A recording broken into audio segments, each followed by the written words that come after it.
Chapter 1269. After a long time, the Devers' expression became resolute.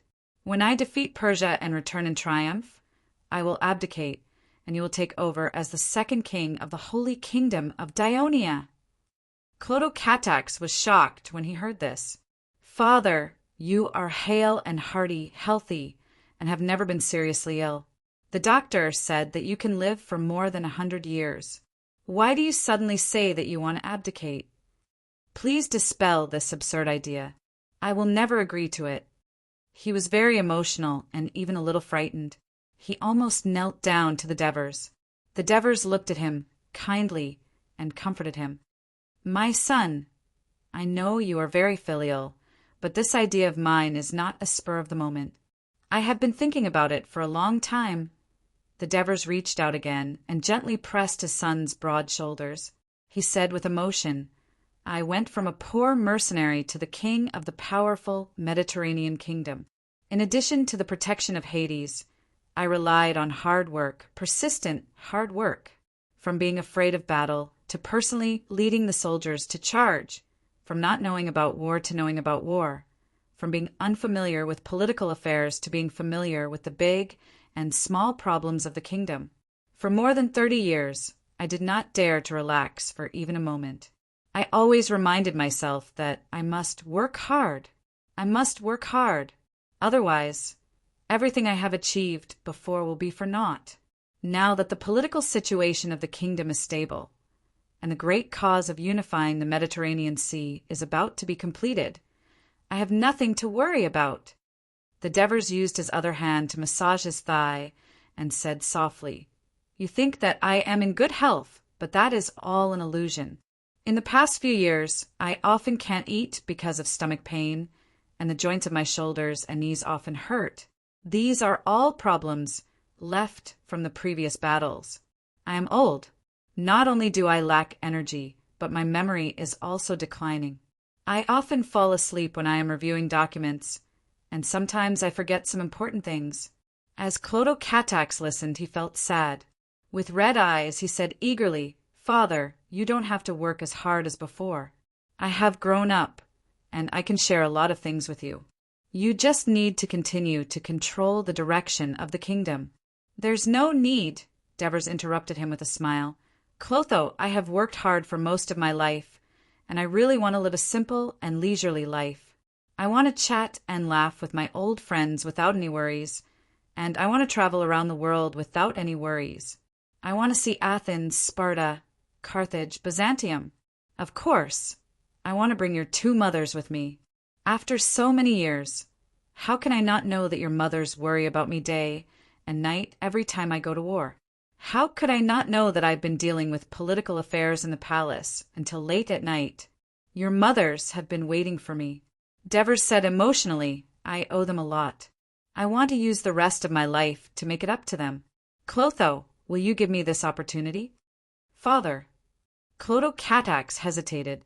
Devers smiled freely and said seriously, The reason why I want to abdicate is also to set an example for our Hades, Devers family. When people get old, their thoughts tend to become rigid, conservative, and stubborn. This is nothing for ordinary people, but for a kingdom, this is not conducive to the development of the kingdom. Let the heir ascend the throne earlier and accumulate more experience. If there are any problems, the father and son can still discuss it. This is beneficial to the whole kingdom. There has never been a kingdom that has never been prosperous. Let the successor have more experience, and there will be fewer muddle-headed people. Our Hades, Devers family, may be able to persist longer. Perhaps this is just a naive idea of mine. Diver smiled again and said earnestly, It's better for us to focus on what's in front of us. Even if Persia is defeated by us in the future and the kingdom controls the entire Mediterranean Sea, there will still be a lot of problems that Dionia will face. Just like how you've always been worried about how to change Dionia's national policy of establishing a kingdom through military force, how to make the kingdom develop more stably, how to make the forces of the entire Mediterranean Sea more and more integrated into the kingdom without splitting up. Also, even without Persia and Carthage as opponents, the kingdom will have many enemies in the future. such as the Gauls living in the vast territory north of the Alps, and the more savage and fierce Germanic living in the jungle north of the Gauls. These problems need to be faced by you. Some of these problems will even continue to the next generation of Chris, or even further. So don't worry, take it slow. Father! Clodocatax was so excited that he wanted to say something. Devers waved his hand again to interrupt him. Well, we've been out long enough. It's time to go back to the banquet. Don't let everyone worry. Remember, this matter must be kept a secret. Clodocatax's heart was filled with all kinds of emotions. In the end, he could only squeeze out a cry of grievance. Yes, Devers stood up and pushed the door of the study open. Looking at the dark night outside, he seemed to be relieved of a heavy burden. He said in a relaxed tone, "For the next few days, let's enjoy the sports while waiting for the news from Africa." The exciting performance on the first day of the Dionysian Games had ignited the passion of the participants and spectators. The following matches were in full swing. To the people of Tali, it was as if they were participating in a celebration every day.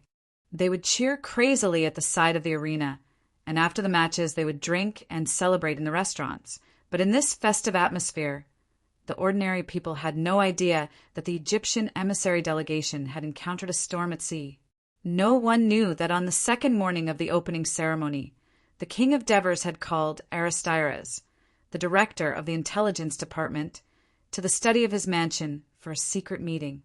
On the fifth day of the competition, the individual archery final was being held in the archery stadium in the west of Turin.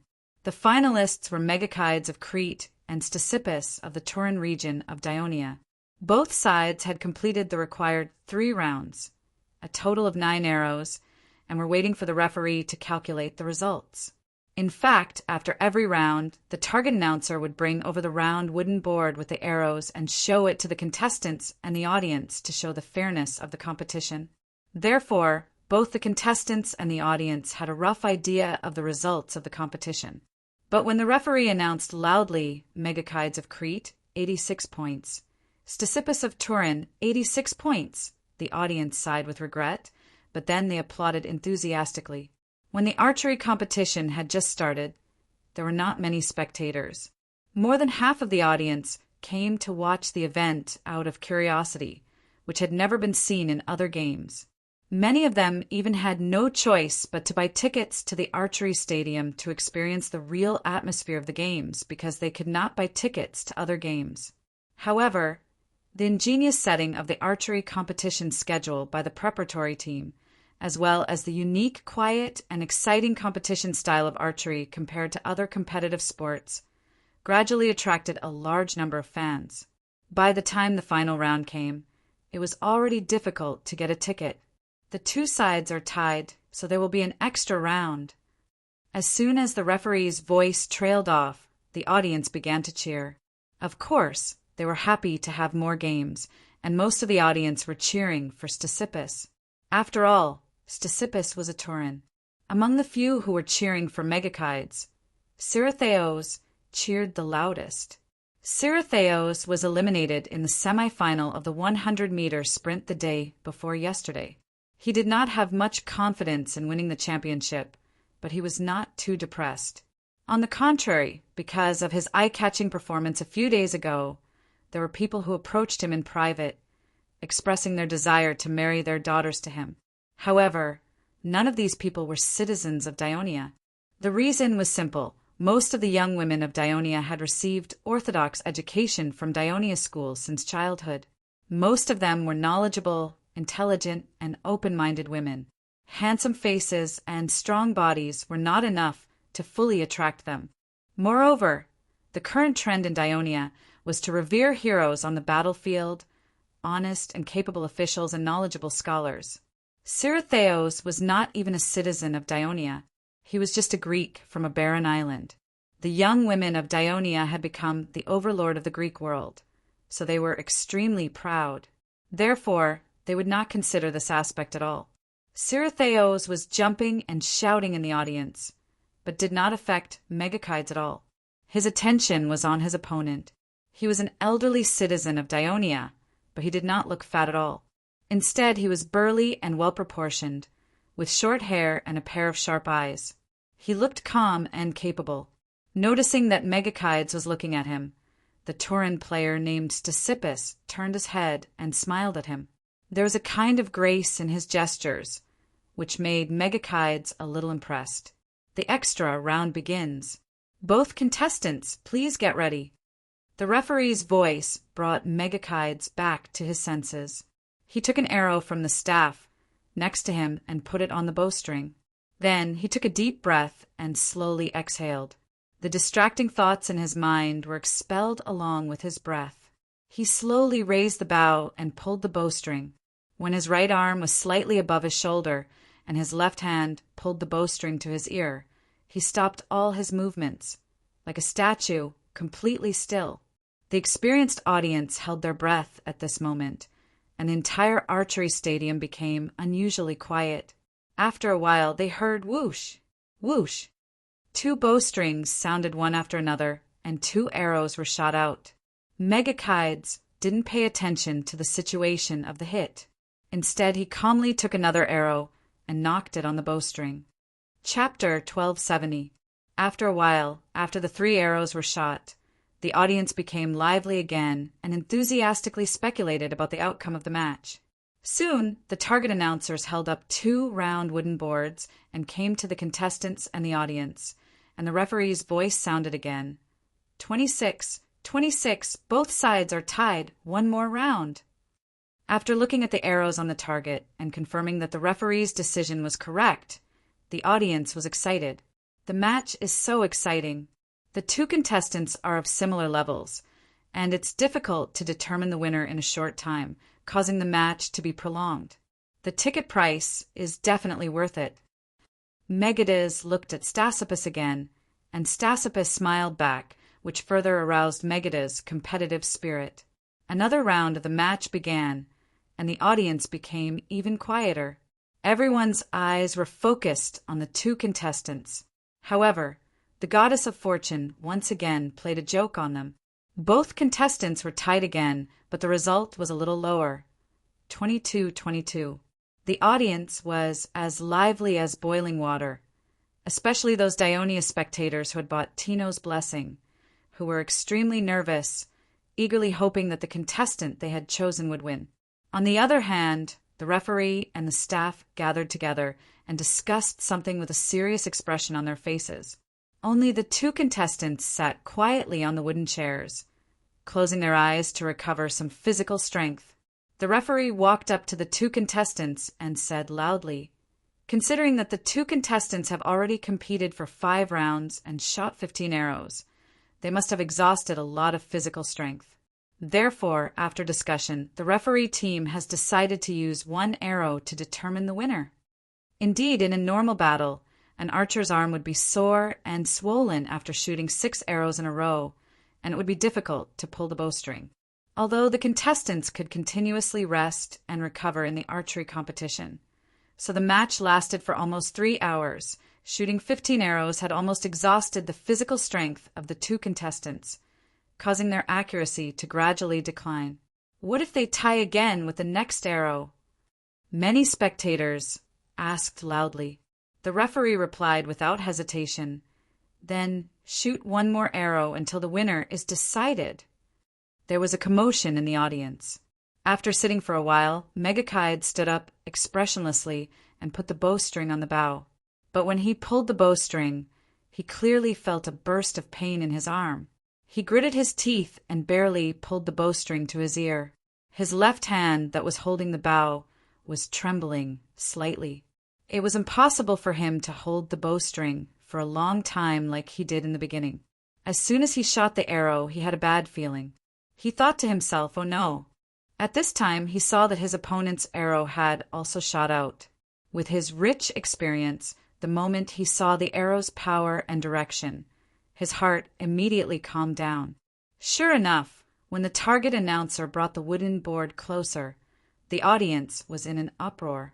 The arrow shot by Megadeth struck at an angle at the very bottom of the round board and was just inside the target. But there was nothing above the plank Stesippus was shooting at. He had missed the mark. The audience was in an uproar. Megadeth looked at Stasipus, but his expression was calm. At this time, the referee walked in front of the contestant and said loudly, "According to the results of the competition, in the name of the gods, I announce that Megadeth is the champion of the archery competition of the Dionia Games." After that, he grabbed Megadeth's hand and raised it high. The audience burst into enthusiastic cheers. Of course, there were quite a few sighs mixed in with them. Stasipus smiled graciously and applauded him. Next was the award ceremony. The staff led Megadeth to the center of the front of the audience. Under the gaze of thousands of spectators, the referee solemnly put on a crown made of poplar branches for him and handed him a small cloth bag woven with gold thread. In the cloth bag were 20 gold coins engraved with the words Dionia Games. The most exciting moment for the Crete audience came. 2 staff unfolded a flag of the city of Crete and handed it to the champion Megadeth. Like other previous champions, he held the flag high and slowly circled the field, accepting the cheers of the audience from all over the Mediterranean Sea. The officials of the Crete athletes delegation were in the audience, and they were all very excited at this time. Judging from the situation in the past few days, the Dionia Games had many strong players, and the competition was very fierce. Especially in the individual archery promotion competition a few days ago, all the other Crete athletes, except Megadeth, were eliminated. What made them depressed was that even in the archery event that Crete was most confident in, they did not have the confidence to win the championship. However, today, Megadeth finally defended the reputation of Crete's rich archers. How could they not be surprised? So when Megakides left the stage, they immediately greeted him. While praising him loudly, they also asked about his well-being with concern. Megadeth, who was born as a commoner, was surrounded by these Crete aristocratic officials, and he was a little overwhelmed. At this time, a voice sounded in his ear. "Congratulations, champion Megadeth." Megadeth turned around and saw his opponent named Stasipus standing behind him with a smile.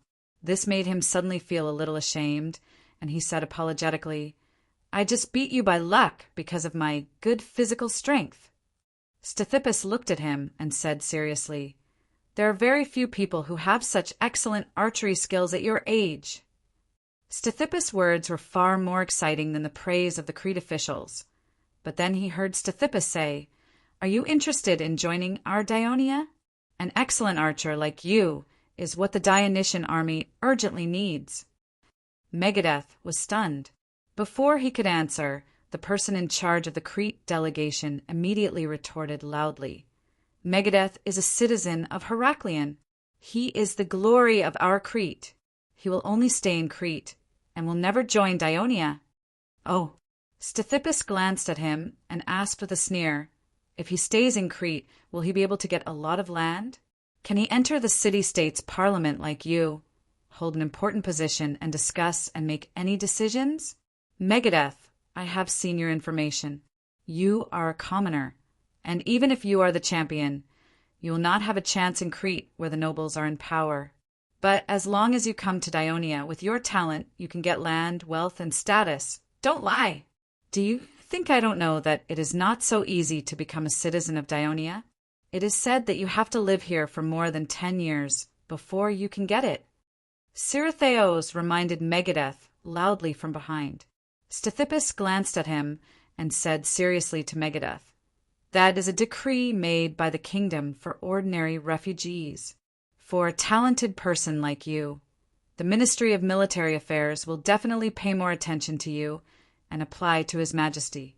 Although it is impossible to immediately make you a citizen of Dionia, it can shorten the period of time for you to become a citizen. As long as you apply, you will soon be called into the barracks by the Ministry of Military Affairs. After a period of training, you should soon become a captain or company captain of the Light Infantry Battalion of the Dionia Reserve Legion. After 2 or 3 years of service, you can become a citizen of Dionia, and you may even become a team officer of the official legion, enjoying the respect of the people as the former captain of the Light Infantry Battalion of the 1st Legion of Dionia. What I said is the truth. Go back and think about it." If you are willing, you can find me at the Ministry of Military Affairs in Turiai. I am a military training officer there, and I can take you directly to the Minister of Military Affairs, Oliver's." After Stithippus finished speaking, he patted Megadeth's shoulder encouragingly, then turned and left. Perhaps the words First Legion of Dionia and Turiai Ministry of Military Affairs frightened the person in charge of the Crete delegation. He did not dare to interrupt Stithippus during the conversation. It was only after Stithippus had gone far away that he waved his fist and shouted, "I want to protest against the Dionia Games." "You are." Megadeth had never thought about this issue, and when he heard Stithippus's words, his mind was in a mess for a while. Beside him, Sirathais was very envious. He did not expect that after trying so hard to attract attention in the games these days, he would not be able to achieve his beautiful dream. Instead, this poor civilian who only knew how to train every day had been recognized by the officers of Dionia, seeing the officials of the delegation surrounding Megadeth and painstakingly persuading him, "Don't listen to Stithippus. He is now the hero of Crete, and the city of Crete will never mistreat him." Sirathais could not help but twitch his mouth. Megadeth and his entourage left the stadium and were on their way back to the station. Because he was wearing a laurel crown and a flag, which was the standard attire of the Dionia Games champion, he immediately attracted the attention of the people along the way. They greeted him with reverence and actively inquired about his victory from others. Some even took the initiative to make way for him. Along the way, there were constant cheers and countless envious eyes gathered on him. However, Megadeth seemed a little preoccupied, and he was not in the mood to enjoy such glory. When they arrived at the athletes' hotel, the officials of the delegation separated from Megadeth. Sirathais immediately approached him and whispered, "Hey, Megadeth, what do you think about what the Dionia officer said?" Megadeth, who was calm on the field, seemed hesitant at the moment. I haven't thought about it yet. What are you thinking about?" "What a good opportunity. If you miss it, it will be gone forever." Sirathais said angrily, "Think about everything we've enjoyed since we arrived here. This is simply an Elysium for athletes. Think about this city. The prosperity of Turiai and the wealth of the citizens of Dionia are far greater than the Athens I have been to. Compared to this, Heraklion of Crete is simply a remote village. If I were you, I would immediately go to the Ministry of Military Affairs in Turiai, find the officer, and ask him to help me join Dionia." Chapter 1271. Megachides was a little tempted by his words, but he still had some concerns in his heart. "But I'm afraid the officials of Crete will not allow me to leave. What's there to worry about?" Sirathais reminded him disapprovingly. "With the support of the Dionia Ministry of Military Affairs, even if those officials are dissatisfied, they will not dare to do anything to you." With Sirathais' reminder, Megachides finally made up his mind. He said gratefully, "Thank you, Sirathais." "It's not enough to just thank you verbally." Sirathais said half jokingly and half seriously, "When you become a citizen of Dionia and a military officer of Dionia in the future, don't kick me out when I need your help." "Don't worry, I will definitely help you when the time comes," Megachides said affirmatively. On the 7th day of the Dionic Games, most of the events had been presented to the audience. The traditional events of the Greek games had been redesigned and arranged by the Dionians. Not only had the competition schedule become fairer, but it had also become more exciting, such as running and boxing. Traditional boxing matches were held in a relatively large field. Only when the opponent was knocked down or admitted defeat would it be considered a victory. Contestants were often seriously injured or even killed. In the boxing matches of the Dionia Games, contestants on both sides had to wear thick gloves and win by hitting the opponent or knocking the opponent down within a specified time. The contestants were safer, and the matches were less bloody. However, the matches had to be held in a 5-meter square field surrounded by ropes and wooden stakes, which made it impossible for the contestants to dodge at will. The matches became more intense, longer, and more confrontational, which also won a lot of praise from the audience. Because the death rate of the contestants had decreased significantly, women and children were also allowed to watch the matches. The same was true for the wrestling matches. Under the circumstances of ensuring the safety of the contestants and the fairness of the matches, the intensity and confrontation of the matches were increased. Some interesting segments were even added, such as the beautiful female slaves of the kingdom holding the number plate of the start of the next match and walking around the field to attract the attention of the male spectators. Even the representatives of the Olympia and Delphi fell into deep thought when they saw these novel arrangements and designs in the competition. Of course, a traditional sports event like melee was too chaotic and bloody, which was not in line with the aesthetics of Devers. Therefore, it was completely excluded from the Dionia Games. The newly established events of the Dionia Games gave the audience a huge surprise, such as archery and swimming. The Greeks were a seafaring people. Most of them had been playing in the sea since they were young. Paddling in the water had almost become an instinct. However, there had never been a Greek Games that included swimming as a competition event. Perhaps it was because they felt that it was too difficult to compete in the competition. However, the Dionia Games had set the standard for swimming competitions. The organizing team of the Games had demarcated an area by the Krati River in the west of Turiai and built an open stadium. A large rectangular pit, 50 meters long, 25 meters wide, and 2 meters deep, was dug in the center of the stadium. Devers cement and smooth marble were applied to the pit. This way, when the water from the Krati River was channeled into the pool, there would be no obvious leakage. Then, ropes were pulled up at the two ends of the wide pool every 3 meters, forming 8 swimming courses. The conditions for swimming competitions were fully met. Although the first Dionia Games allowed the contestants to use all kinds of swimming styles, there was no standard swimming style at that time, and only different swimming events were set according to the distance. The entire stadium was still packed with spectators. Cheers and shouts echoed along the Krati River every day. Even though the participants of the swimming competition were not allowed to use olive oil under the sunlight and in the rippling blue water, the vigorous movements of the swimmers when they swung their arms and kicked their legs also displayed their strength and beauty. It also stimulated the audience's longing and love for the sea. It was the same for the rowing competitions. The Greeks had the means to set up rowing competitions, but the reason why they never held them was probably because most of the Greeks relied on the sea for a living. Sailing, fishing, and trading were very common. It was precisely because they were too common that they lost interest in the competitions. However, the rowing competitions of the Dionia Games were designed to be fun and competitive. There were 2 types of rowing competitions in Dionia. The first type was the rowing competition, which used a wooden boat specially made by the Turiai shipyard for the competition. It was narrow but very slender and could accommodate 4 to 8 oarsmen.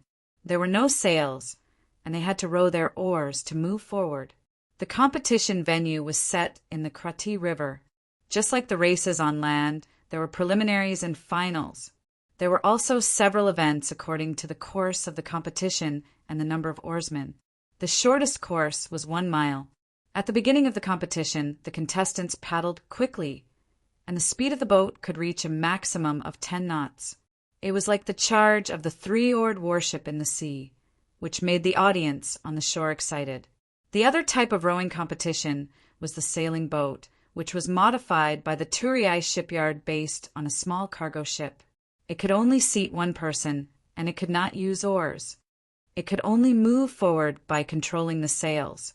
Therefore, it was held in the Bay of Turiai. There was no preliminaries, and all the contestants participated together. They set off from the port of Turiai to the port of Tarentum. The competition lasted for a whole day, and many observation boats were set up along the way to prevent the contestants from cheating. This competition tested the contestants' ability to steer a boat in the sea. So the contestants were all experienced boat owners and fishermen from various regions and city-states. At the same time, it attracted a large number of boat owners and fishermen from the Kingdom of Dionia and various city-states to watch and learn. On the 7th day of the Dionia Games, a very traditional competition that the people of Dionia were unfamiliar with began. It was the racing competition. In all the Greek games, the racing competition was the most popular. After all, humans were always passionate about the ultimate pursuit of speed. Among the speed events, such as running and rowing, the racing competition was the longest, most intense, and most exciting. It was also the most popular among the Greek nobles. According to the traditional rules of the games, the title of the champion of the racing competition did not belong to the driver of the carriage, but to the person who provided and owned the carriage. This gave the Greek nobles, who did not have time to train and could not compete in person, a chance to win the championship. Therefore, many famous nobles in Greece had won the championship of this competition, such as Alcibid of Athens, the king of Sparta, and the tyrant of Syracuse, Dionysius. However, the Dionia Games had changed the tradition of this competition. In the invitation letter sent to all the city-states, when describing the rules of each event in the Dionia Games, it was emphasized that the glory of the champion of the racing competition would be shared between the driver of the race car and the owner of the race car. The prize money would also be divided equally between the two.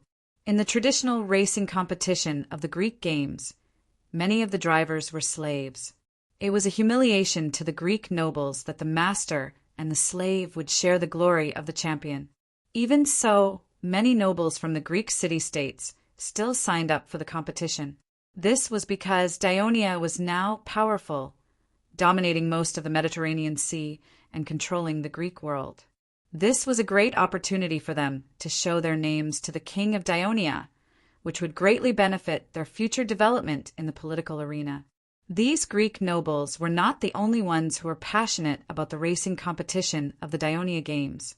The people of Dionia, who loved exciting competitive sports, also flocked to the racing competition that had been rumored for a long time.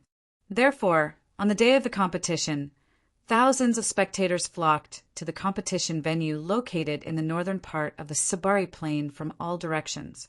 As the venue had just been built, it did not even have an official name yet. It was simply called the Turii Racing Arena.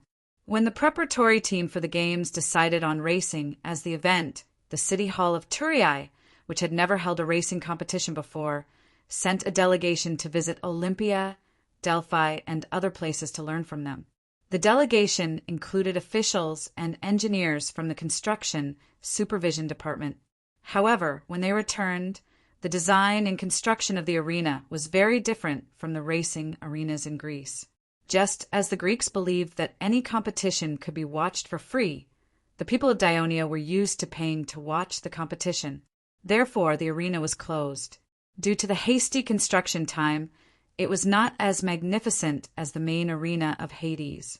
It was only 20 meters high, and there were only 2 levels of spectator seats.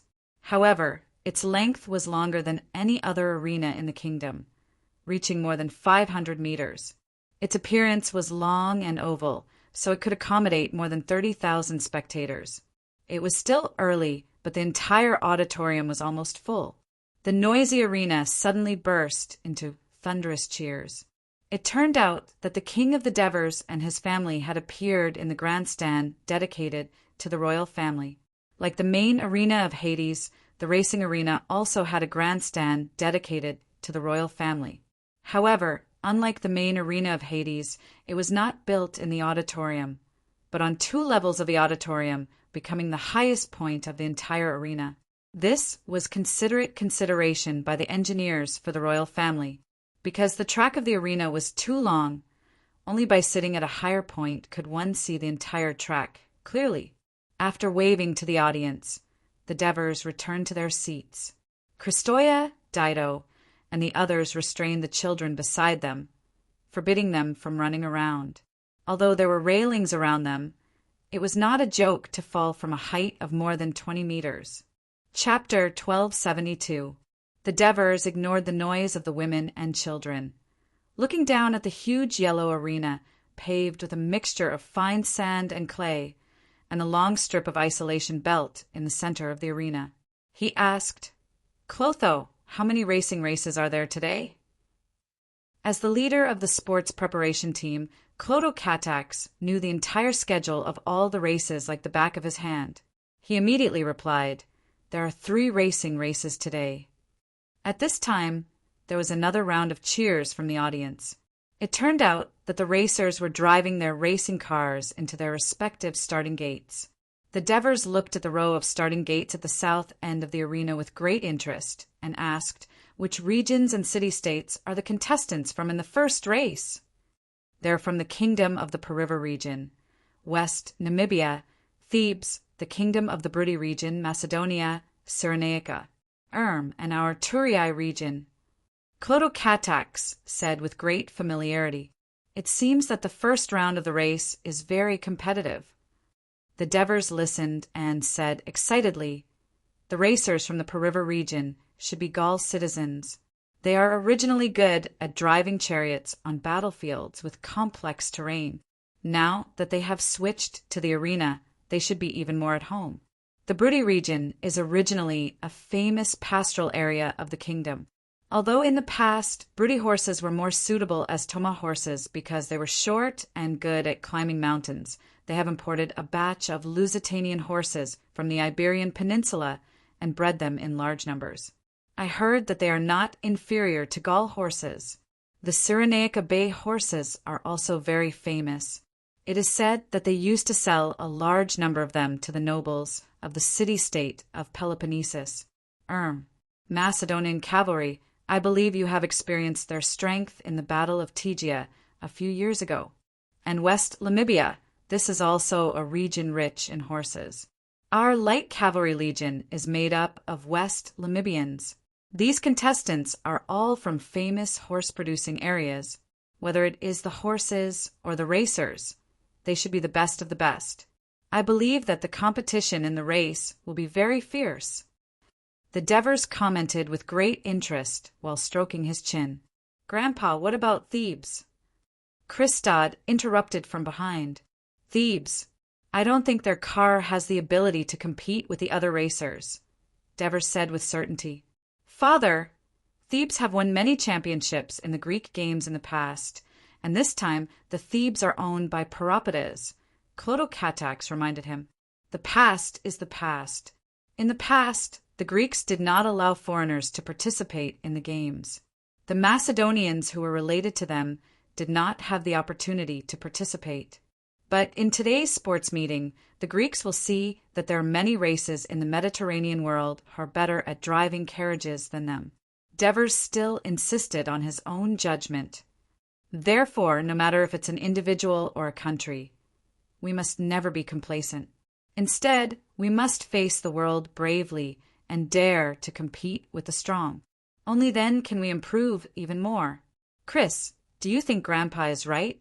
"Grandpa is absolutely right." Christopher nodded repeatedly like a chick pecking at rice, holding him by her side. Christoia could not help but laugh and scold, "Little bootlicker." Devers smiled kindly.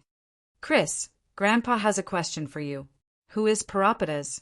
"The military commander of the Pyotia Alliance." Christopher blurted out. "Great." Devers gave a thumbs up and then patted the couch beside him. "Come to Grandpa and sit down." Although Christoph was eager to try, he looked at his grandmother first. Go. Christoia waved her hand and then reminded Devers. "Don't let him go near the railing in front." Devers nodded. Christopher excitedly scurried to sit beside Devers and then asked, "Grandpa, you haven't told me about the tourist racer yet." "Ah," Devers slapped his forehead.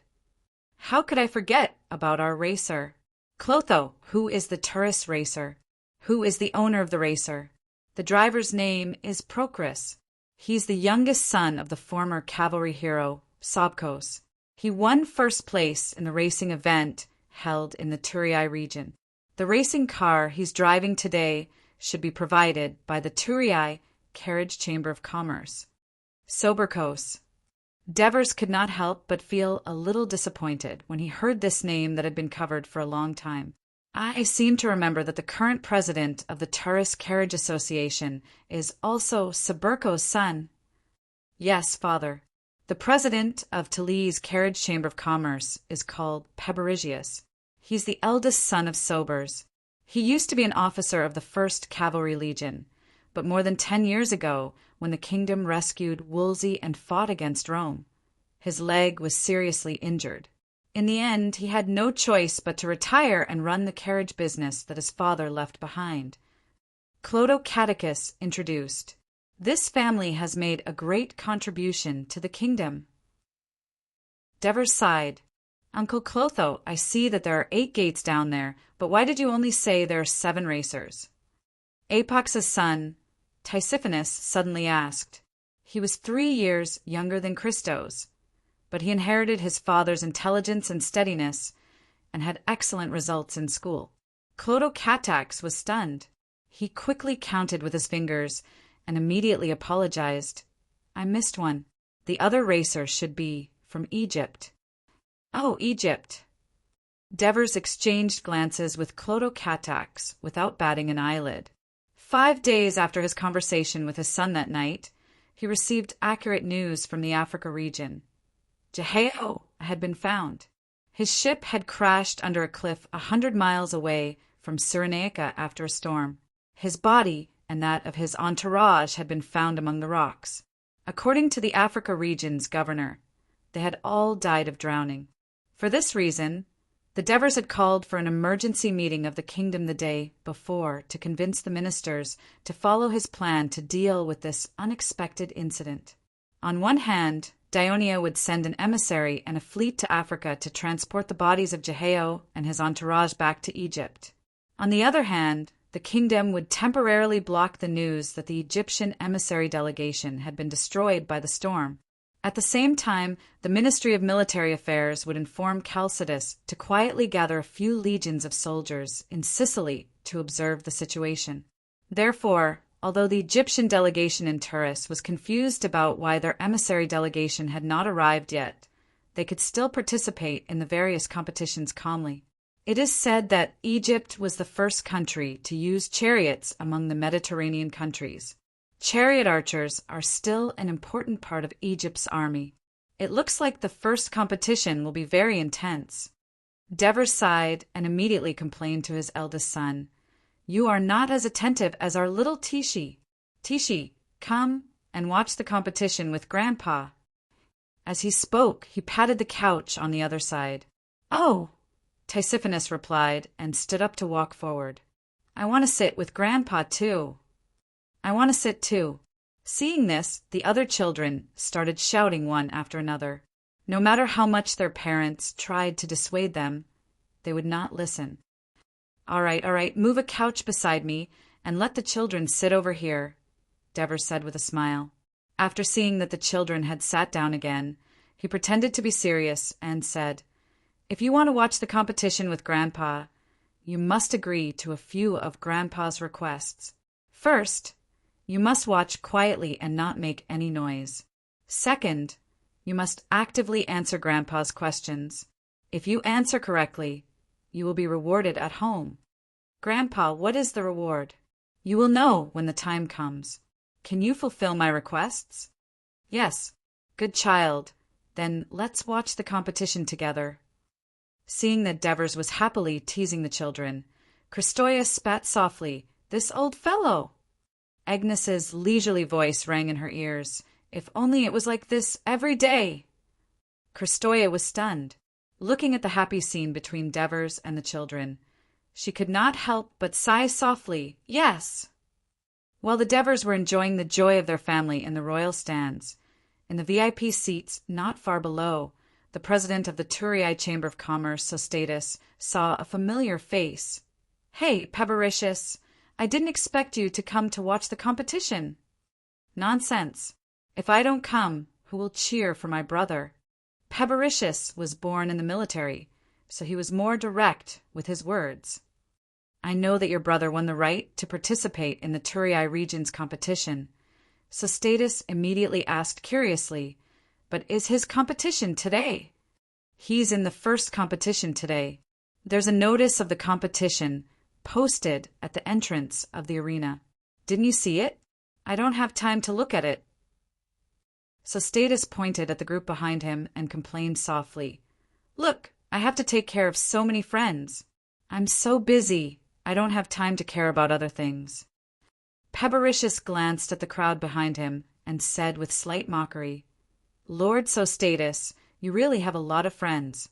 No wonder you can become one of the top merchants in the kingdom. You should be able to earn a lot during the competition." "Sigh, forget about earning money. It's good enough that I don't lose money."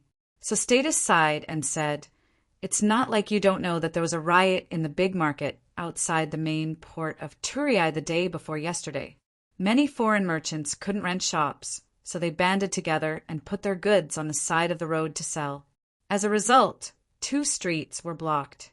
The patrol team went to drive them away and even got into a conflict with them. You know, these days all the markets in Thurii are full of tourists. At that time, there was almost a riot, resulting in casualties among the tourists due to panic and trampling. Fortunately, a large group of soldiers arrived in time and calmed the situation. After the incident, an official from the Ministry of Commerce came to me, hoping that the Thurii Chamber of Commerce could set an example by temporarily renting out part of the market to these foreign merchants to ensure the smooth progress of the competition. He even said something like, "This will also be beneficial to the further expansion of the kingdom's trade to the eastern Mediterranean in the future, which will be beneficial to our merchants." Humph, I'm in this trade myself. What an unnecessary move. Chapter 1273. That's why you refused. Impossible. Sostatus' eyes widened. Those officials from the Ministry of Commerce were ordered by the consul to negotiate with me. Clotocatax, he's the next king. How could I refuse? I've been busy convincing those unreasonable fellows in the Turin Chamber of Commerce for the past 2 days. My mouth is dry, but I finally managed to get them to make some concessions. Even though you've suffered some losses, you've made the consul remember you. Furthermore, the Ministry of Commerce owes you a huge favor. I think it'll be more beneficial to your business in the future." Pebericius said enviously, "Who knows what will happen in the future? His Majesty the Devers has known about me for a long time, but I still have to work hard to develop myself." So Status shrugged and mocked himself. He then looked at Pebericius. "I'm envious of your Chamber of Commerce. Unlike us, you don't have to deal with so many troubles. Not only will your profits increase greatly during the sports meet, but you'll also receive good reviews from everyone. Our profits increase greatly." Pebericius shook his head. "I'm afraid you haven't ridden in our Chamber of Commerce's carriage recently. Don't you know that the demand for carriages is extremely high? We're charging the same fees as usual, but it's more tiring than usual, especially for athletes and foreign VIPs. We have to work from dawn to dusk to pick them up in time. This is what we agreed upon with the Ministry of Commerce beforehand." At this point, Pebericius' expression became extremely solemn. "However, as citizens of Turin and Ionia, we should contribute at this crucial time. As long as the kingdom can successfully host the sports meet, it'll be our pride." That's right. That's right. He knew very well that many officers who had been in the regular army for a long time, even if they were retired, would speak in a similar manner. He quickly changed the topic and called Hesklaus over. "Let me introduce you to a friend, Hesklaus. He's a merchant from Pelias who's been working with me for a long time." Then he introduced Hesklaus to Hesklaus. "You're talking about an important person.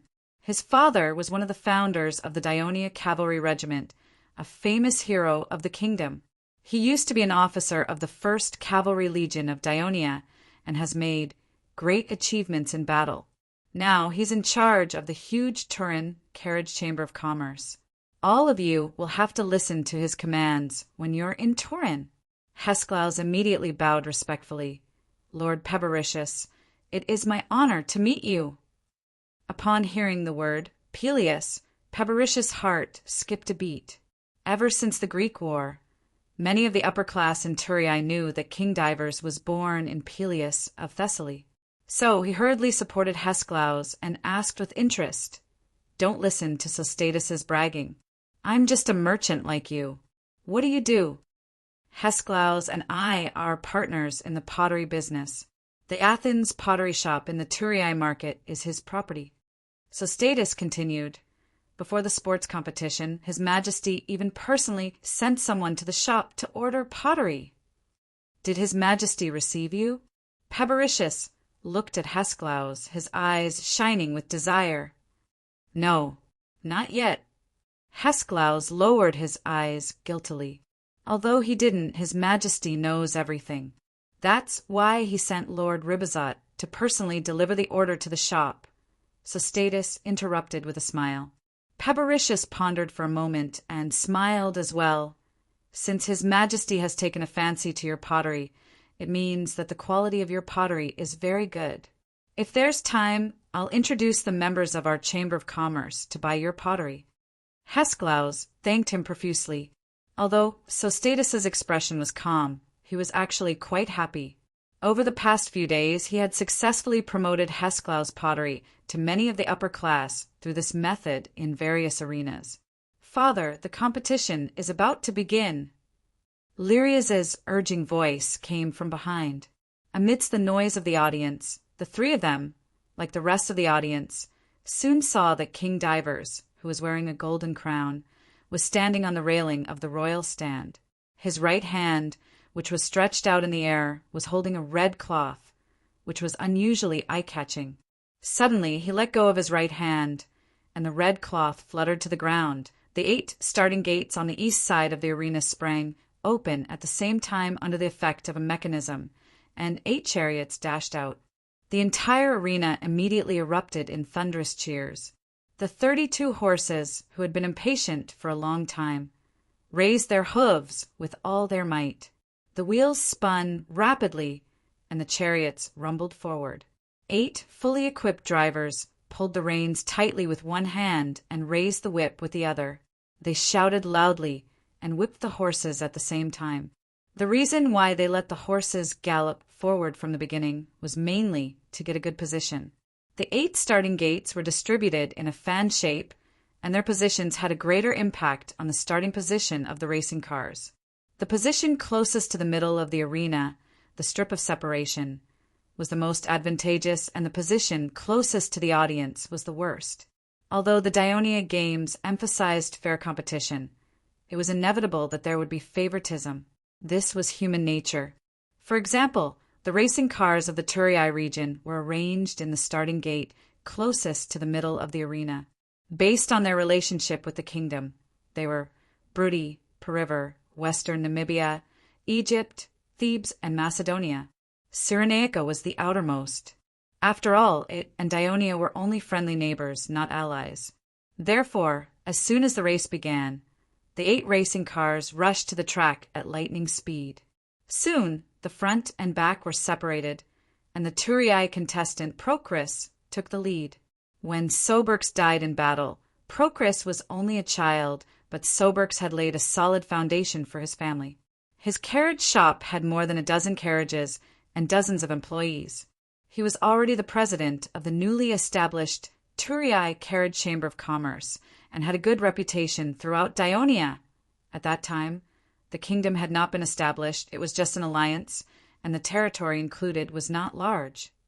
After his death, his eldest son, Paparicius, did not pay much attention to the carriage business at first. Instead, he dedicated his passion to cavalry, so he was promoted to the captain of the 1st Cavalry Regiment at a young age. Unfortunately, he was unlucky. During the Battle of Wolsey, he was injured and fell off his horse. Unfortunately, his leg was trampled by the horse, causing him to be permanently disabled. He had no choice but to retire and devote all his energy to the carriage business. Since he was a retired veteran and had meritorious deeds, coupled with his father's influence, he received support and help from many parties. His career grew along with the expansion of the kingdom. Not only did the family's carriage business expand from Turiai to other towns, but they also began to dabble in the carriage manufacturing industry. This gave Paparicius quite a reputation in the carriage business of the kingdom. Compared to his brother, who had experienced many hardships and was smart and capable, Procris naturally paled in comparison.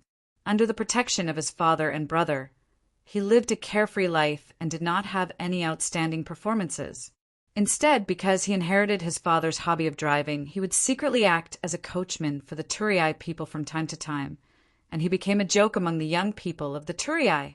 After the Devers announced that the Dionia Games would be held, Procris decided to participate in the racing competition and prove himself with the glory of being the champion. Because of this, he received strong support from his brother.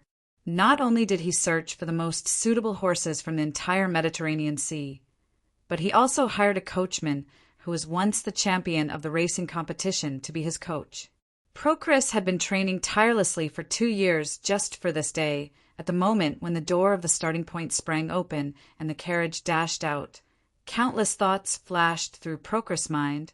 Soon they turned into a firm and loud shout, "Go! Go! Go!" A moment later, his carriage was already charging ahead. From the corner of his eyes, he swept a glance at the field staff standing on the platform with buckets in their hands. His excited mood cooled down a little, and he immediately remembered his coach's advice. He began to pull the reins back a little bit, letting the equally excited horse slow down a little. After all, this was not a single short race, but a long race of more than 14 miles, which required continuous endurance. He could not go all out at the beginning, otherwise he would not be able to accelerate in the second half of the race. Just when he was trying his best to control the horse's speed, he suddenly heard a wah-wah sound from the outside. He turned his head to look and saw that a carriage had caught up with him. The coachman was wearing a helmet with horns on his head, and he was baring his teeth at him with a ferocious expression. "Damn Gauls!" Procris shouted back at him, not to be outdone. He did not have to worry that the other party would attack him out of anger, not to mention that both parties were citizens of Dionia. The referees had repeatedly emphasized to the participants of the race, ensure the safety of the race. Do not maliciously attack or harm your opponent during the race, or you will be disqualified. The Gauls' approach was nothing more than a psychological tactic. Procris was not moved by it, and he focused on driving the carriage. The statue of Poseidon on the platform and the statue of the King of Devers on horseback flashed past the corner of his eyes. There were 3 pillars in front of him, and he knew that it was time to turn. The distance of 500 meters on the straight track would take some time for a runner to finish, but for a 4-horse carriage running at full speed, it was only a matter of a few blinks of the eye.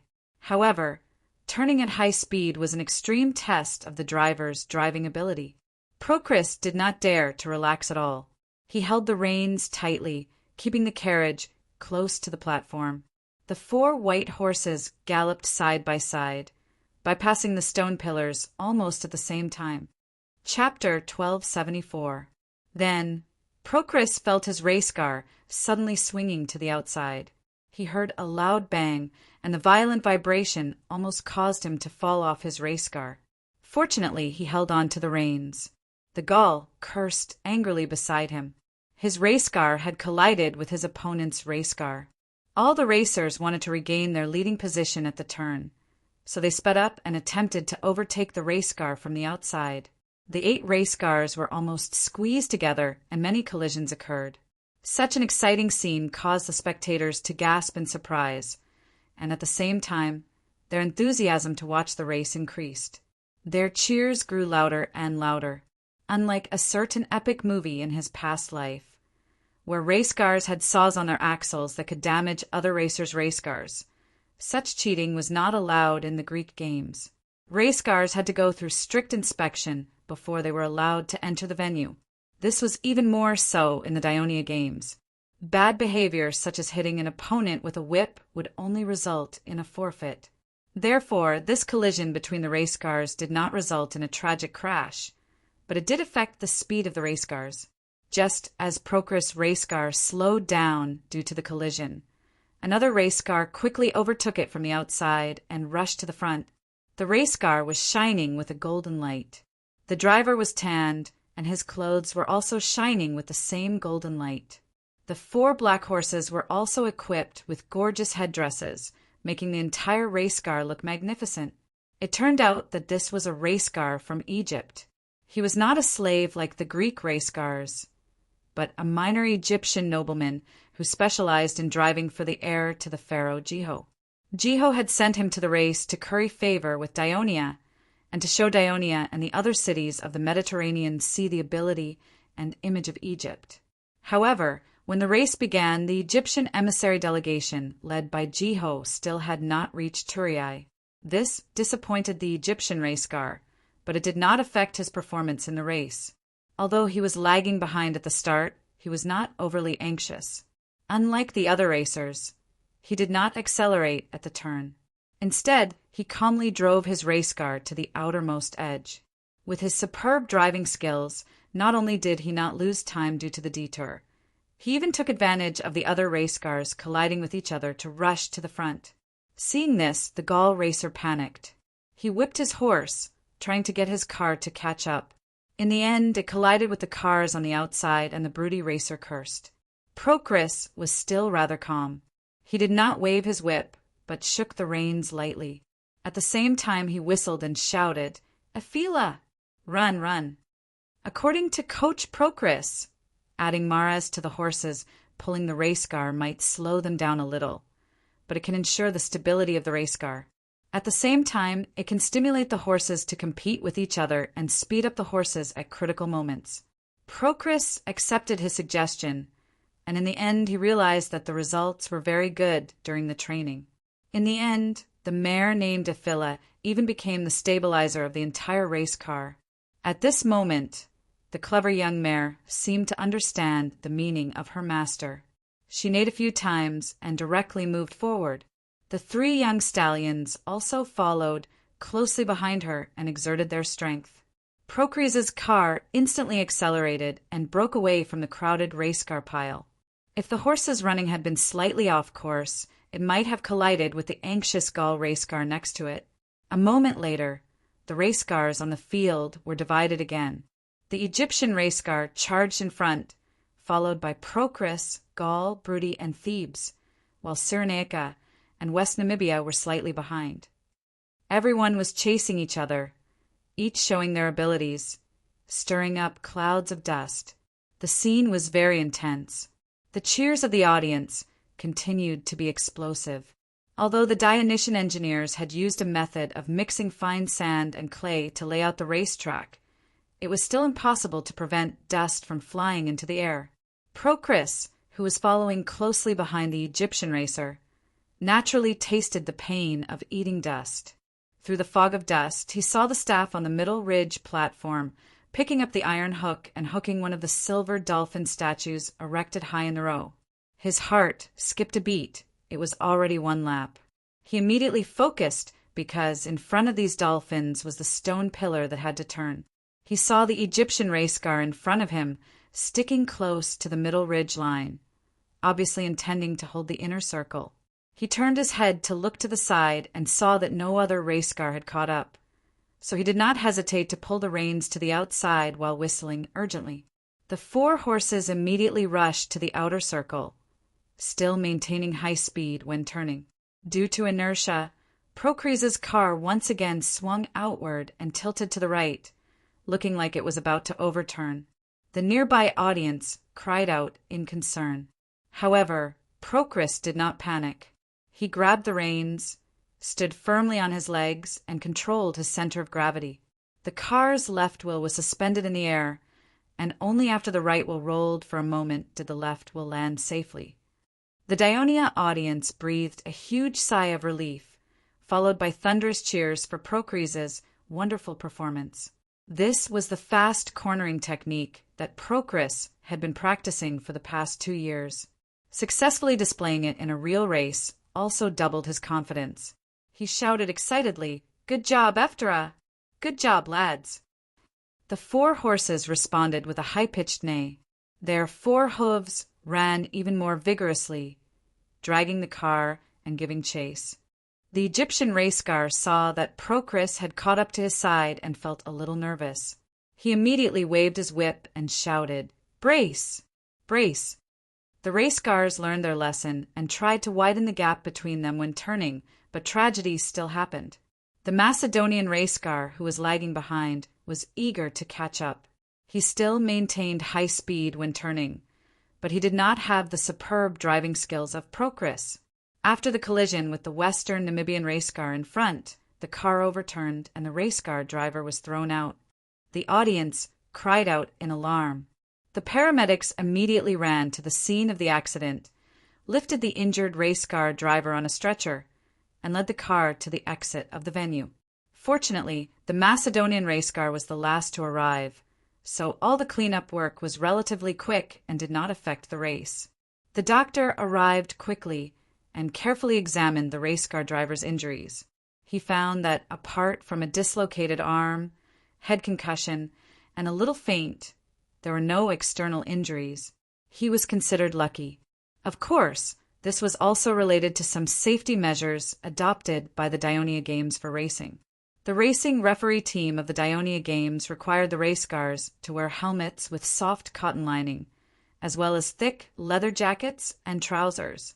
They even reduced the starting point to avoid collisions due to too many cars in the race. Even so, accidents still occurred.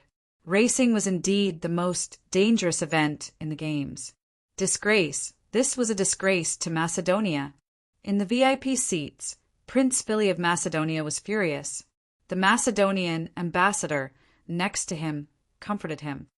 You don't have to be angry. Although Macedonia is rich in horses, people like to ride horses and rarely drive cars. Furthermore, he has never participated in any racing competitions before. The native Greek city-states see Macedonia as barbarians and do not allow them to participate in the various games in Greece. He has no racing experience at all. He only signed up for this event because of Dionia's hospitality. It is inevitable that he would suffer such a failure. Philly obviously could not accept such an explanation. He said sternly, since he has participated in the competition, he must have the ambition to win. If he has no experience, he can learn from those who have. Seize the time to train. Dionia sent out the invitation letter a year ago. What has he been doing for the past year? His performance in the race is so clumsy, causing the spectators to look down on us. How can we accept this? The Macedonian ambassador was a little embarrassed. His face darkened and he simply ignored Philly. He stared at the race and thought to himself, although you are a prince, you do not have any rights. You have come to Dionia without permission and have already caused me a lot of trouble. Now, you actually dare to yell at me. You really don't know what's good for you. The Macedonian ambassador's disdainful attitude made Philly clench his teeth. Although he was young, he was more experienced in the ways of the world. He knew very well why the other party dared to do this. It was not only because he was insignificant in Macedonia. Even his elder brother, King Perdiccas of Macedonia, did not have much influence in the country. Most of the power was controlled by Ptolemy and a few other ministers.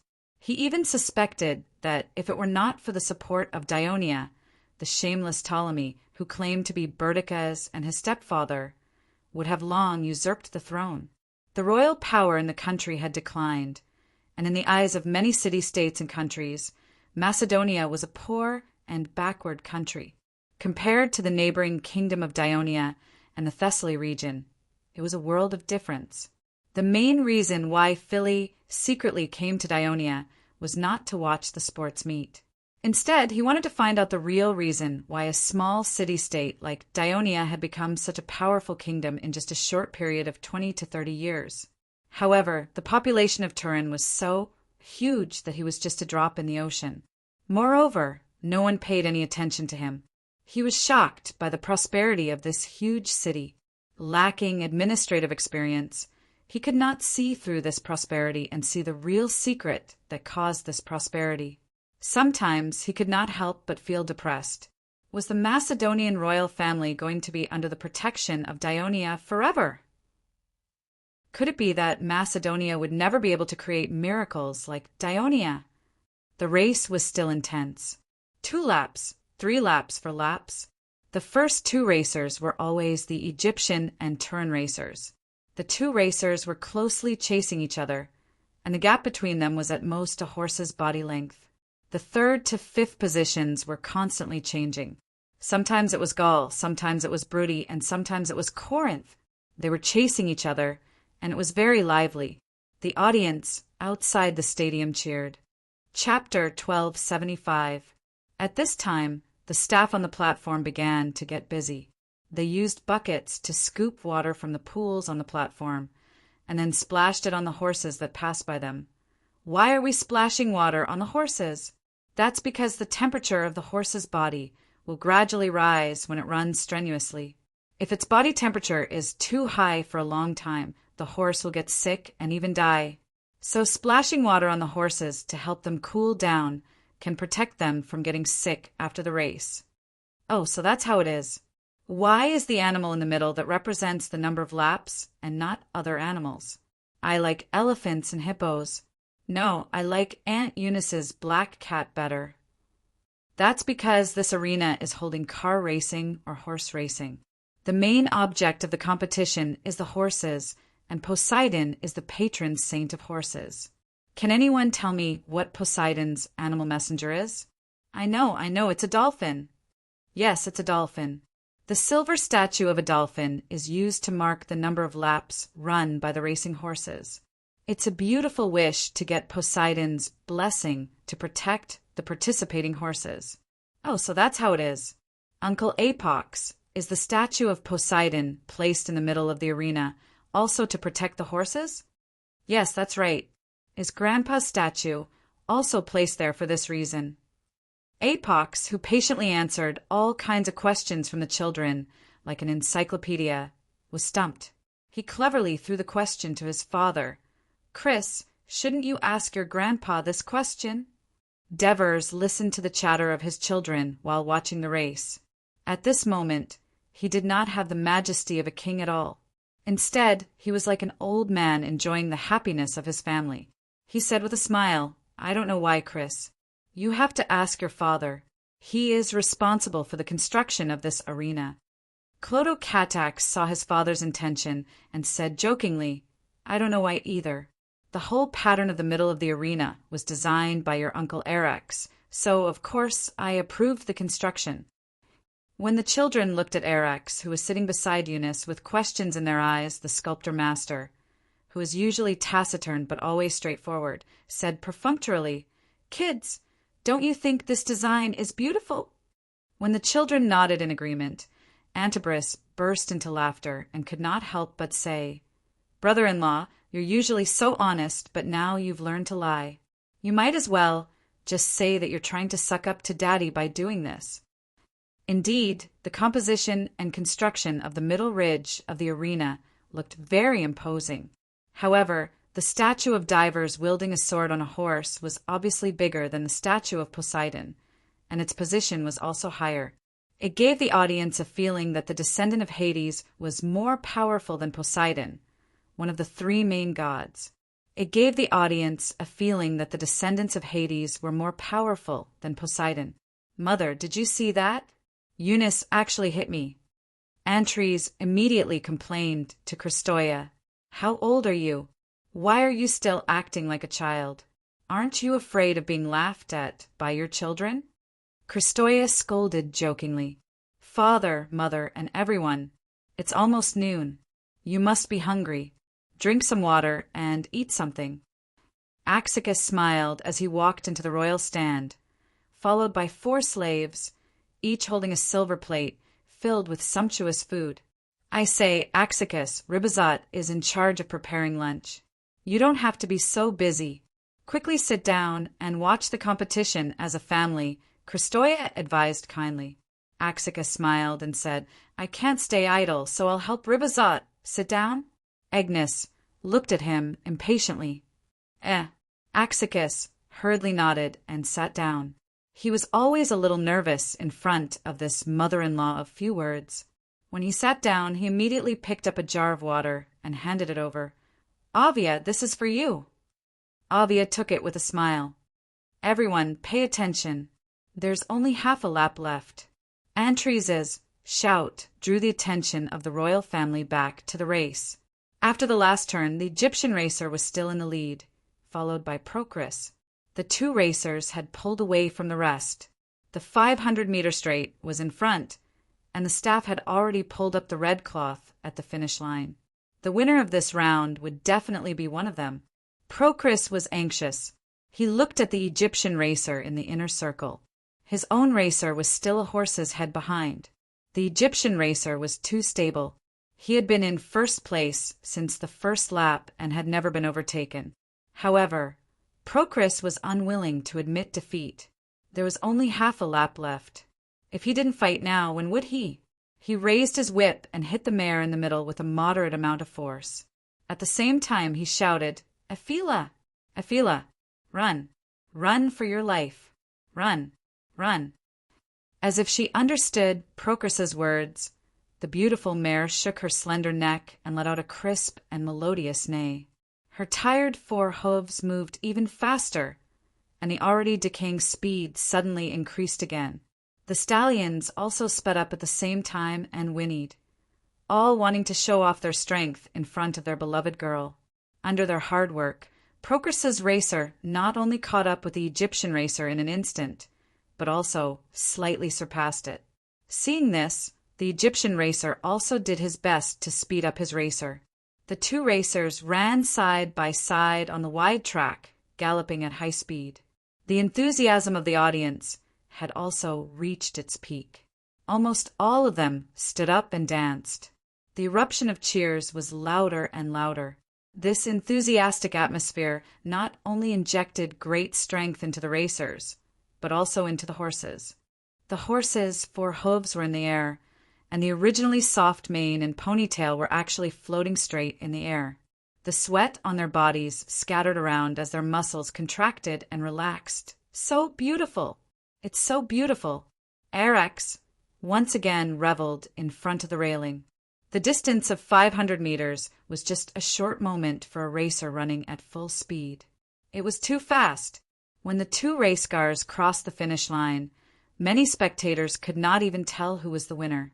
It was not until the race staff handed the flag of the Holy Kingdom of Dionia to Procris, who draped it over his shoulders and drove his carriage around the track slowly, that the spectators applauded with all their might. How could they not be excited? Because the winner was the Turii racer, a true member of their own team. Procris waved at the spectators around him and smiled happily. Even though the race was not over, and he would still be participating in the next few days, and he might not even be able to win the championship at this moment, he was completely enjoying the glory that belonged to him alone. July 15th, the last day of the Dionia Games. According to the latest medal table released by the preparatory team, Athens ranked first, Arcadia Union, led by Mandinia, tied with Elise in second place, and Turii of the Kingdom of Dionia tied with Piotia Union, led by Thebes in third place. According to the rules of the Dionia Games, the champion of each event in the final would get 3 points, the second would get 2 points, and the third would get 1 point. The difference between the points of the top three in the medal table was only 1 or 2 points, which showed how fierce the competition was. The fact that Athens ranked first was within the expectations of many spectators. After all, it had a long sports culture, enough population, and abundant financial resources to cultivate excellent sports talents. In previous games, there had never been a lack of champions from Athens. It was a veritable sports powerhouse. It was not surprising that Athens performed so well in the traditional events of the Dionia Games. However, the performance of Sparta, another Greek powerhouse in sports, was disappointing. They had only scored a pitiful 2 points so far, and they did not even get a place in the event that they used to excel in, the heavy armor race. Of course, this was understandable. Ever since Dionia conquered Sparta and established a new government, the new Sparta government had long discarded the government that the original Sparta people were proud of and implemented by Lekyagos reforms for hundreds of years. Naturally, the military tradition of survival of the fittest, which the Sparta citizens adhered to for a long time, was naturally abolished. The former Sparta warriors were either farming in the fields or learning how to sail ships and do business at the port. Their physical strength and skills had been neglected, and they could not compete with the strong ones at all. Naturally, the contestants from the kingdom of Dionia had replaced Sparta and monopolized the heavy armor race. Not only in the heavy armor race, these Dionia contestants also included the top 8 in the 5 newly established military events. They also showed their strong advantages in archery, javelin throwing, horse riding, car racing, and rowing races, which attracted the attention of the ambassadors from friendly city-states and forces. Because these events were closely related to the military, one could see the strength of the military forces of Dionia. Now, there was only one event left in the Dionia Games, the marathon. There was a lot of controversy when the preparation team for the Games set the marathon route. Chapter 1276. Some people suggested that the race should start near the Turiai barracks and go to the hot spring swamps. This would be of great significance. The Great Swamp War was the founding battle of Dionia, and it would give full play to the abilities of the Turiai runners. The Turiai runners who participated in the marathon were all young soldiers of the 1st and 2nd Legions. They trained near the Turiai barracks all year round and were fully adapted to the terrain there. Others suggested that the race should start near the port of Turiai and go all the way to the inner city of Turiai. This was also of great significance. The Devers led the mercenaries to land in the port of Turiai and finally established the kingdom of Dionia in the inner city of Turiai, and it was also good for the final award ceremony. Others suggested that the starting point of the long-distance race should be near the port of Turiai and the finishing point at the foot of Mount Amandalra. This was also of great significance. After all, the king of Devers led his army to land in Greece from the port of Turiai and first established a foothold in Mount Amandalra. This route was also good for the performance of all the runners. After repeated consideration, Clotocatax led the preparation team and finally adopted the third suggestion. The main reason was that this route was flat and open, and it could help all the runners finish the race smoothly. After all, it was the first time the marathon was held. If the race was too difficult, many runners would not be able to complete it, and it would not be good for the promotion of the marathon in the future. Since the start of the Games, the marathon had always been very popular among the people of Dionia and foreign tourists. Like the boat race, it was impossible to charge tickets due to the wide range of the race. Therefore, on the day of the race, the people of Turiai and its vicinity, including tourists, rushed to both sides of the track, surrounding the port of Turiai and the foot of Mount Amandalra. In order to prevent interference in the race, Clotocatax even mobilized the army to maintain the order of the race. The crowd was loud, and so was the lineup of the runners. 2 years ago, after the preparation team of the Dionia Games announced the establishment of the marathon, there was a saying that gradually spread in the Greek world. Athletes who can complete the marathon are real athletes. Under the influence of such public opinion, more than 200 contestants signed up for this event. There were no qualifiers, no semifinals, just a single match to determine the winner. After the loud whistle for the start of the race, the contestants rushed onto the track like a swarm of bees and slowly ran towards the finish line amidst the cheers of the audience. At the end of the long-distance race, there was also a sea of people. After careful consideration, the organizing team of the sports meet had set up a VIP seat on a small hill nearby, where they could overlook the last part of the race.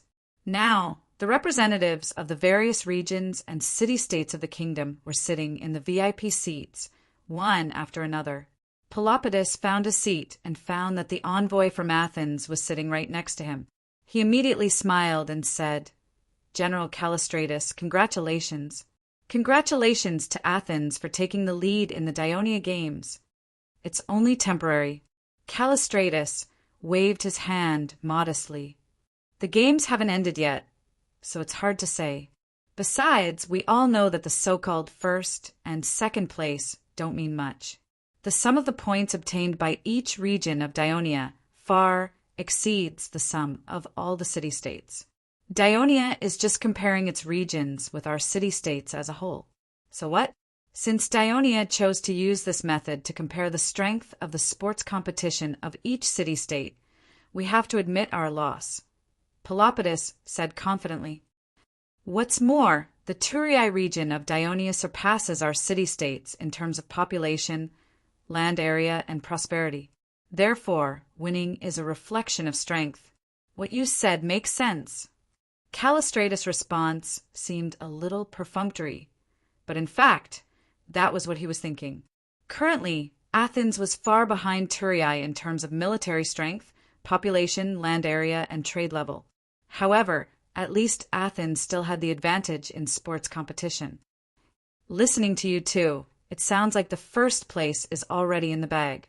But let me tell you, our Arcadia is only 2 points behind Athens. Maybe when the marathon is over, Arcadia will be able to overtake us because we have several long-distance runners. Lycomedes suddenly interrupted. The preparatory team had arranged for the top few envoys of the city-states to sit together. It was really thoughtful of them. When it comes to long-distance runners, we, the Pyotia Alliance, also have several. Among them, Pantacris has even won the championship in the 3,000-meter long-distance race. This time, he has also signed up for the marathon. The final champion will definitely be him, Pelopidas said proudly. Just now, he had congratulated Callistratus, but now he had a smug look on his face, as if he was going to seize the first place on the medal table. How can a 3,000-meter race be compared to a marathon? That's a super long distance of nearly 10 miles. Callistratus, who had been modest just now, was not to be outdone. He said, "The reason why the Dionia Games has this event is because of the glorious battle in Athens, the marathon. We have more than 15 runners who have signed up for the competition. For more than a year, they have been training tirelessly every day just to bring the glory that should have belonged to Athens back to Athens." "You're thinking too much, Callistratus," Lycomedes sneered. Although the long-distance marathon was indeed started because of the Athens Games, can the current runners in Athens get a good ranking in this competition? I wasn't optimistic about it. Running a marathon required not only a lot of stamina, but also a strong will to run such a long distance. Would the Athenians, who were used to enjoying themselves, be able to endure this kind of hardship? I think it's very difficult. On the other hand, we, the Arcadia people who trudge between the mountains every day, are more able to endure hardships. The most able to endure hardships are the farmers. You mean that as long as we send a farmer, we can win this event? Epaminondas watched from the side as these three, who could be said to be the most powerful people in the Greek city-states, argued about whether their city-states could win the final standings of the games. He could not help but sigh in his heart. Thinking back to the opening ceremony of the games, all of them were relaxed, full of curiosity, and had the mentality of watching a joke. Now, they were completely immersed in it. Not only them, looking at the envoys of the other city-states around them, it was the same. Although it was the first time that the Dionia people hosted the games, it should be a great success, just like everything else they do. Epaminondas thought to himself. He said, "You guys don't have to argue anymore. I think the champion of this marathon is likely to be won by the athletes of Dionia." Why? Pelopidas knew that his best friend usually did not like to talk, but every time he spoke, he would always have something to say. Epaminondas said seriously, "Based on my understanding of the Dionysian army, the Holy Kingdom of Dioria conducts long-term military training for its citizens year after year, and one of the most important training programs is the armed long-distance running. Almost every 7 days, they have to run a distance of more than 5 miles. Therefore, the Dionysian army's marching speed is very fast in the war, and they can fight continuously. This characteristic has been reflected in many battles where the Dionysian army participated." Callistratus, Pelopidas, and Lycomedes looked at each other and suddenly stopped talking. Although what Epaminondas said was reasonable, Callistratus and the others still hoped that they would get lucky. After more than an hour of waiting, the contestants finally appeared in their field of vision. However, No matter how hard they stared and focused, they did not find any familiar figures among the contestants running at the front. Instead, the spectators on both sides of the track cheered thunderously, and some even shouted the names of the contestants in unison. Callistratus and the others were frustrated because the vast majority of the Dionia spectators would do such a thing. The contestants running at the front could only be from Dionia or even Turin. Their inference was not wrong. The contestants running at the front were all from the Turin region, and the contestant in the lead was named Arsenes. After running for a long time, not only did he not feel tired, but he was also getting more and more excited. Compared to the immature boy he was 5 years ago, Arsenes was now the main force of the First Legion, and at the beginning of the year he was promoted to a platoon leader and married the daughter of an elder in the army. This year was a joyous year for him. 2 days later, it would be the anniversary of his biological father's death. He decided to win the marathon, and then offer this glory to his biological father's grave, to pay tribute to the father who died in battle before he was born. He had grown into a man of indomitable spirit, and he could rest assured in Elysium. The weather today was unusually cool. The sea breeze mixed with humidity blew on his face. Listening to the spectators shouting his name, which was the same as his biological father's, his steps became bigger and faster. The first 3 places in the marathon were won by the contestants from Dionia, and all 3 contestants were from the first and second legions of Dionia.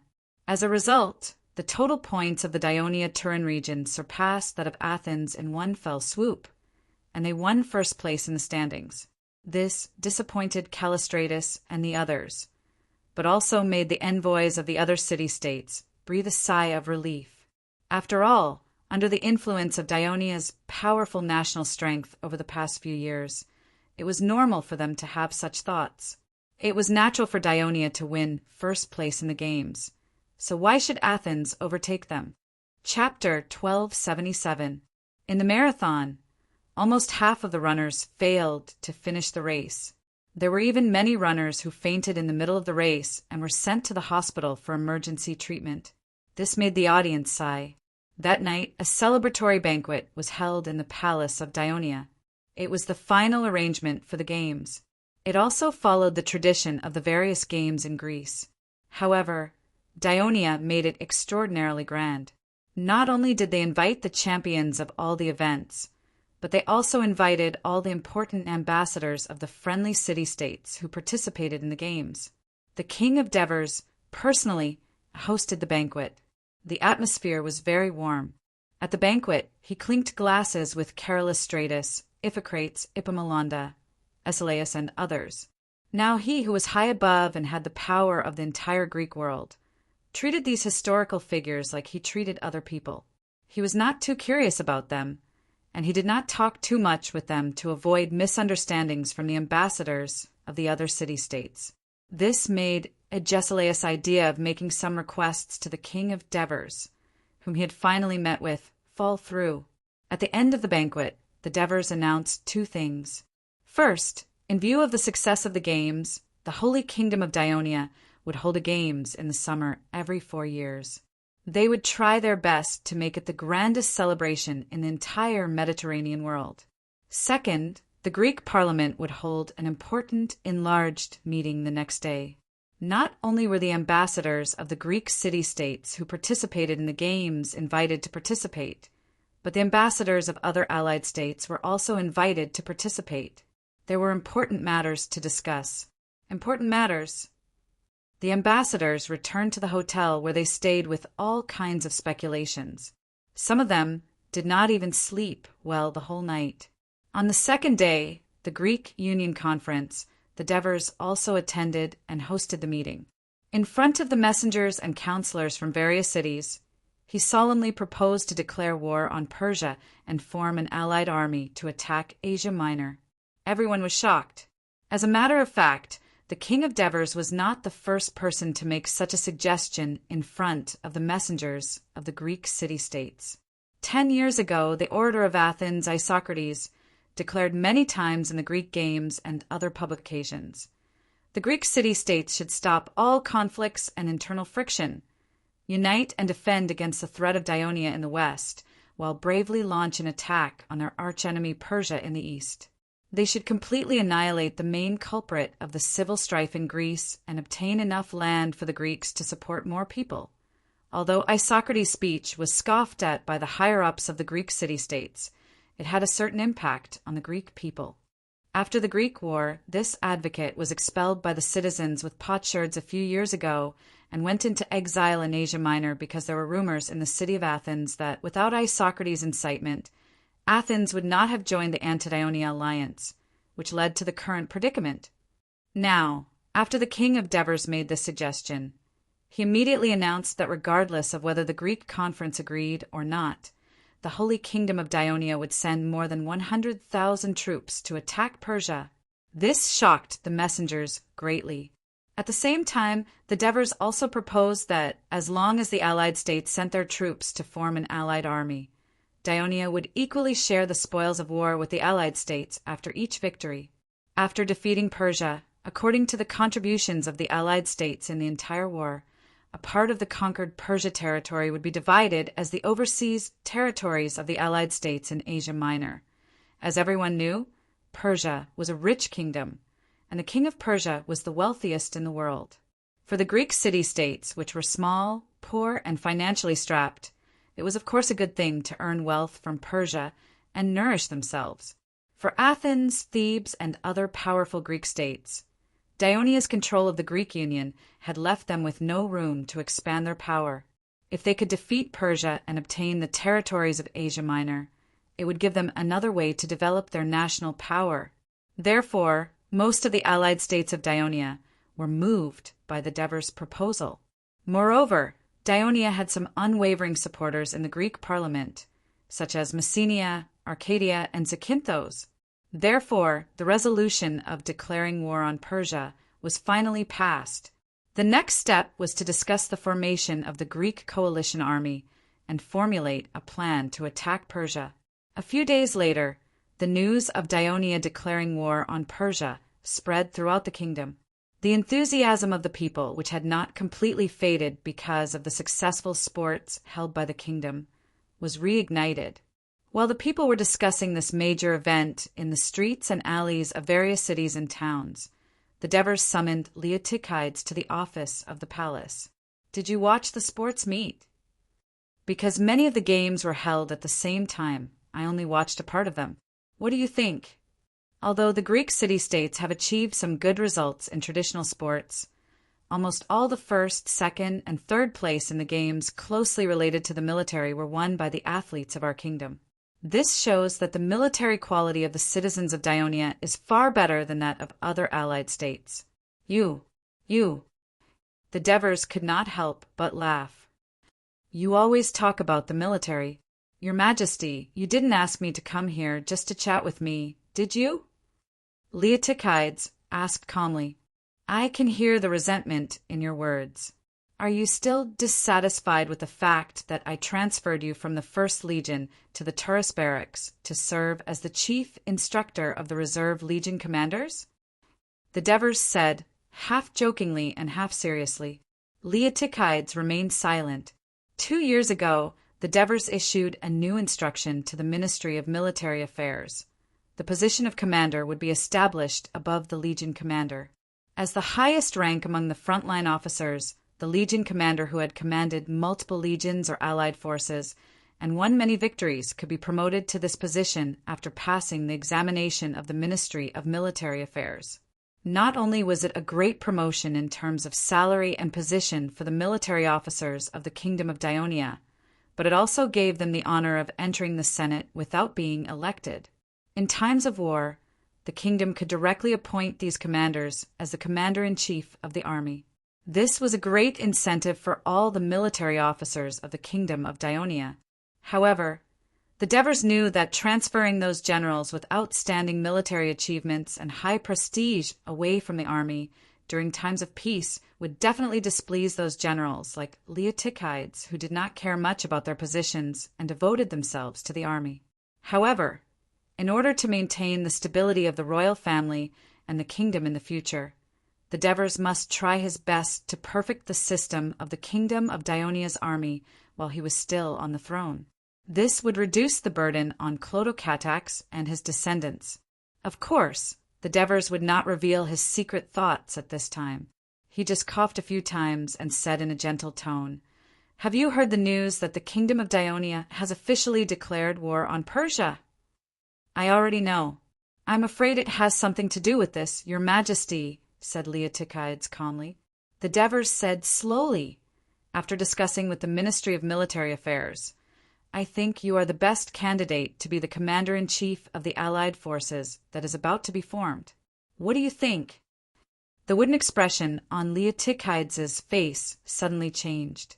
He immediately said, "Your Majesty, I'm willing to take on this responsibility." The Devers smiled. He picked up a booklet on the table and said, "If that's the case, the candidate for the commander-in-chief of the Greek allied forces will be you. These are some of the preliminary matters that have been decided during the Greek alliance meeting. Take a look first." Leotychides immediately took the booklet and carefully flipped through it. Suddenly his expression changed. He asked, "Your Majesty, why is there a separate line behind the line that Sparta will send 3,500 soldiers and 40 tons of wheat? Agesilaus will send 500 soldiers to Sparta." The Devers looked at him and said meaningfully, "That was added after Agesilaus talked to me alone. Agesilaus will personally lead all the Sparta soldiers in the land of Ligonia to participate in this military operation. He hopes that after defeating Persia, the kingdom will give the real Sparta a good territory in the western part of Asia Minor. Agesilaus wants all the people of Sparta to move out of Ligonia and colonize Asia Minor." The usually calm Leotychides showed a hint of surprise. "Yes." The Devers nodded and said softly, "After the new government was formed in Ligonia, the political situation was relatively stable at first. However, when the original Helos gradually got used to their new citizenship and eliminated their fear of Sparta, their hatred for Sparta also increased day by day. Sigh, this is also where I didn't think it through. After all, after so many years of persecution by Sparta, countless Helos died in their hands. This kind of hatred cannot be easily erased. Although the Helos do not dare to openly clash with Sparta due to the kingdom's rules, they can still suppress Sparta through the citizens' assembly or other political means. After all, more than half of their citizens are in Ligonia, and the Priasi also have a grudge against Sparta. So, for the past year or so, Sparta's life has not been good. Colonizing Asia Minor may be a better choice for them. In the past few years, Leotychides had deliberately blocked the news from Sparta, so he did not know that the people of Sparta were living in poverty. After listening to the Devers, he could not help but feel a little guilty, but at the same time he was also very disappointed. After all, Ligonia was the homeland of Sparta for hundreds of years. After a while, he refocused his attention on the name list and raised his question. "The Spartan warriors are very strong, and I have no objections if they want to go out alone. But why did they let Agesilaus lead the troops? He is almost 80 years old. Can he fight?" Chapter 1278. He's the one who insisted on it. I'm afraid that he wants to protect the few remaining citizens of Sparta. Besides, I can see that although he's old, he's still in good health. If it's just to lead the army, it shouldn't be a problem. Devers said seriously, "Besides, he's been fighting in Asia Minor for many years. He's very familiar with the situation there. He can provide valuable reference for you to lead the coalition army to attack the western part of Asia Minor. So I suggest that you communicate with him as much as possible during the war." Upon hearing this, Leotychides' stiff expression changed a little. He was silent for a moment before he asked, "Your Majesty, this booklet records the soldiers, food, and ships provided by the Allies, but it doesn't say how many soldiers the kingdom is going to send." Devers smiled and said in an understanding tone, "The Greek allies will send a total of 30,000 soldiers. If you don't have enough troops around you, it won't be good for you to command the battle. So I've discussed with the Ministry of Military Affairs and decided to send the 10th Legion, the 11th Legion, the 20th Legion, the Thessaly Legion, and the 6th Cavalry Legion, composed of the Thessaly Cavalry. Also, the allies of Central Greece, such as Wolsey, Helniki, Sabine, and Equi, are willing to send troops. They've been allies with us for a long time, and they're all on the Italian peninsula.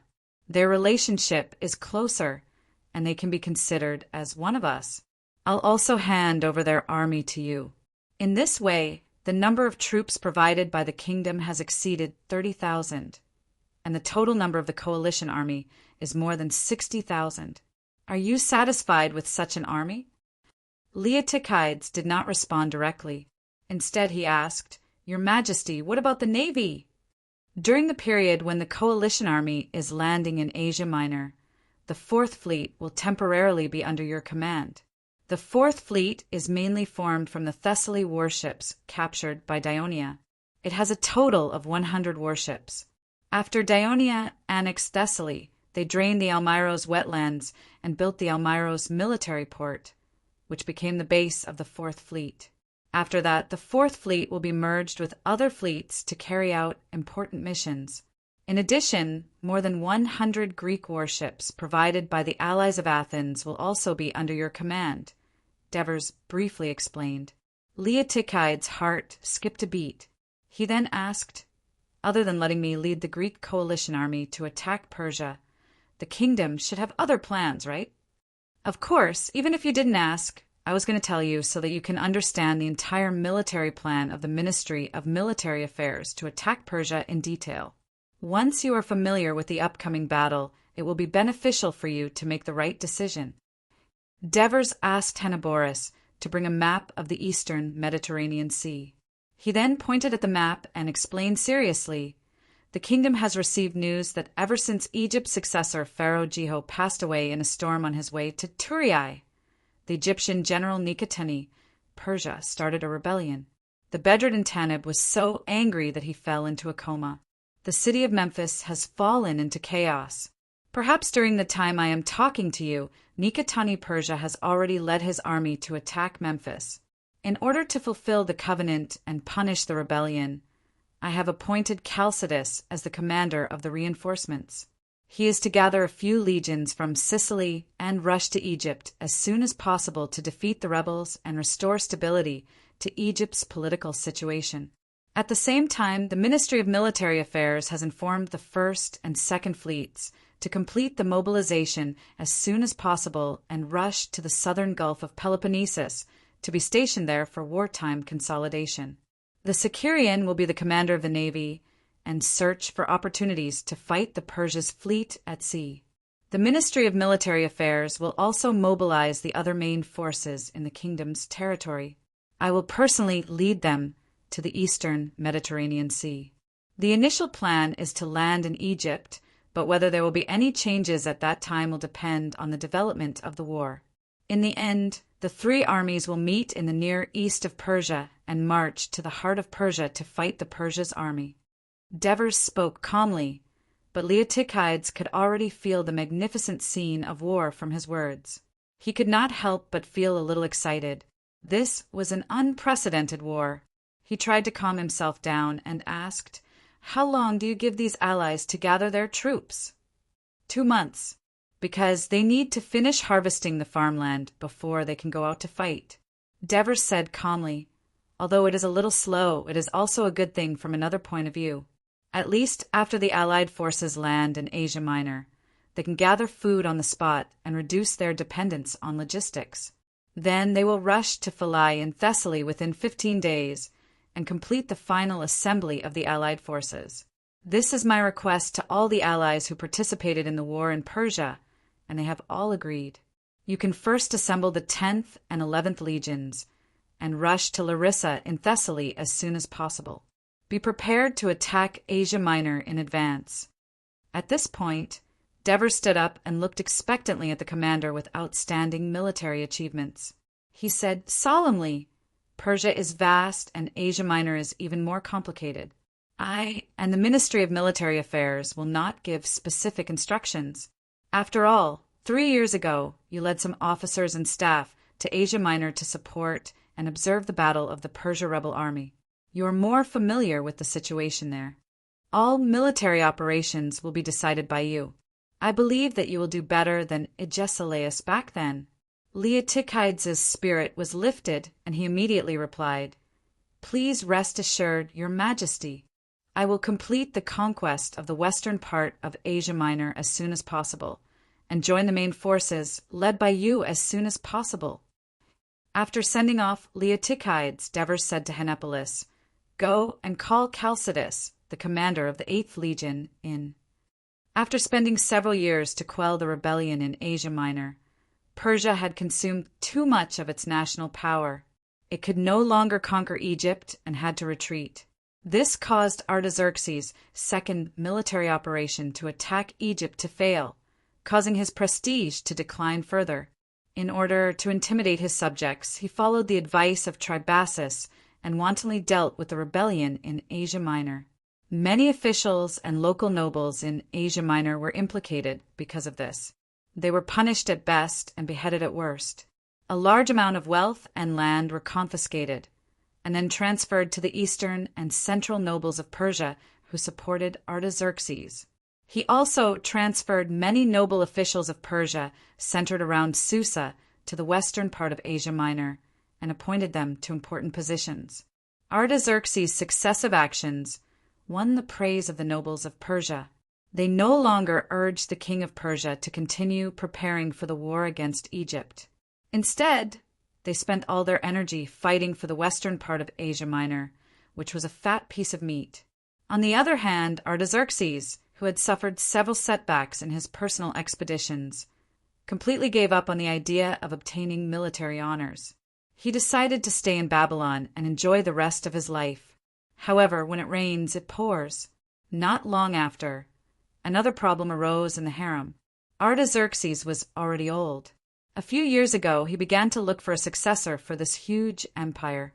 He had many children, but without hesitation, he decided to pass the throne to his eldest son, Darius, just like how his father had passed the throne to him.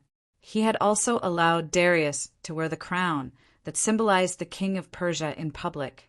According to the tradition and customs of Persia, the heir could ask his parents to grant him a favor in public.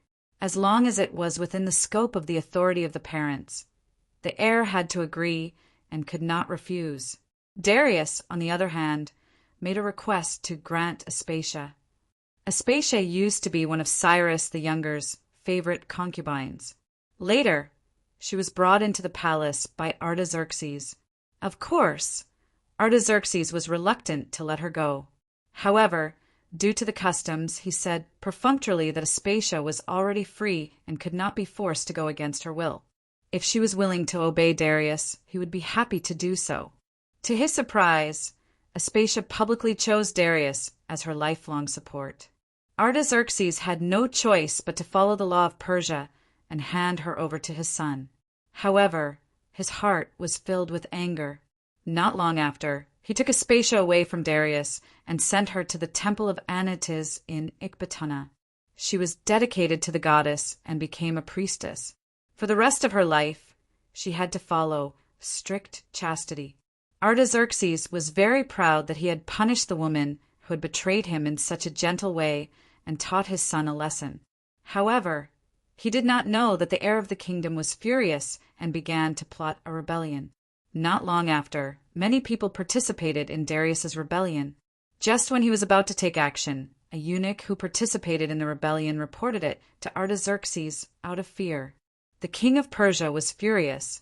He not only killed Darius with his own hands, but also executed many Persia officials who were involved in the rebellion. For a time, Babylon was flooded with blood. A spy reported to the king of Persia that Darius had also sent someone to persuade Tarabasis. He might have also participated in the rebellion.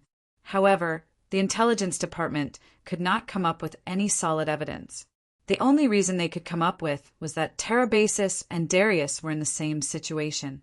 It turned out that many years ago, in order to win over his trusted ministers, Artaxerxes had promised to marry his daughter, Amestris, to Tarabasis, just as he had married his other two daughters to the sons of Orontes and Phanebatzos.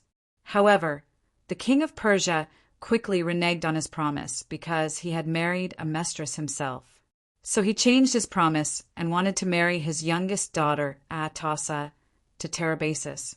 But later, he was so obsessed with Atossa that he did not fulfill his promise. This incident made Tarabasis a joke in the court of Persia.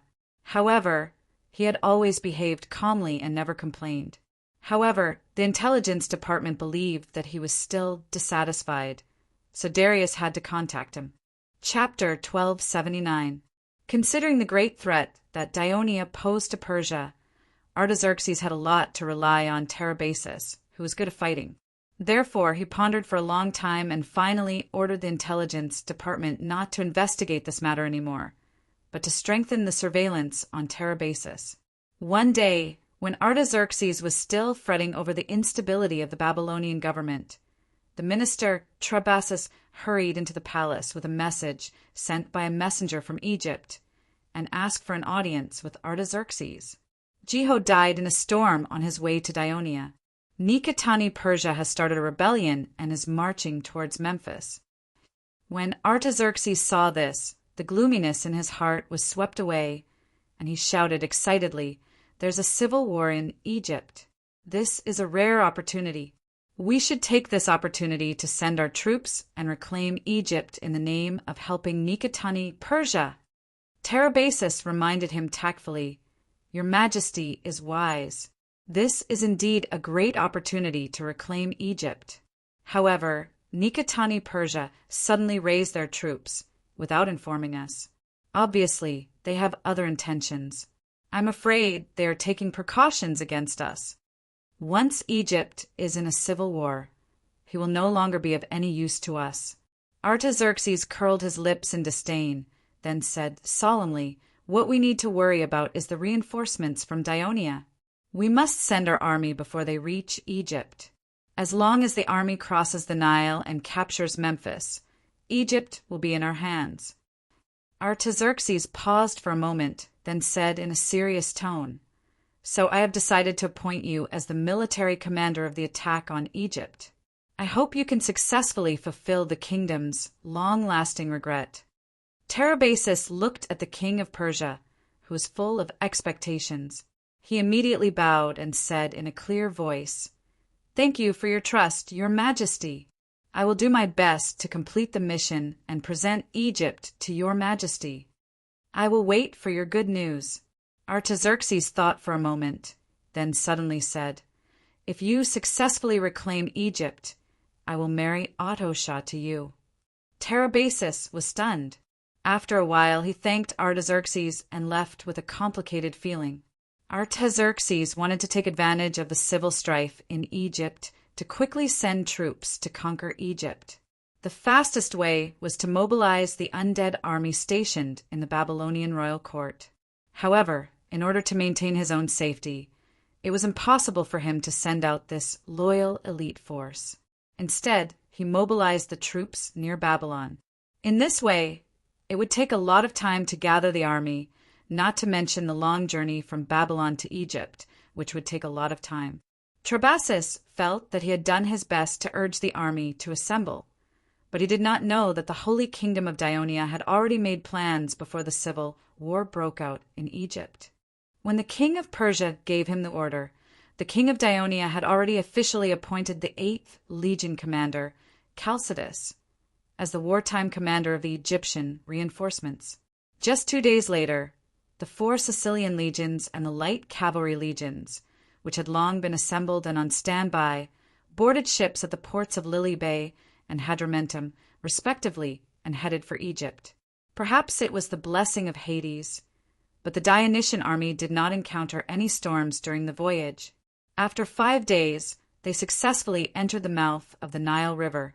At this time, Nikatani Persia had just conquered Memphis and publicly announced that Pharaoh Tanib had died of illness. Before his death, he had issued a letter of invitation for Nikatani to take over the position of pharaoh. However, while he was appointing himself as pharaoh and forcefully marrying the queen, he also sent people to kill members of the royal family and the former pharaoh's trusted aides. The people of Memphis were in a state of panic, and the entire Nile Delta was in turmoil. Some of the mayors announced that they would support Nikitani Persia as the new pharaoh, while some of the mayors mobilized their troops to eradicate the rebels. Some of the mayors decided to wait and see how the situation would develop. Naucratis, located at the mouth of the Nile Delta, was an Egyptian town with the largest population of Greek descendants. It was also the town that benefited the most from the alliance between Egypt and Ionia over the past 20 years. Not only did the residents have a favorable impression of Ionia, but many Ionia had also settled there for a long period of time. Among them were the intelligence agents of the Kingdom of Ionia. They had already convinced the officials of Naucratis beforehand. Therefore, when the fleet of Ionia soldiers approached the outpost at the mouth of the river, the officials and citizens of Naucratis opened the city gates wide under the instigation of the intelligence agents of Ionia. When they saw the well-groomed and imposing Ionia soldiers entering Naucratis, the citizens did not feel worried. Instead, they felt relieved. Only a strong army could ensure the safety of the people in this period of turmoil. With the protection of the Dionysian army, Naucratis would naturally be able to stay away from the chaos of war. After resting for a night in Naucratis, Chalcidus's army quickly advanced south the next day. The route they took was exactly the same as the Dionysian army that had come to reinforce Persia's invasion a few years ago. However, their goal was completely different. With the help of the intelligence agents, the slogan, "The Ionia army will eliminate the rebels and help the Egyptians regain peace and tranquility," quickly spread throughout the entire Nile Delta. After all, the Dionysian army had left a very good impression in the hearts of the Egyptians. Their military discipline was strict, they fought bravely, and they did not offend the people. In addition, the 40,000-strong army led by Chalcidus was very powerful. Therefore, the Egyptian towns and cities that they passed through did not put up any resistance, and all opened their doors to welcome them. The Dionysian army had a smooth journey and quickly approached the walls of Memphis. Nikitani had originally colluded with Persia to strengthen his own forces and usurp the throne in the future. However, he knew very well that compared to Persia, which was bent on annexing Egypt, Ionia, which had been allied with Egypt for more than 10 years and had saved Egypt several times in times of crisis, was a better partner to work with. Therefore, he had originally made up his mind. After usurping the throne and the situation had stabilized, he would immediately send messengers to Ionia to express his goodwill and continue to ally with them. He would then borrow their strength to defend against the Persia. However, he did not expect Ionia's reinforcements to arrive so quickly. However, he did not panic too much. He believed that he was the only member of the Egyptian royal bloodline and that it was a fact that he had succeeded the pharaoh. If he showed his goodwill, Ionia could only acknowledge him as the next pharaoh and form an alliance with him. That would be the best outcome. Therefore, he sent messengers to the Dionysian army, which was marching towards Memphis. However, Chalcidus, who had received instructions from the king of Devers, did not see the messengers he sent and detained them. At first, when Nikitani did not receive a reply from Persia, he thought that the messengers had met with an accident on the way. However, many of the messengers he sent never returned, and he began to feel uneasy. During the previous invasion of Egypt by Persia, he had fought alongside the Ionia and had a deep understanding of the Dionysian army's combat strength.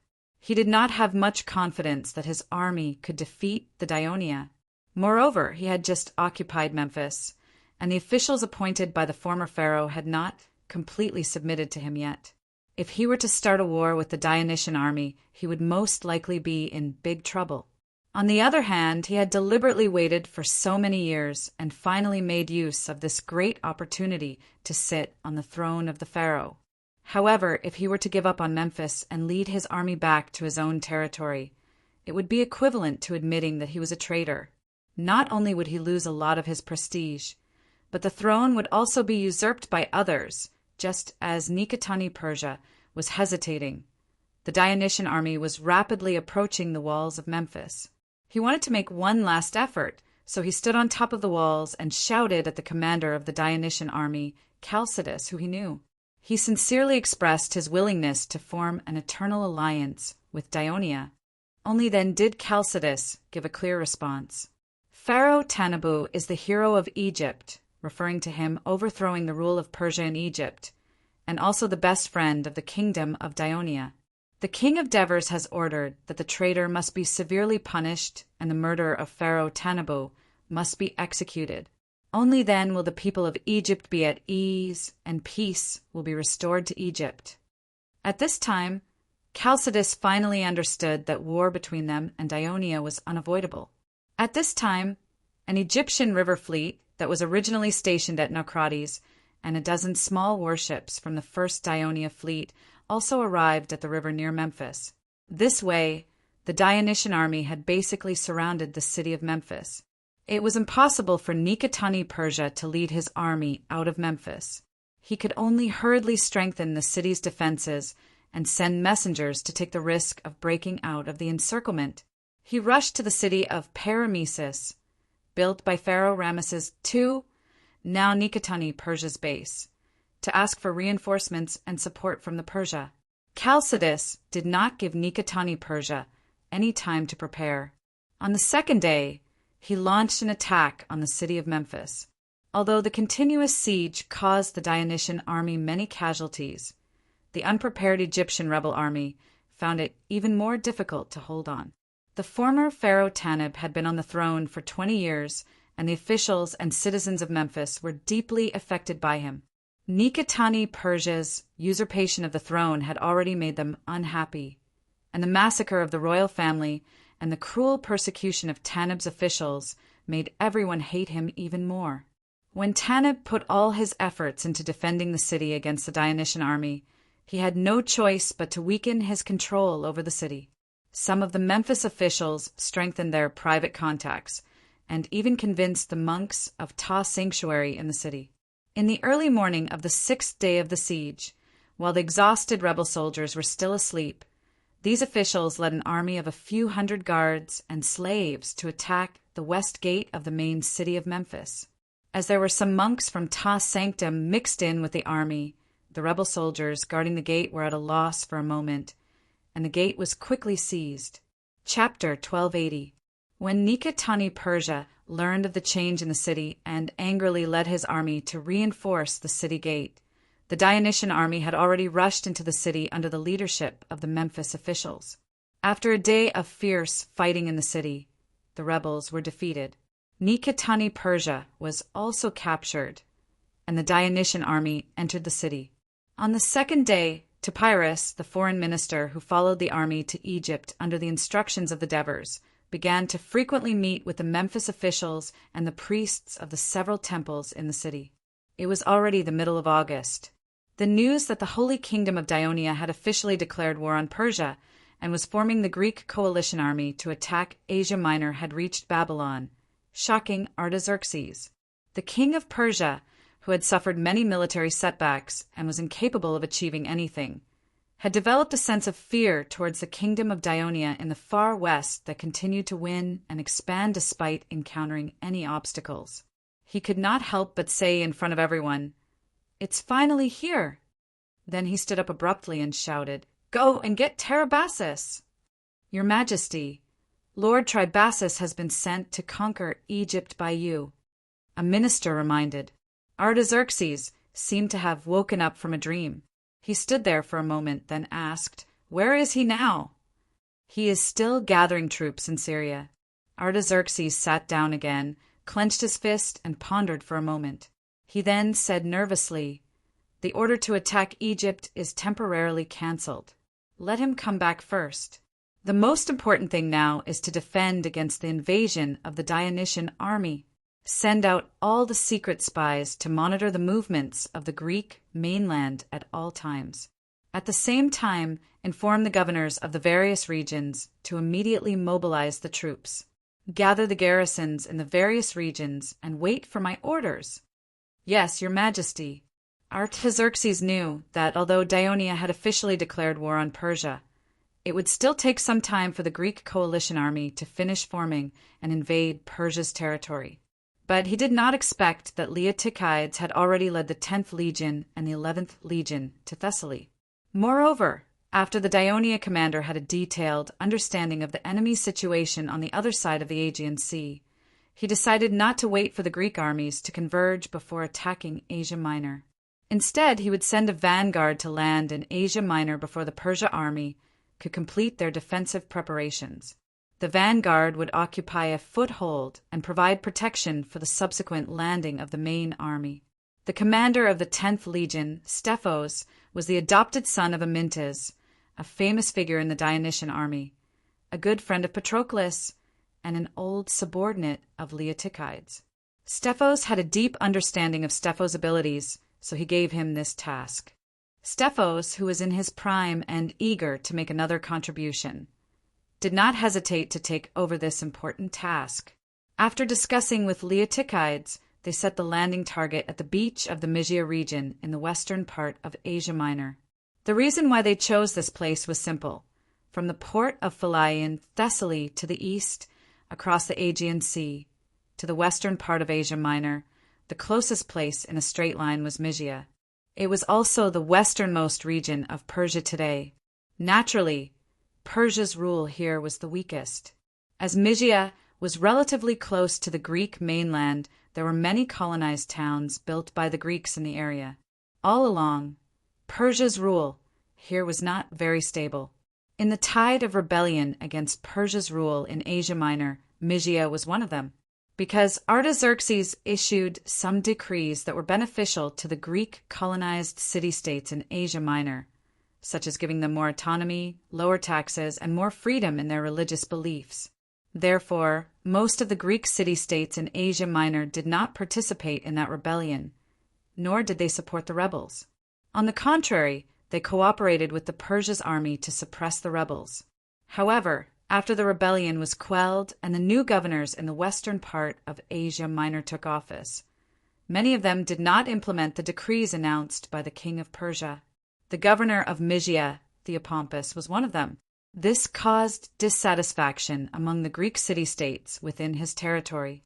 The Persian noble from Susa obviously did not expect that the Greeks within his territory would dare to oppose his decision.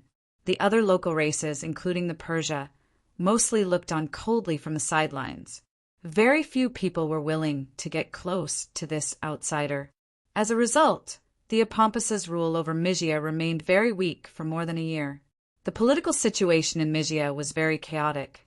A few days later, the well-prepared 10th Legion of Daionia, with a total of more than 8,000 soldiers, boarded a troopship at the port of Philai. Under the escort of the 4th Fleet, they sailed straight east. 2 days later, they successfully landed on the beach of Mysia. At the same time, they quickly captured the defenseless island of Tenedos, which was not far from the beach. In September, the news that King Devers will personally lead the army to attack Persia had just been officially announced to the public. A few guests had already arrived at the office of the palace. When the Devers saw these guests, he pretended to be surprised and asked, "What's the occasion today for all of you to come and visit me?" "Your Majesty," Felicius, who had been retired for many years, replied respectfully, "We heard that you will personally lead the army to attack Persia, so everyone was very excited. We made an appointment to come and see you. We hope that you will allow us to go with you to the land where we once fought side by side." "Yes, Your Majesty. After so many years, I can't forget those comrades who died in Persia. Back then, because we were in a hurry to escape, we hurriedly buried their bodies. We didn't even put a copper coin in their mouths. This time, when we go to Persia, I must transport their bodies back home and bury them properly, so that their wandering souls can smoothly return to underworld purgatory." Alexis, who had always been relatively calm, also said emotionally, "And Crulcus, Persicenus, Menon, and the others, I heard that their heads were sent to Babylon, and the people of Persia simply threw them in the garbage. Even if we spend a lot of effort, we may not be able to find them, but collecting their bodies and bringing them back home is everyone's common wish." Then, when Hieronymus finished speaking seriously, Tormid, Agathia, and the others immediately echoed loudly, "Everyone's common wish." Devers heard something from these words. "Your Majesty, We are here on behalf of most of the old mercenaries who are still alive and idle at home. We hope to follow you back to Persia." Epictetus said loudly. Devers's eyes swept across the faces of Felicius, Alexis, Hieronymus, Tormid, Marigi, Agethia, Epictetus, Marcius, Geogres, and the others. Finally, their eyes fell on Amyntas. This once outstanding and exceptionally brave general of Dionia could not stand at all now.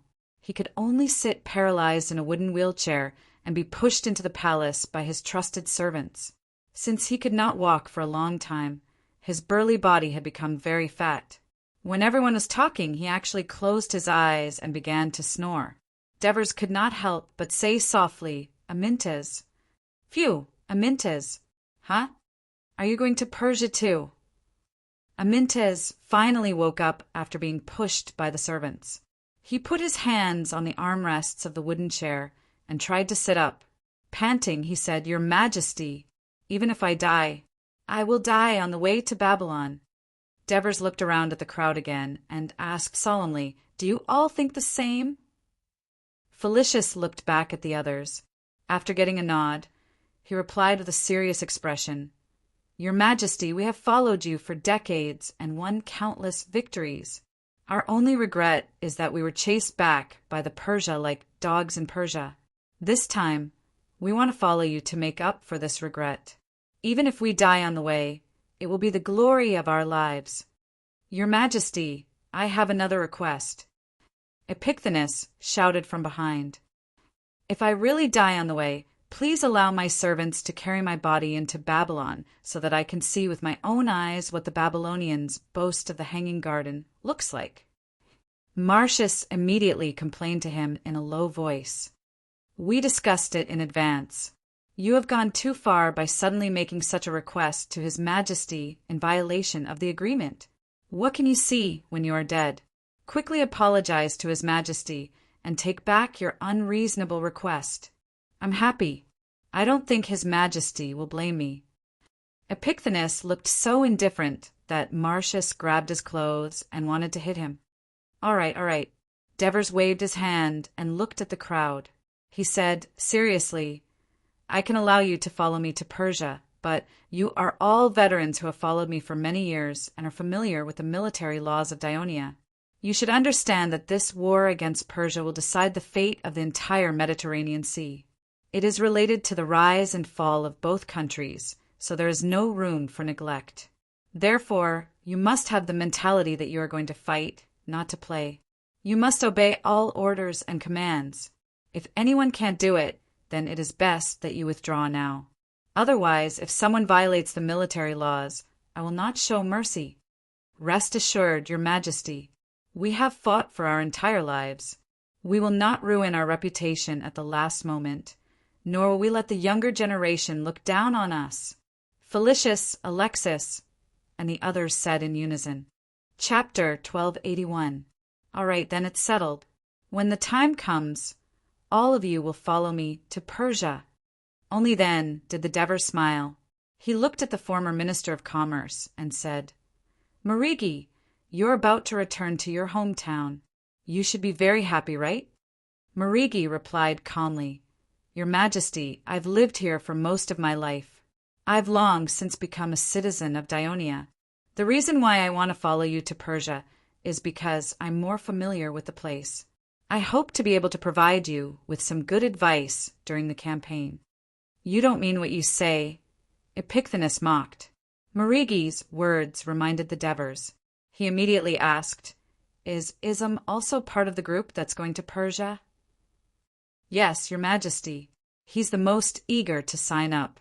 After all, he'll be able to return to his hometown," Felicius replied with a smile. Alexis immediately understood the meaning behind the Dever's words. She continued he should be at home now. Should we call him over immediately? No need to rush. There'll be time in the future. The Devers looked at the crowd and sighed. It's been a long time since we've gathered together. Don't be in a hurry to go back today. I'll send someone to call Matones, Oliver's Alpines, and the other former mercenaries from Turin. I'll arrange a banquet in the palace. Let's have a good chat, all right? That's great. Thank you, Your Majesty. Late at night, the Devers returned to his mansion in the Hill of Kings after the banquet. When he arrived at the backyard, he found that the main hall in front of him was brightly lit. He found it strange. Walking in, he saw the two queens, Christoia and Agnes, sitting in the large hall. He asked drunkenly, "It's so late. You two, why aren't you going to bed yet?" "Your Majesty, we're waiting for you," Christoia said in a reproachful tone. "Waiting for me? What's the matter?" Devers burped. Agnes immediately helped him sit down and brought him a cup of hot honey water that she had prepared earlier. She asked with concern, "We heard that Your Majesty is personally leading an army to attack Persia. Is this true?" Devers held her hand and comforted her softly. "You too don't have to worry. Persia is obviously weak now. We are fully capable of defeating it completely, so that it will no longer be a threat to the kingdom. Besides, this is a war between Dionia and Persia. Almost all the legions of the kingdom will be deployed. If I don't go there myself, I won't feel at ease." Devers gently squeezed Agnes's hand and looked at Crystal, his tone becoming even more gentle. "Don't worry, this is the last time I'll lead troops into battle. Once this war is over, I'll be by your side and won't let you worry any more." "Your Majesty." Crystal was moved, but her expression quickly became serious. "In the past, when you led troops into battle, my sister and I could only wait at home. But this time you're going to Persia. We've already discussed it, and we'll go with you." "What?" Devers immediately sobered up. He looked at Crystal, then at Agnes, and asked in disbelief, "You're not joking, are you?" "Your Majesty." Crystal straightened her chest and said in a serious tone, "Agnes and I have discussed this all day, and we're now making this request very seriously. I hope you'll take it seriously." "All right." Devers let go of Agnes's hand and sat up straight. He coughed lightly and said in a low voice, "I don't agree." Seeing Crystal pull a long face, Devers continued to explain, "I was the one who made the military law of Dionia. It's precisely because the army has strictly enforced it that we've been able to win time and time again and have the powerful kingdom we have today. Article 91 of the military law specifically states that generals and soldiers are not allowed to bring their families into battle, nor are they allowed to abduct women. Violators will be punished by beheading. Do you want me to be beheaded? Even if no one dares to do so, as the one who made the military law and the commander of the entire army, will the soldiers seriously abide by it if I break it? Once this bad precedent is set, it will eventually lead to the corruption of military discipline. Will the army still be able to win?" Agnes was a little convinced, and she looked at Christoia. Crystal was unmoved. "The military law states that women are not allowed to follow the army into battle? Then aren't the nurses in the medical camps women?" Devers retorted without hesitation. "They're not women, they're soldiers. Over the past few decades, the soldiers have long since stopped treating them as women. They've already become a part of the various armies." Crystal said with a smile, "Come to think of it, the nurses in the medical camp were originally established by me according to Your Majesty's suggestion. I was still the captain of the nurses at the time, and now I can take on that role again." "Absolutely not," Devers said firmly. "Both of you are now the princesses of the kingdom of Dionia, the mothers of the nation in the hearts of the people.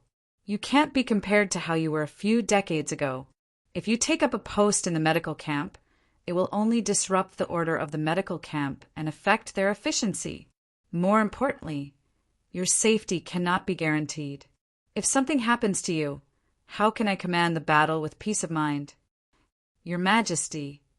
Crystal's eyes suddenly turned red, and she choked a little as she said, "I followed you from Persia to Greece, and I haven't returned home for decades. I've heard merchants in Asia Minor say that ever since Persia saw the kingdom as an enemy, they somehow found out that I was born in Miletus. Although my father was punished by the Persia because of Cyrus's rebellion, he passed away 10 years ago. But this time the Persia killed my father's family, hundreds of people, including our neighbors. They were either killed or enslaved, Crystal clear tears flowed down her well-maintained white cheeks, but her voice became a little shrill. Your Majesty, I swear in the name of Hades, this time I will go to Miletus personally. All the Persia people who participated in the murder of my family and all the accomplices of Miletus must be punished. I will also try my best to find all the surviving people so that they can settle down again and live a prosperous life. This is what I owe them. The Devers was silent. In fact, he had already learned about the massacre of Christoia's family from Aristyras 5 years ago. In order to not let his wife be sad, he hid it. He did not expect Christoia to have known about it long ago, but to bear it silently. If her father was involved in Cyrus's rebellion and suffered the revenge of the king of Persia, it could be said that it had nothing to do with Dionia, but the destruction of her family was the real cause of the Devers. Now that Christoia swore in the name of God, it showed that she was determined. If the Devers still objected, it would undoubtedly cause a rift in the decades of relationship between husband and wife, so he hesitated. At this time, Agnes spoke up to smooth things over. Your Majesty, what do you think?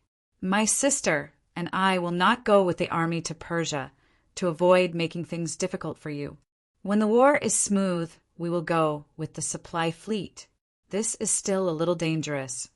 The Devers looked at his 2 wives' expectant and pleading eyes and finally compromised. All right, I will arrange this. But, Christoia, who will be in charge of your Chamber of Commerce when you are gone? And Agnes, who will be in charge of the Temple of Hera? Eunice is now able to take charge of things on her own.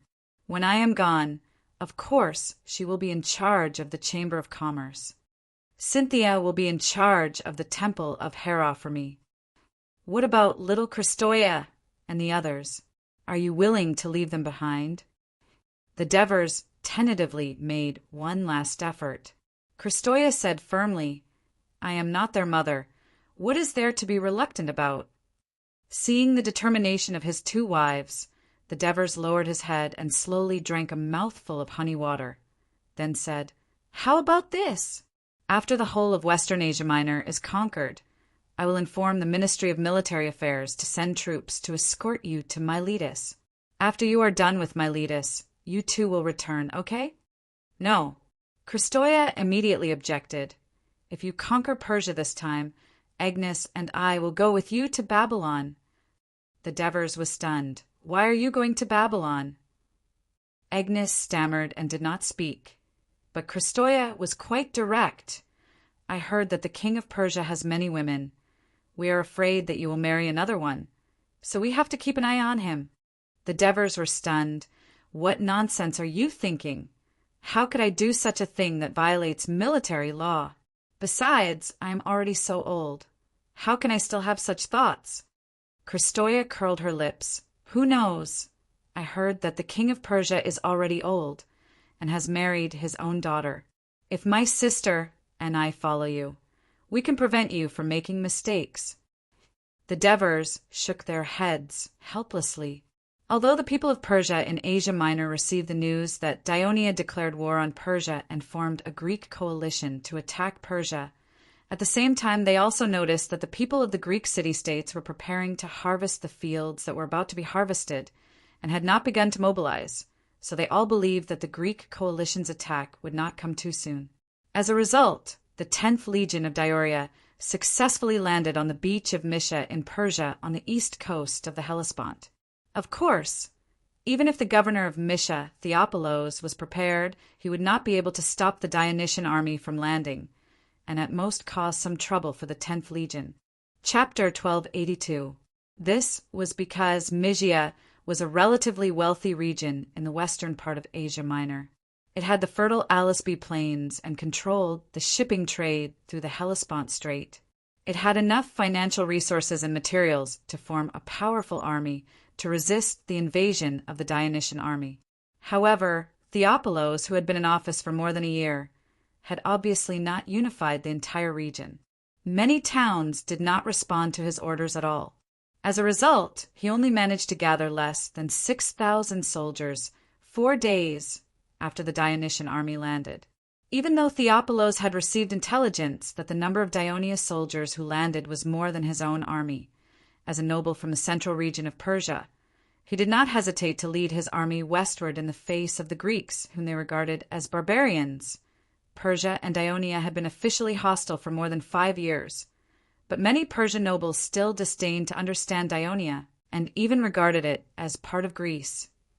A few days later, he approached the camp built by the 10th Legion near the coast.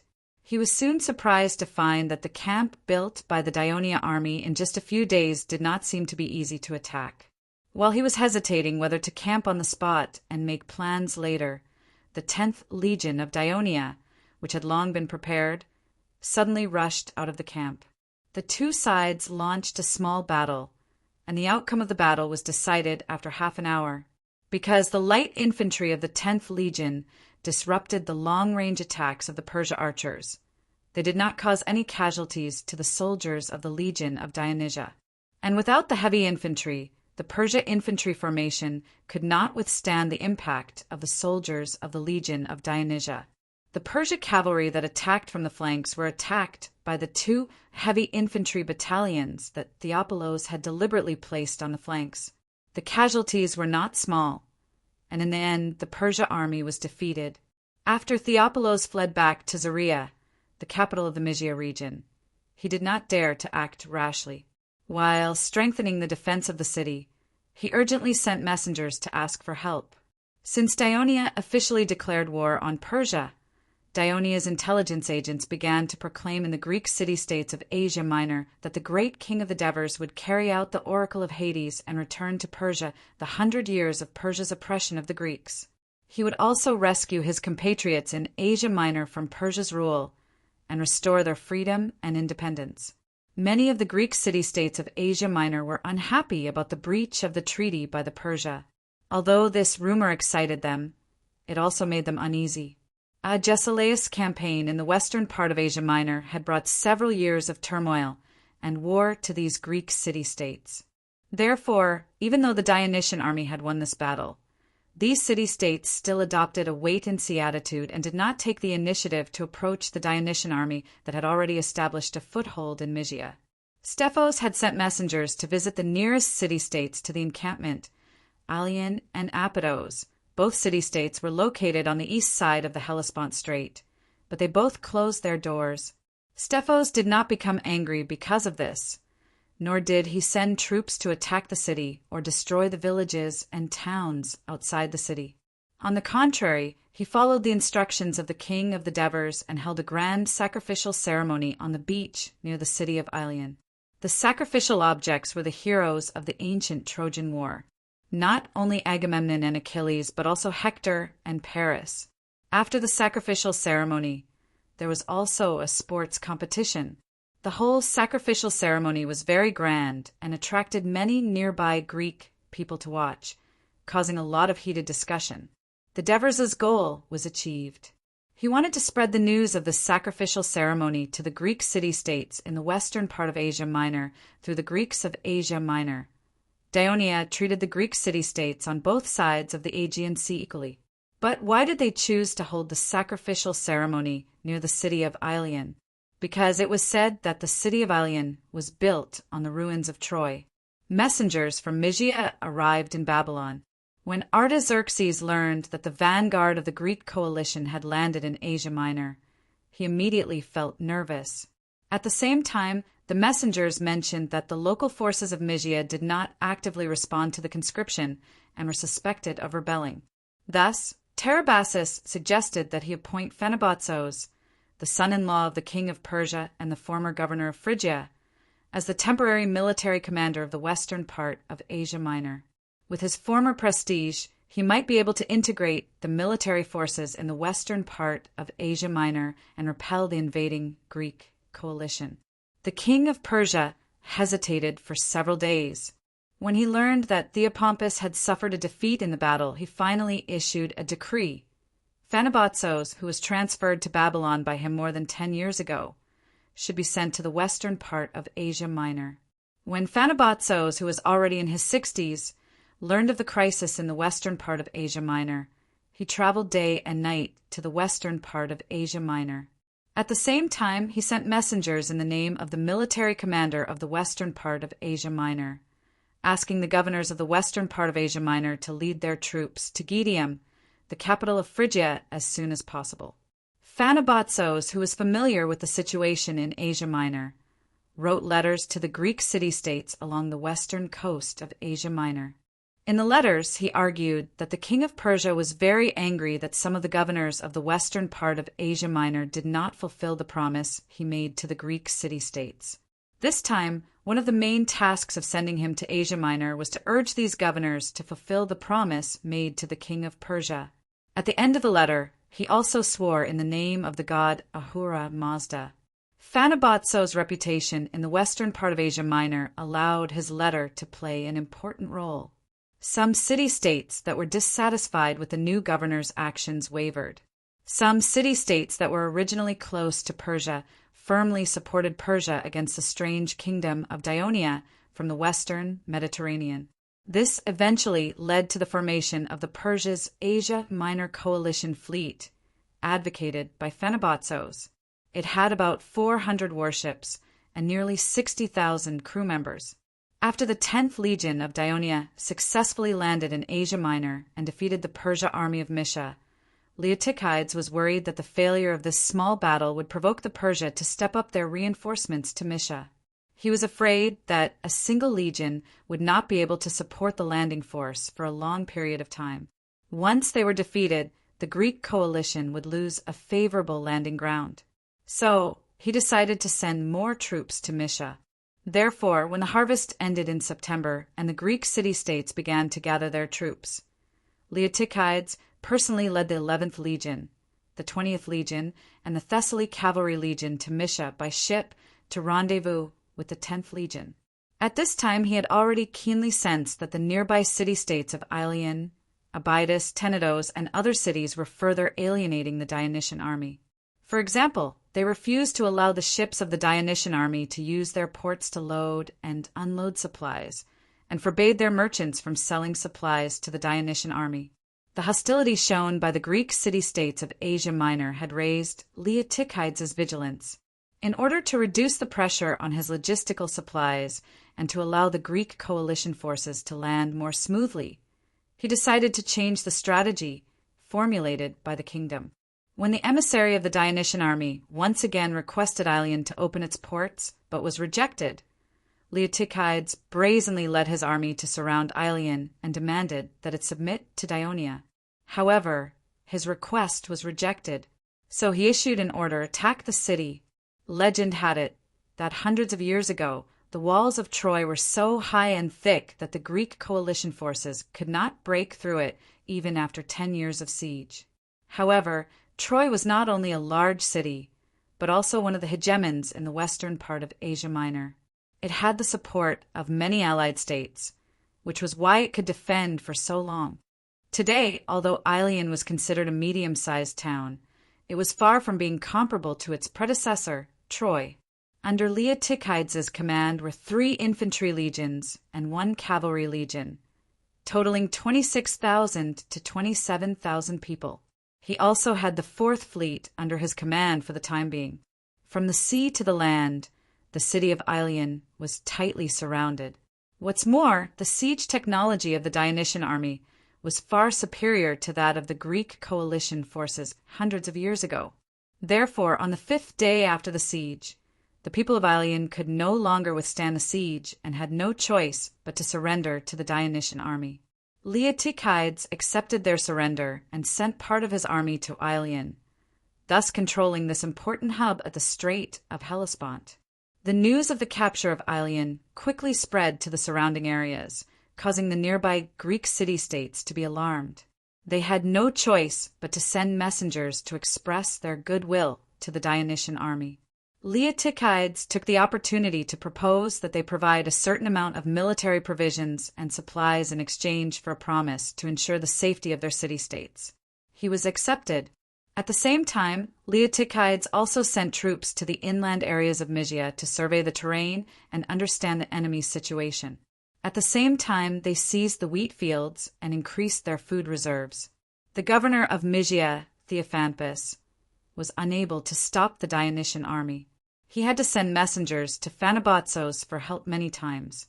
At this time, Phanabatzos, who was staying in Gerdium, was still waiting for the armies of the various regions of Asia Minor to converge.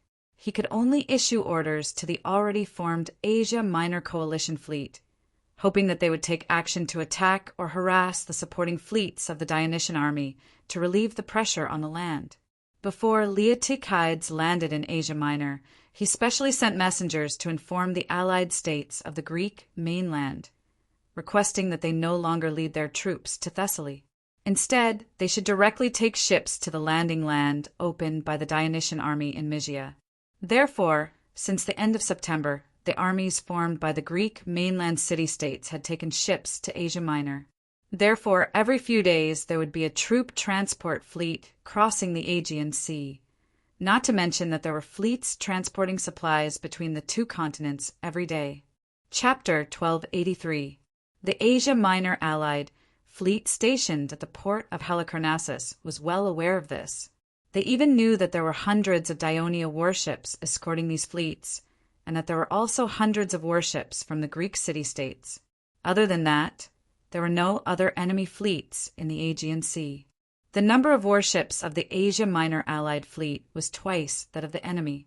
Therefore, after some discussion, the Asia Minor fleet decided to head north to the Mysia Sea to seize the opportunity. At the beginning of November, the Asia Minor fleet sailed north. By the time they arrived at the waters near the entrance of the Hellespont, the Greek allied fleets had already fled. Unwilling to return empty-handed, the Asia Minor fleet pretended to head south at dusk, but in fact they quietly docked at the port of Hellespont on the island of Lesbos, which was not far south of the Dionysian army's landing place. The two pincers of Lesbos resembled that of a crab. The two pincers were not completely closed, forming a bay in the center. The entrance of the bay was facing south, away from the Hellespont Strait. Therefore, the Greek allied forces were not able to detect it for a while.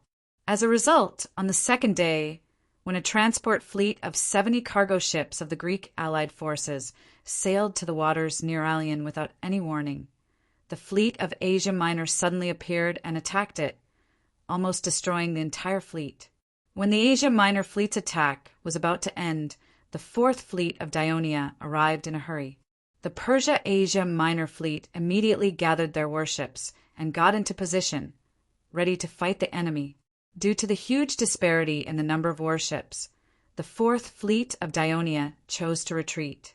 Meanwhile, the sailors of the Persia-Asia Minor fleet were a little tired after chasing the fleeing Greek cargo ships back and forth. They were not in the mood to fight anymore, so they returned to the port of Hellespont. On the second day, the Asia Minor fleet reappeared in the waters near the entrance of the Hellespont, but they did not find any trace of the Greek allied fleets. They patrolled for half a day, but found nothing. In the end, they returned to the port of Hellespont. In the evening, the senior commanders of the Asia Minor fleet held a military meeting to discuss whether the fleet should return to Halicarnassus as soon as possible. Most of the admirals from the Greek city-states of Asia Minor thought, the Greek allied forces have learned their lesson from yesterday's failure. As long as we are here, I am afraid that their fleet will not appear. The Asia Minor fleet had a large number of crew members. Obviously, Lesbos Island could not provide enough supplies, and it was troublesome to obtain supplies from the nearby coastal city-states of Asia Minor. More importantly, the Asia Minor fleet has alerted the enemy, and the logistics are very important to the Greek coalition army. The Kingdom of Dionia will definitely not give up and send reinforcements. Don't forget that the Dionians have thousands of warships. On the other hand, the admirals of Persia believed, although the Asia Minor fleet has made some achievements, it is not enough to boast about in front of Phanabatzos, let alone attract the attention of the king of Persia. Even if the Greek coalition army was evading the attack of the Asia Minor fleet, the fleet might not be able to achieve any significant achievements in the future. But as long as the Asia Minor fleet remained in this sea, it would cut off the supply of the Greek coalition army for another day. This would make the Greek coalition army fearful and provide assistance to the Asia Minor army that was still forming. As for the logistics, they did not have to worry about it. As long as they ask for help from Phanabotsos, he will naturally write a letter to the nearby regions to provide assistance to the entire fleet. So far, we have not received any news of the other Dionia fleets appearing in the Aegean Sea. Even if they really intend to attack, they will not be able to do so in a short period of time. The Asia Minor fleet can rest assured and stay here for a few more days to gain more military achievements. Although most of the warships of the Asia Minor fleet were provided by the Greek city-states, the command was in the hands of the Persia. Since the Persians insisted, the admirals of the Greek city-states naturally could not object. So the next day, the Asia Minor fleet continued to cruise in this sea, but when they returned to the station at dusk, they received a shocking news. A Dionysian fleet with an astonishing number of warships had appeared near the waters of Kos and was heading north along the coastal waters of the western part of Asia Minor. It turned out that after receiving the order from the Ministry of Military Affairs, the three commanders of the Dionia fleets, Cecilia, Mytilades, and Stephakes, decided not to let the fleets go to Crete for the time being. After all, it would be difficult to not attract attention when thousands of warships were dispatched. It would inevitably arouse the enemy's vigilance, and they would not be able to achieve the effect of luring the snake out of its hole. In addition, the conditions of the port in Crete would be difficult to support the long-term stationing of the three fleets, so they decided to station the three fleets in Messenia and Ligonia first. As the most important relay station between the Holy Kingdom of Dionia and the mainland of Greece, the two kingdoms had been vigorously building port facilities in the past few years, fully able to meet the needs of the fleets and the crew.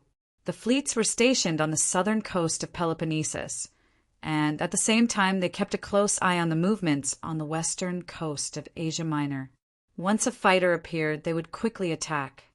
After the Devers agreed to their proposal, the three fleets were stationed in Messenia and Ligonia, and they rarely moved. Occasionally, they had to train to cultivate the tacit understanding between the fleets, and only a few warships were dispatched, and the training was carried out in the bay. As the southern coast of Peloponnesus was now the heart of the Holy Kingdom of Dionia's sphere of influence in the eastern Mediterranean, it was impossible for merchant ships from Persia and Asia Minor to enter. Therefore, the people of Persia had no idea that all the Dionysian fleet in the western Mediterranean had moved east.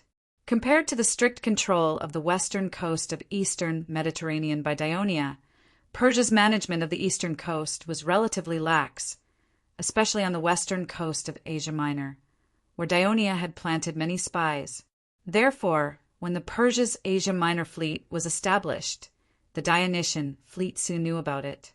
A few days after the Asia Minor fleet moved north, the three fleets of Dionia departed the port together and headed east. Thanks to Dionia's vigorous promotion and funding for the Greek allies to improve the port facilities and maintain the sea routes, the Dionysian fleet could not only replenish their food and water supplies in time when crossing the Aegean Sea, they could even travel at night when the weather was good. Therefore, when the Dionysian fleet arrived near the coast of Asia Minor, the Asia Minor fleet was still cruising in the waters of the Hellespont. When the generals of the Asia Minor fleet heard the news, they did not have the confidence to fight against the three fleets of Dionia, which far outnumbered them in number. They did not have the time to provide assistance to the ground forces, and immediately led the fleet back south. In order to avoid a head-on collision with the Dionysian fleet, after passing the island of Chios, the Asia Minor fleet began to move away from the coast, attempting to sail southwest in a big circle to avoid the Dionysian fleet. However, to prevent missing the enemy, the commanders of the Dionysian fleet specially arranged for the second fleet to approach the sea, the first fleet to stay away from the sea, and the third fleet to connect in the middle. All the fleets widened their front lines, like a huge net, to catch the big fish, the Asia Minor fleet. To be more precise, the Asia Minor fleet was somewhat lucky. A merchant ship passing by from a western city-state of Asia Minor kindly reminded the Asia Minor fleet that there was a Dionysian fleet heading towards them. Upon hearing the news, the generals of Persia panicked. Faced with the Dionysian fleet, the Asia Minor fleet could no longer continue to make a detour to the west. Otherwise, the fleet would enter the sphere of influence of Ionia in the Aegean Sea. Without any supplies, the fleet would soon collapse without a fight. Therefore, there was only one way in front of them, and that was to get the fleet close to the coast of Asia Minor as soon as possible and hide in the port of a town to avoid the fate of destruction. Therefore, the Asia Minor fleet made an emergency turn and headed straight east. They passed by the island of Samos and attempted to enter the port of Ephesus before the Dionysian fleet could catch up. Ephesus was a large city on the western coast of Asia Minor. Not only was the city wall high and thick, but it was also rich in supplies. The Asia Minor fleet could hide in the city for a long time until the Dionysian fleet had to leave. Unfortunately, the Dionysian fleet was prepared. The second fleet, led by Middle-Aides, quickly passed through the narrow strait of Samos. The warships spread out in the waters near Ephesus in a straight line to intercept the Asia Minor fleet's eastward escape. The generals of the Asia Minor fleet learned about the situation in front of them through the clippers. Faced with the danger of being intercepted in front and being chased from behind, they panicked like ants on a hot pan. They had no choice but to lead the fleet to flee to the port of Samos, which was closest to them. The island of Samos was only separated from the western mainland of Asia Minor by a narrow strait. Like Bosworth Island, it was actually one of the Ionian Islands. It used to be one of the important members of the Delian League established by Athens. Later, after the Corinth War, Athens gradually recovered its strength, and it once again joined the Sea League of Athens. However, Athens was defeated by Dionysia.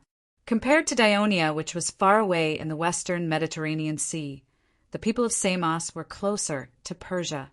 Later, it was attracted by some decrees issued by the king of Persia in order to win over the Greeks in western Asia Minor and quell the rebellion faster. In the end, it completely sided with Persia. When the Asia Minor fleet fled into the port, the three fleets of Ionia soon arrived. The sentries in the port lighthouse and the sentry tower looked at the endless number of Ionia warships spread out on the sea outside the port. All of them felt a chill down their spines. However, Samos, who once provided more than a dozen warships to the Asia Minor fleet, was still holding on to hope. Although the Dionysian fleet was strong, they could not launch an attack on land, nor could they stay here for long. They would have to leave soon. Chapter 1284. However, the people of Samos did not expect that under the command of Sicerian and the other fleet commanders, about 80% of the Dionysian fleet's Raven warships docked at the nearby beach. The fleet's infantrymen disembarked from the warships and gathered nearly 15,000 soldiers to surround the city of Samos. The people of Samos on the city wall were shocked to see the densely packed and fully equipped Ionia soldiers outside the city. At this time, Sicerian sent a messenger into the city of Samos. In the council, he threatened the people of Samos immediately surrender to Ionia. If they dared to let go of the Asia Minor fleet, they would be punished even if they surrendered.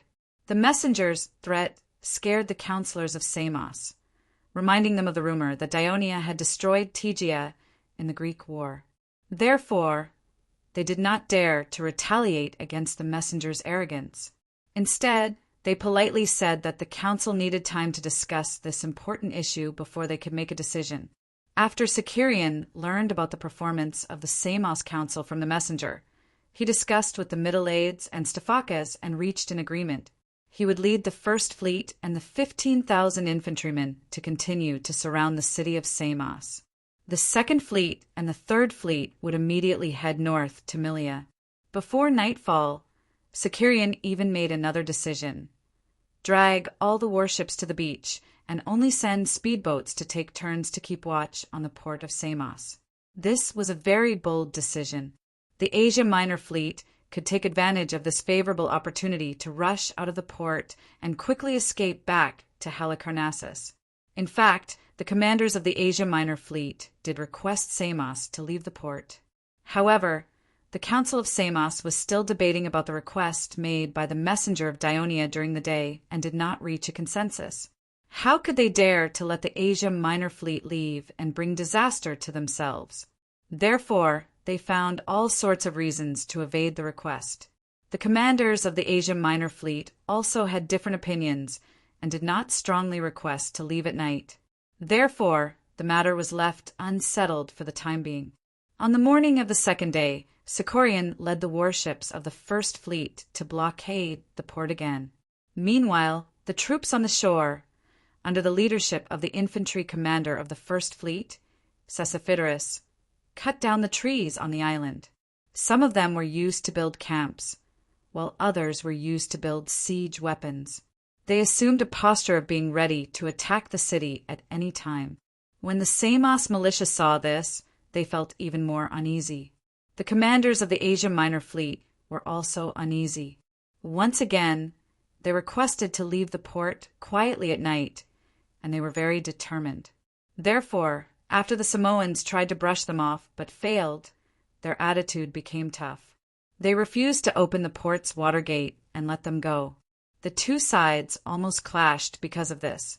Compared to the riots that almost broke out in the city, the Sicorian outside the city was not having it easy either. This was because the rations carried by the crew had run out. Their dinner was the fish that the fleet's crew had spent a lot of effort to catch from the coastal waters for the past 2 days. However, Sicorian was full of confidence and victory. Not only did he trust the Mytilades and Stephakas, but he had also fought side by side with Laotikides. He firmly believed that the current commander of the Greek coalition forces would seize this opportunity to help in time. For this reason, he visited various tents throughout the evening, encouraging the crew and the infantry of the fleet to persevere. On the morning of the third day, the starving Dionia crew still drove the warships out to sea and blockaded the port of Samos. If the Asia Minor fleet rushed out of the port and fought with the First Fleet of Dionia, the outcome was still unknown. However, the Asia Minor fleet was afraid that the enemy's warships outnumbered theirs, so they chose to continue to hide in the port. The Samosians' delay was more like handing their fate over to the gods. Of course, they hoped that the reinforcements from Persia would arrive in time. However, at noon, a huge fleet sailed from the north, and the Samosians' expectations were completely dashed. Not only did Laotikides send a fleet to transport food, but he also sent the 2nd, 3rd, and 4th fleets to transport the soldiers of the entire 10th Legion. For a time, thousands of warships gathered in the waters near Samos. Not only did they intimidate the Asia Minor fleet in the port of Samos, but they also demonstrated their powerful naval strength to the nearby coastal city-states such as Ephesus. 8,000 soldiers of the 10th Legion and the remaining infantrymen of the fleet had all landed on Samos Island. Almost 30,000 Ionians were lined up outside the city, covering most of the mountains and fields of Samos Island, not to mention the ballistic cannons that were so powerful. The Samosians were completely in despair. Since their establishment, they had never faced such a powerful enemy. Athens, which had once attacked them, could not be compared to them at all. Therefore, before the Dionia soldiers even started to attack the city, they quickly made a decision to surrender.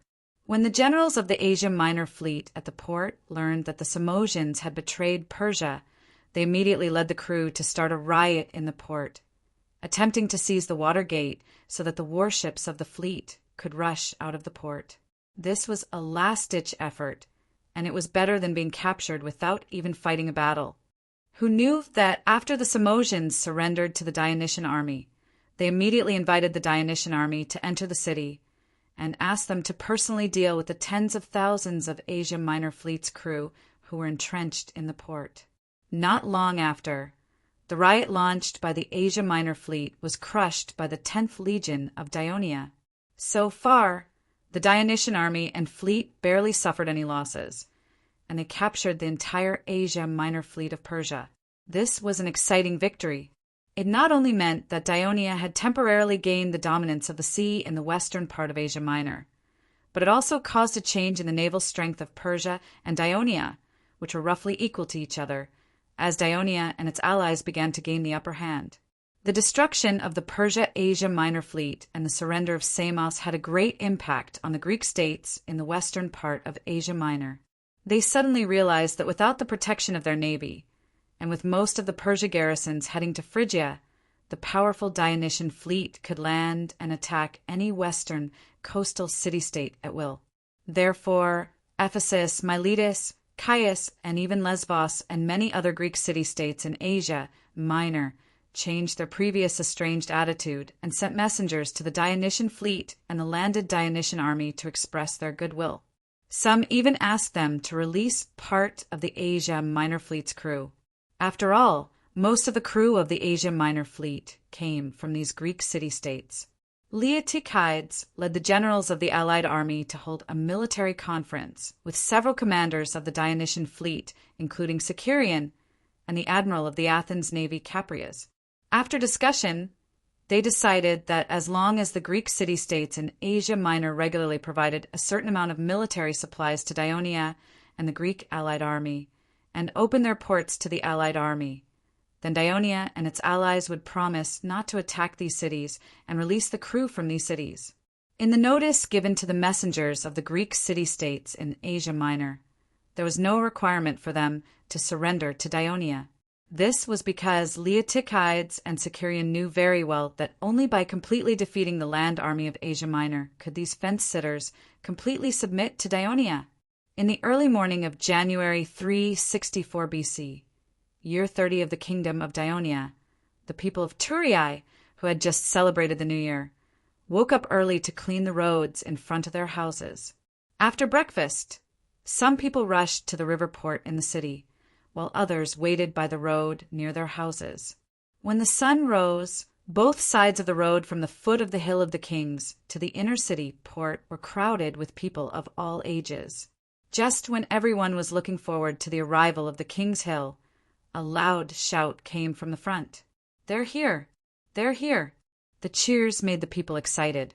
Everyone pushed and shoved each other. If it were not for the soldiers maintaining order on the road, it would have caused quite a commotion. After a while, in the middle of the road, a team of palace cavalry appeared. They wore black breastplates, purple cloaks, and red helmets. They rode majestic horses, and each of them looked imposing. They marched forward in an orderly formation. Behind them, the king of Dionia, the Devers, appeared in front of the people. He wore a golden crown on his head, a gorgeous armor engraved with the image of Hades waving a fork, and a thick woolen robe. He rode on a black horse. Although his hair was gray, his back was still straight, and his eyes were sharp. He looked hale and hearty. Beside him was his eldest son, Clotocatax, the current consul of the kingdom. The achievements he had made in Thurii over the past few years were obvious to all, especially the successful holding of the Dionia Games last year. His ability to govern had been fully recognized by the people of Thurii.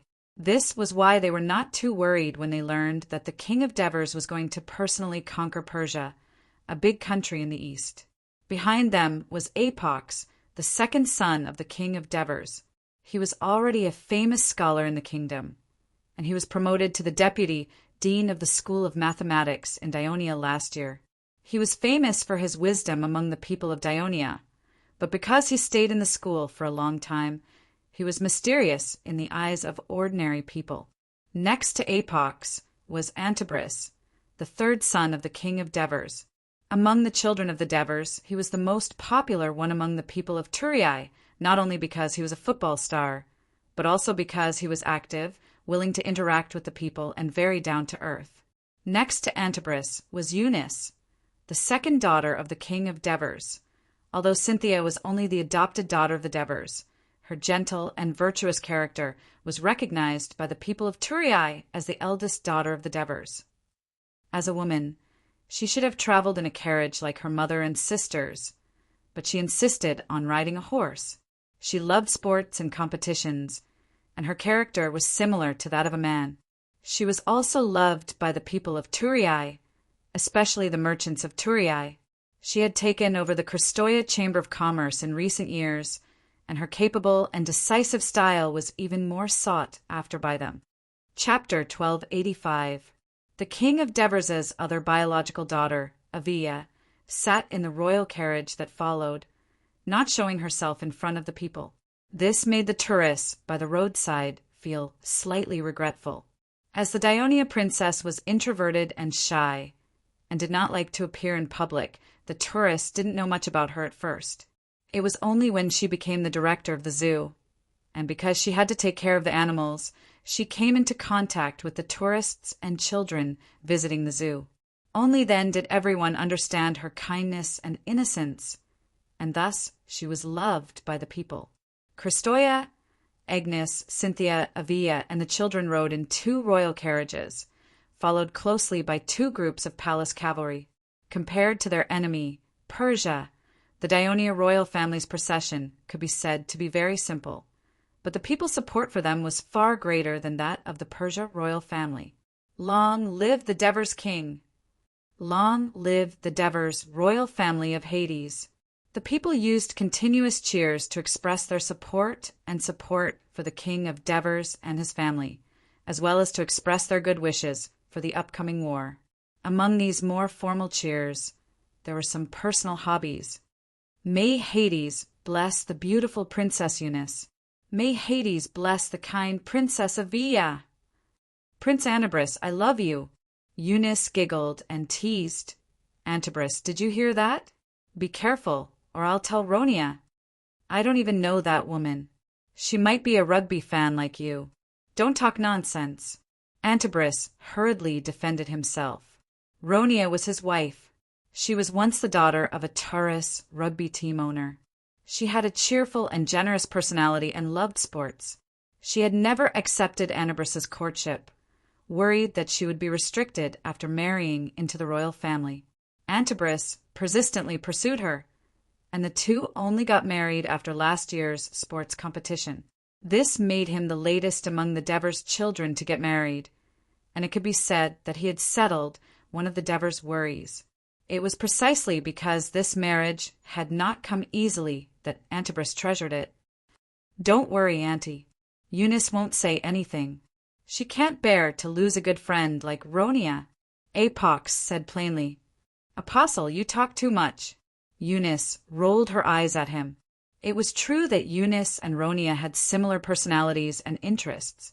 Ever since Ronia married into the royal family, the 2 quickly became good friends.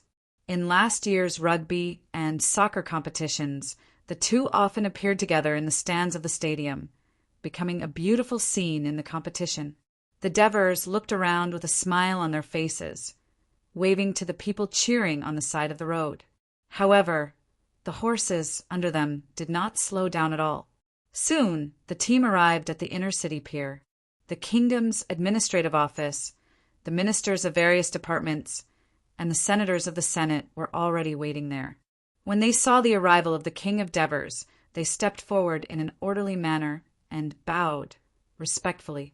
The Devers dismounted and looked at the 5 assistant ministers who walked up to him. He said seriously, After I go to the eastern Mediterranean, the affairs of the kingdom will be in your hands. Your Majesty, don't worry. His Highness Clodocatax is outstanding. We will do our best to assist him.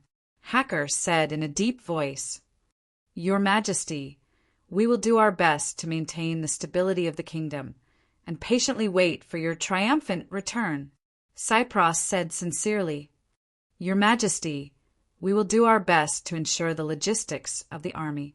You can attack the Persia with peace of mind. Antares said immediately. The Devers smiled and nodded. He patted the shoulders of Bagul and Adrianx, who did not speak but looked determined. A lot of things had been arranged beforehand, so there was no need for him to say anything more. He smiled at the ministers and senators who came forward to greet him as he slowly walked to the pier. When he walked to the side of the docked royal airship, only his family followed him. He stopped and swept his gentle eyes across the faces of each of his family members. Finally, his eyes fell on Patroclus, who he had called out from the crowd. He said solemnly, Patroclus, the safety of the kingdom and the royal family is in your hands. Your Majesty, Patroclus saw the unhappy look on the Devers' face as soon as he said that. He quickly changed his words and said, "Father, I will do my best to assist Clotho to maintain the stability of the kingdom." Previously, the Devers had ordered the Ministry of Military Affairs to transfer Hasdrubal to be the commander of the 14th Legion and follow him to Persia. Sextus would take over as the commander of the northern border of the kingdom. He then appointed his most trusted son-in-law, Patroclus, as the commander of the reserve legion of the kingdom, stationed in the barracks of Turiae. The most important mission of this temporary position was that if there was any unrest in the kingdom, especially in the Italian peninsula, he had the right to mobilize reserve troops from any region to quell the unrest. Patroclus was reluctant at first. He wanted to participate in the large-scale war between Daionia and Persia, but after the Devers' detailed discussion with him and his wife, Cynthia, he finally accepted the appointment. The Devers had personally led the army to war many times in the past, but they had never made such an arrangement. Why did they have to do this time? It was because the Devers believed that the war in Persia would last for a long time due to the distance and vastness of its territory. The kingdom of Daionia had sent almost all of its regular legions, so the internal defense would be inadequate. In case of an emergency, the army would not be able to come back in time. Therefore, they needed the most trustworthy general to stay in the kingdom and gather the remaining military resources to maintain the security of the kingdom. Of course, there was another important reason that the Devers could not say. Patroclus was still young, but he had already made great achievements in the military. If he was allowed to return from the war in Persia, his prestige in the army would be further enhanced, which would be detrimental to Clotho Catax's rule of the kingdom. Even though the Devers had carefully observed Patroclus for many years and believed that his character was completely trustworthy, he still needed to prepare for a rainy day to prevent a rift in the royal family in the future so that the family could always maintain harmony. The Devers nodded, then looked at his son, the future king, and said in a deep voice, "Take good care of your 2 mothers and siblings. After I leave, the kingdom will be handed over to you. Do it well." After the conversation between the father and son that night, Clotho Catax certainly understood the true meaning of the Devers' words. Feeling the weight of this heavy responsibility, he took a deep breath and replied with an unprecedented solemn expression, "Yes, father." "Your Majesty, don't forget to inform me and Agnes to go to Miletus when the time comes." Just then, Christoius suddenly reminded him loudly. The Devers gazed at the charming faces of his 2 wives and smiled gently. "Both of you wait for my good news. Grandpa, I also want to go to Persia with you." Christod could not help but say. Divers bent down with a kind look on his face. "You're still too young now. When you've learned all the knowledge in school and grown taller and stronger, not only will I bring you to Persia, but I'll also bring you to Egypt and Greece. What do you think? Yes?" Christod nodded vigorously. The Devers smiled and gently pinched his little face. Finally, under the watchful eyes of his relatives, they boarded the twin-headed dragon ship. "Your Majesty," the palace clerk Henoborus and the former head of intelligence, Aristyras, who were waiting at the entrance, bowed. "Your Majesty, you are too slow. Cough, cough. We have been waiting on the ship for so long that our feet are going to rot." The one who spoke was Amyntas, who was sitting in a wheelchair.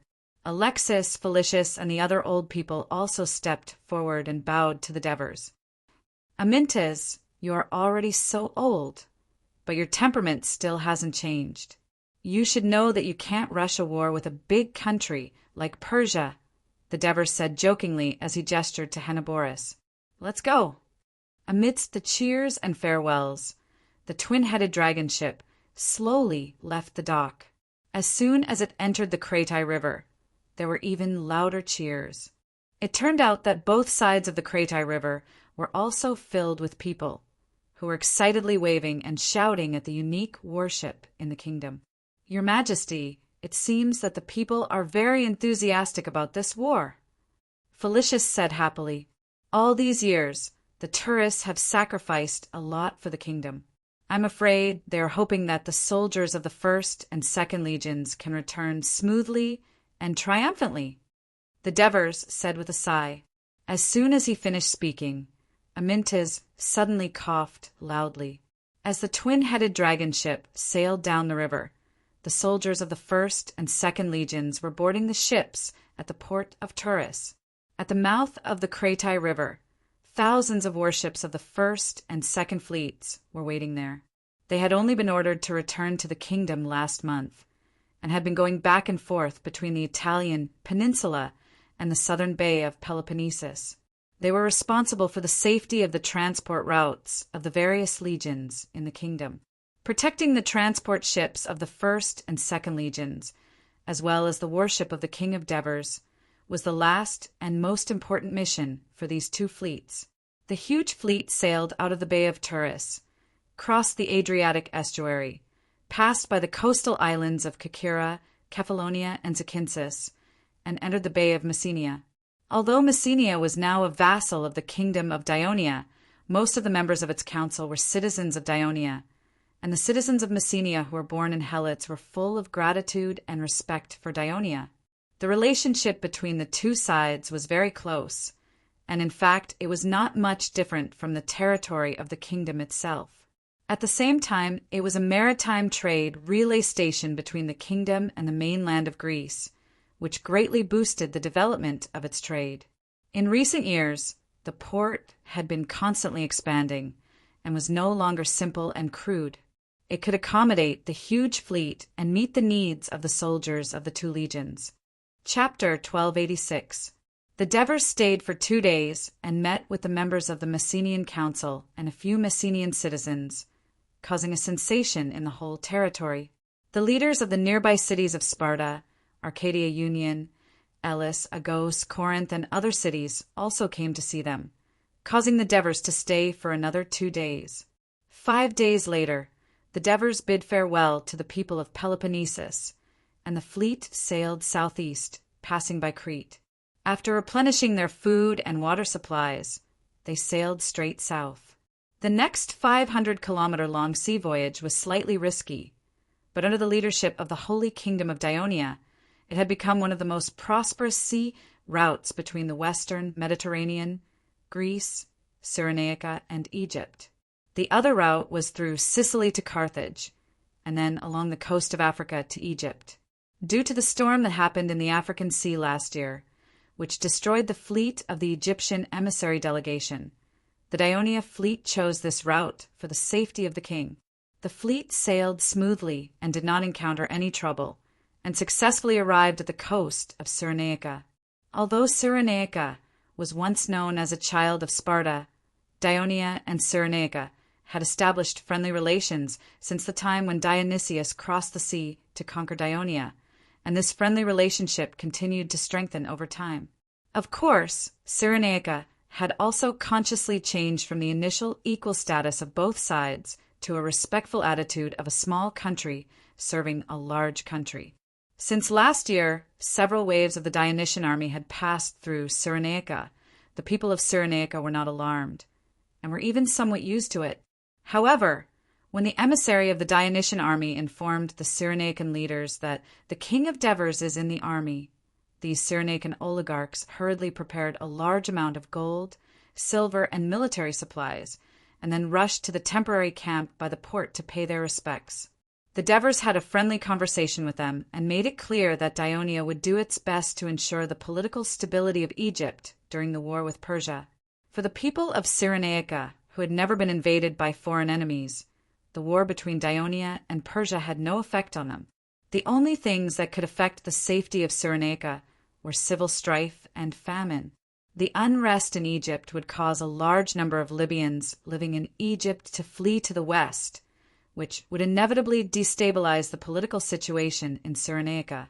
Although the Dionysian army had helped Egypt to quell the rebellion last year, a new pharaoh had not been elected, which made the oligarchs of Cyrenaica feel uneasy. Now that they had the assurance of the king of Dionia, they could go back in peace. The fleet of Dionia rested for 2 days at the port of Cyrenaica, then continued to sail eastward along the coast of Africa. By the middle of February, they finally reached the coast of Egypt. While the Devers led the fleet on their journey, the messenger ship that had set off from Turiai had arrived in Egypt 8 days ago. Whether it was the Assists and Topyrus in Memphis or Chalcidius and Pararamesses, they had all led their officials to the city of Naucratis. When the Devers ship successfully passed through the checkpoint at the mouth of the Pelusia River, a tributary of the Nile, and slowly sailed into the port, the Egyptians who came to welcome them let out deafening cheers. This surprised the Devers, who had yet to disembark. When he stepped onto the dock, the Assists and the others immediately went up to him and bowed respectfully. "You have all worked hard during this period. On behalf of the people of the kingdom, I would like to express my gratitude for your contributions to the kingdom." The Devers returned the salute solemnly, then looked around at the densely packed Egyptians and asked curiously, "Did you arrange this?" "Due to concerns about safety, we did not announce it to the public. This was all done on their own initiative," the Assists quickly explained. "Oh." The Devers looked at the excited faces in the distance and asked with interest, "Are they from all over Egypt?" "No, Your Majesty," Assists answered frankly. "Most of them come from the city and the surrounding villages and towns," Assists answered honestly. Naucratis was a stronghold provided by the Egyptian pharaohs for Greek mercenaries hundreds of years ago. Later, it gradually developed into the only Hellenistic Egyptian town that often traded with the Greeks. Most of the residents of the city were of Greek descent, not to mention that in the past 20 years, most of the diplomatic and trade contacts between Dionia and Egypt were conducted through this town, causing some Dionia citizens to settle here for a long time. It was precisely because of the uniqueness of Naucratis that it was ostracized and suppressed by the conservative Egyptian society. Like an isolated island in the middle of the ocean, it had no political influence on Egypt. This time, after the reinforcements from Dionia quelled the rebellion in Egypt, they stayed for a long time and did not leave. Even the recent decrees from Memphis to the cities and towns in the Nile Delta contained faint traces of Dionia. This made the sensitive people of Naucratis realize that the political situation in Egypt had probably changed drastically. This might be a great opportunity for them to make a comeback, hence the grand welcome today. This was the people of Naucratis showing their loyalty to the king of Dionia. Of course, Devers had thought of this, and he felt a little disappointed. At this time, a voice rang in his ear. "Your Majesty, in fact, the people of other cities and towns in Egypt are also very happy about your arrival. However, due to the long journey and lack of time, they were unable to come here in time to welcome you. When Your Majesty is on your way to Memphis, I believe you will be able to see the enthusiasm of the other Egyptians." The person who spoke was standing next to Assists. He had dark skin and a slightly chubby body. His face was wrinkled, and he had a gray goatee on his chin. His upper body was slightly bowed, and he looked at Devers with a flattering smile. Devers saw that he was wearing a pure, white, short-sleeved linen robe, a golden crown on his head, and a slender staff in his hand. He had a rough idea of who this person was, but he still asked in surprise, "This is—" "Your Majesty, this is the high priest appointed by Pharaoh Tanib during his reign, Ammonius Hotep from the Kerak Temple. We have received a lot of help from him since we came to Egypt." Assists quickly introduced him. Devers smiled. "It's a pleasure to meet you. Assists has mentioned you many times in his letters to me. You have given us great support. Your Majesty, it is my honor to meet you."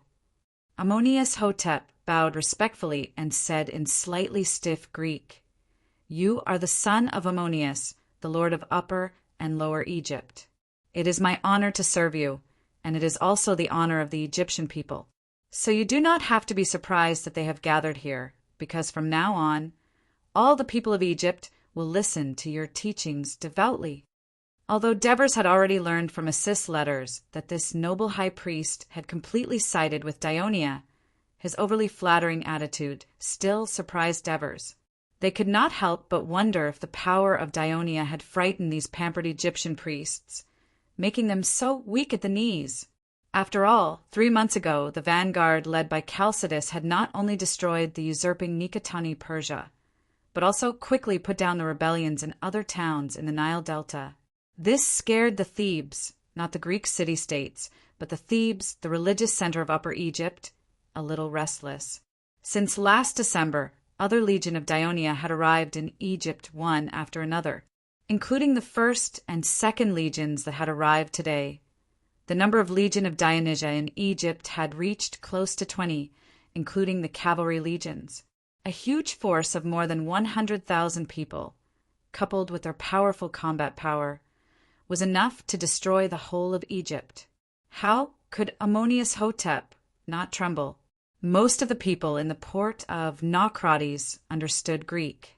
When they heard High Priest Ammonius Hotep say the title of Son of Ammon, King of Upper and Lower Egypt, there was an uproar at first, followed by a burst of cheers. Then everyone knelt down and shouted the name of the great and noble Pharaoh Devers. In the face of the cheers of the Egyptian people, the Devers did not forget himself. He knew very well that Ammonius Hotep was actually a test for him, so he smiled and said, "I am very grateful to the great Ammon for giving me such an important mission. However, the territory of Dionia is vast, and my energy is limited. I hope that the servants of God Ammon can assist me in managing this ancient kingdom, so that the people of Egypt can once again bask in the light of God Ammon's mercy."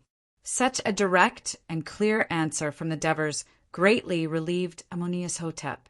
He immediately declared loudly, "All the servants of Ammon are willing to devote all their loyalty to you, the great Pharaoh." In the past few months, Topyrus and the eminent monks of Egypt had negotiated many times to reach an agreement. At this moment, with the commitment of the Devers and Ammonius Hotep, the cooperation between the two sides was officially established. Then, the Devers came to the front of the kneeling people, motioned for them to get up, and said loudly, "Subjects of Egypt, these years Persia in the north has repeatedly sent troops to attack Egypt, in vain to occupy the land of the Nile, and then turn you into slaves, forcing you to give up your faith in Ammon, and turning you into Ahura Mazda. The rebellion of Nicotanni Persia was instigated by the Persia, and Egypt is already in a very dangerous situation. So the great god Ammon has made me the new master of this land, and I have brought brave and fearless soldiers. They will guard Egypt, defeat Persia, and let you enjoy a long period of peace and tranquility. Ensure that Egypt will always be Egypt's Egypt." Chapter 1287. Amidst the cheers of the Egyptian people, the Devers boarded the carriage and drove into the governor's palace in Naucrates. The next day, Divers led the 2nd and 1st legions to the north. Under the suggestion of Assists and Ammonius Hetipu, he did not take the warships. Instead, he took the land route. He took a luxurious carriage, and under the lead of a group of Egyptian priests led by Ammonius Hetipu, they advanced along the southern bank of the Nile in a grand manner. For other parts of the Mediterranean, it was the season of sowing, but in Egypt, sowing had already ended. When the Nile's floodwaters receded in August and September last year, the huge pools that the farmers had built to prevent the water from flowing away too quickly were almost dried up. Instead, green wheat seedlings grew along the banks of the Nile. In addition, the banks of the Nile and its tributaries were also lush with green papyrus, causing the entire Nile Delta to look like a green sea. In this refreshing green sea, small patches of yellow could occasionally be seen. Those were the villages that the Egyptians had built with mud bricks. However, outside of this huge oasis was an extremely dry and dusty, boundless desert. The Devers sat in the carriage and traveled between the yellow and green worlds. He was also quite amazed. While he was leading the army to Memphis, his speech at the port of Naucrates had already been spread by those who were interested in it. As if it had grown wings, it quickly spread to both sides of the Nile. The Egyptians heard 3 main meanings from his words. First, the Devers wanted to be the new pharaohs of Egypt. Second, the huge army that Dionia had stationed in Egypt was not to continue the war in Egypt, but to attack Persia and protect the peace of Egypt. Third, Dionia would not come to snatch the land of the Egyptians. Egypt would still be managed by the Egyptians. The Egyptians knew that Dionia had always kept its promises. Back then, when there was a war with Greece, it still sent a large number of troops to help Egypt defend against Persia. Moreover, this was a speech made by the king of Dionia in front of the Egyptian people. It was very unlikely that they would break their promise. After the Dionysian army had put down the rebellion in Egypt, they had remained in the country. Over the past month, there had been rumors that Dionia wanted to annex Egypt. Now that the king of Dionia had personally admitted that he wanted to be the pharaoh of Egypt and had even received the support of the priests of the temple of Ammon, many Egyptian officials and local forces had mixed feelings. At the same time, they were also relieved. They personally went to visit the new pharaoh, hoping to leave a good impression. For ordinary Egyptians, land, faith, and peace were what they craved the most. Since the Devers had made a promise in public, most of the people were not angry that an outsider was about to become the pharaoh of Egypt. Instead, they showed a certain amount of enthusiasm. Instead, they wanted to know what the king of the Dionysian army, who could fight against the fierce Persia, looked like. This season was temporarily a slack period for the Egyptians. In the past, when they had nothing to do, they would go make mud bricks, catch birds, and fish. At this time, they brought the old and the young to the roadside to welcome the arrival of the new pharaoh. At the suggestion of Amenhotep, the Devers changed his appearance in the city of Naucratis. He officially put on the red and white crown that represented the rule of Upper and Lower Egypt, as well as the fake beard that represented the identity of the pharaoh. Then he put on a golden one-piece armor and sat in a magnificent carriage. Along the way, he looked solemn and did not pretend to speak. The Egyptians, who had always worshipped the gods and feared power, saw the new pharaoh sitting in a magnificent carriage from afar. They were in awe and cheered loudly. The towns and cities they passed by also opened their gates to welcome them, and officials competed to show their loyalty. The Devers comforted the people along the way. The whole team did not move very fast, and they even took a brief tour of the pyramids of Giza. Finally, after 10 days, they arrived in Memphis. Memphis was located south of the Nile Delta and north of Upper Egypt. It happened to be in between Upper and Lower Egypt, so it was called the balance of the two countries. In the early days of Egypt, the capital was in Thebes. From the beginning of the Middle Dynasty to the present day, more pharaohs set the capital in Memphis because it was more conducive to ruling over Upper and Lower Egypt. When the Devers entered the city of Memphis, he immediately understood why Chalcidius had been able to easily capture the capital of Egypt, which was occupied by the rebel army. It was different from other Mediterranean city-states. It did not surround the entire city with thick walls, but only built walls in 3 places. One was the Temple of Ptah, one was the Temple of Osiris, and the last was the pharaoh's palace and the residential area of the nobles. It was almost impossible to resist the siege of the Dionysian army with such a small city area and a lack of soldiers, not to mention that the internal situation was very unstable. The handicrafts and metalworking industry of Memphis were famous throughout Egypt. Half of the city area was occupied by handicrafts and residential areas. Therefore, the patron gods of these 2 industries, Ptah and Osiris, were highly respected here. Not only did the people worship the 3 pillar gods of Memphis, Ptah, Sekhmet, and Nephilim, but they also worshipped the god of the underworld, Osiris. Even the monks worshipped the Apis bull as a sacred object in the temple. In fact, the Devers had also imagined that Osiris would be the incarnation of Hades in Egypt, replacing Ammon and becoming the highest faith of the people of Egypt, but it would obviously take a very long time. Among the officials who came to greet them, of course, were the priests of the temple of Ptah and Osiris. The Devers promised them that they would make time to worship and leave with satisfaction. After appeasing the officials of Memphis, the Devers did not immediately go to the palace. Instead, he went to the Dionia barracks outside the city to greet the soldiers. For this, he specially took off his fake beard, took off his red and white crown, and put on a golden crown, entering the barracks as the king of Dionia. At dusk, he drove into the palace of Memphis. The palace guards quickly took up the task of protecting the palace, while Hanniborus took over the internal affairs of the entire palace. He also asked the royal chefs who came with him to prepare a safe and delicious dinner. The Devers invited assists to Pyrrhus, Chalcidius, and the various army commanders who had arrived in Egypt one after another to thank them for their efforts during this time. The atmosphere of the banquet was not very warm because the Devers were not allowed to drink. After the banquet ended, the Devers asked them to stay and held a meeting. Now, all of our troops have entered Egypt. With such a large number of soldiers, I'm afraid it will be difficult to fully meet the needs of the logistics provided by the faraway kingdom. Does Egypt have the ability to provide long-term and sufficient logistical support for the army? Assists, you have been in charge of the administrative affairs of Egypt for the past few months, and you have a sufficient understanding of the situation in Egypt. What do you think? The Devers raised the question that he was most concerned about. After all, the real purpose of his personally leading the army this time was to defeat Persia. Annexing Egypt was just a matter of convenience. Your Majesty, the assists was already prepared for this. He answered seriously, if we only rely on the food reserves in the Nile Delta, it will indeed be difficult to meet the needs of the entire army.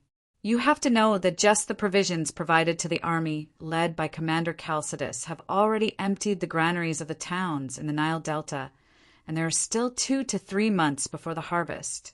Isn't Egypt known as the granary of the Mediterranean? Isn't there an endless supply of food? Metones, the commander of the First Legion, interrupted.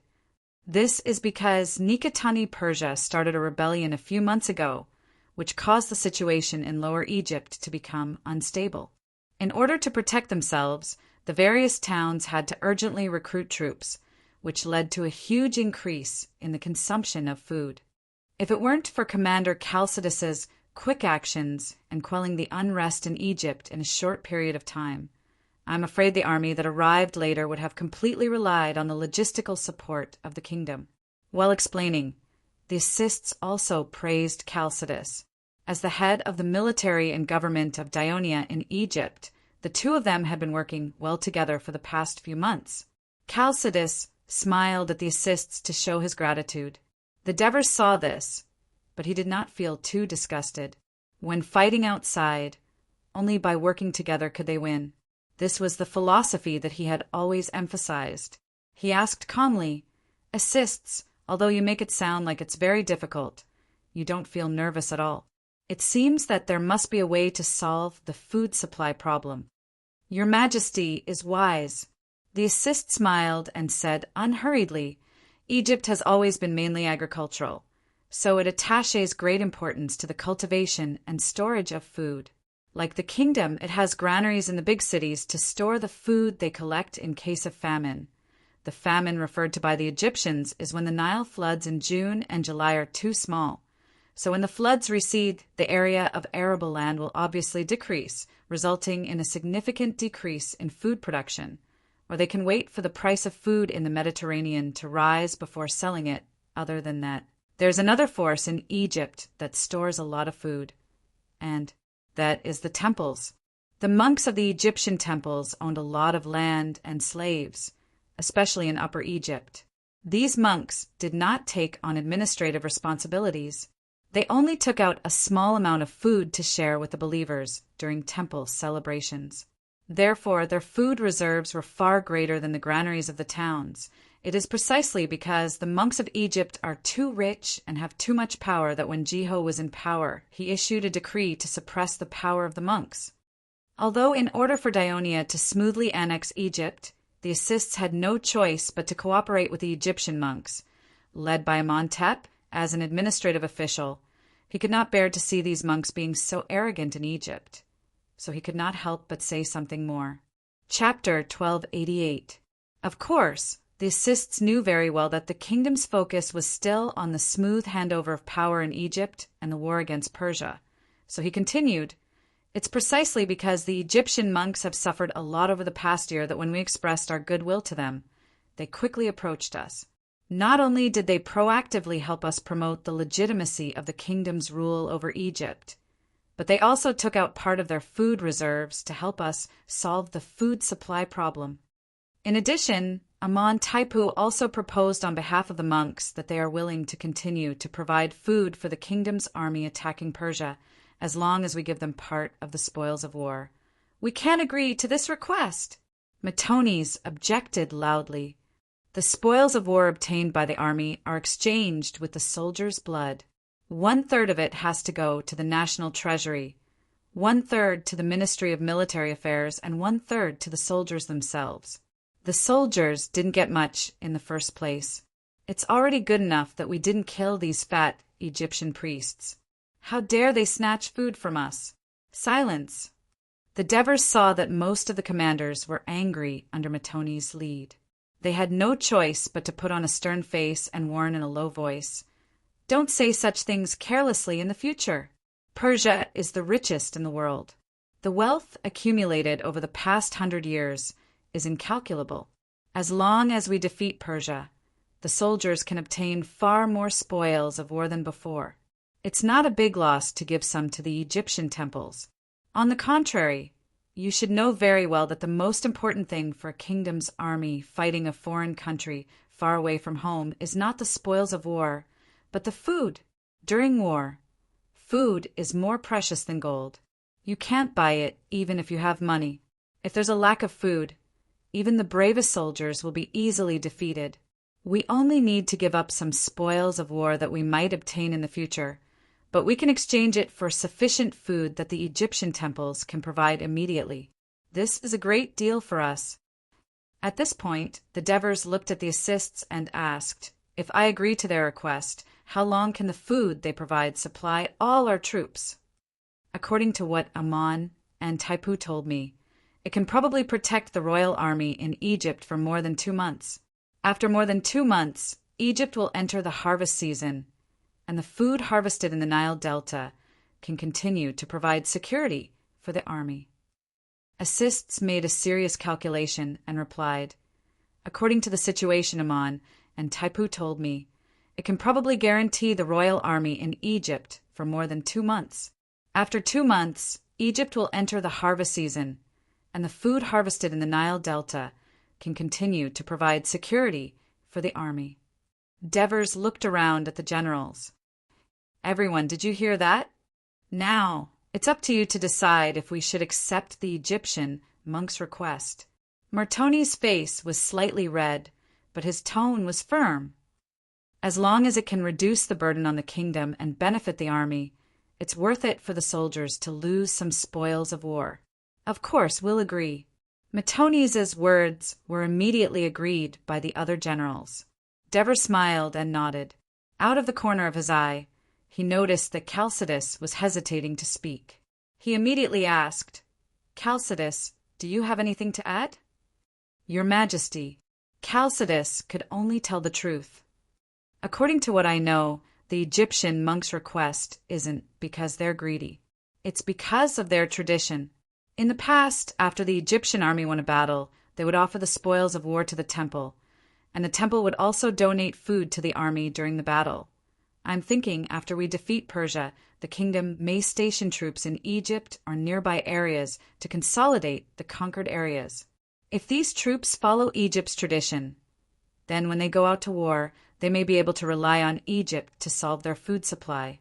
This will greatly reduce the burden on the kingdom." That's a good idea. Devers was slightly surprised. He didn't expect the temporary commander of the Egyptian army he'd appointed to be so focused on the battle. As he looked at Chalcidius with approval, he said, "Henny, write down this suggestion. We'll discuss it after the battle." "Yes, Your Majesty." Devers didn't praise Chalcidius anymore. After all, he wasn't the most senior among the generals present, and he was from Sicily. If he showed too much importance to him, it might cause some generals to be jealous. So, Devers immediately changed the topic. "Assists, since Amon Tape is so sincere in cooperating with you and supporting the kingdom's rule in Egypt, I'll follow your suggestion in the letter and appoint him as the regional governor of Egypt." What do the Egyptians call it?" "Vizier, which means prime minister," Assists replied. "Yes, Appoint Amon Tape as vizier, in charge of the administration of Upper Egypt, Divers said seriously. And you are also a vizier, responsible for governing Lower Egypt. I won't appoint a minister. The kingdom's Ministry of Finance will soon send tax officials to centralize the management of Egypt's finances and taxes.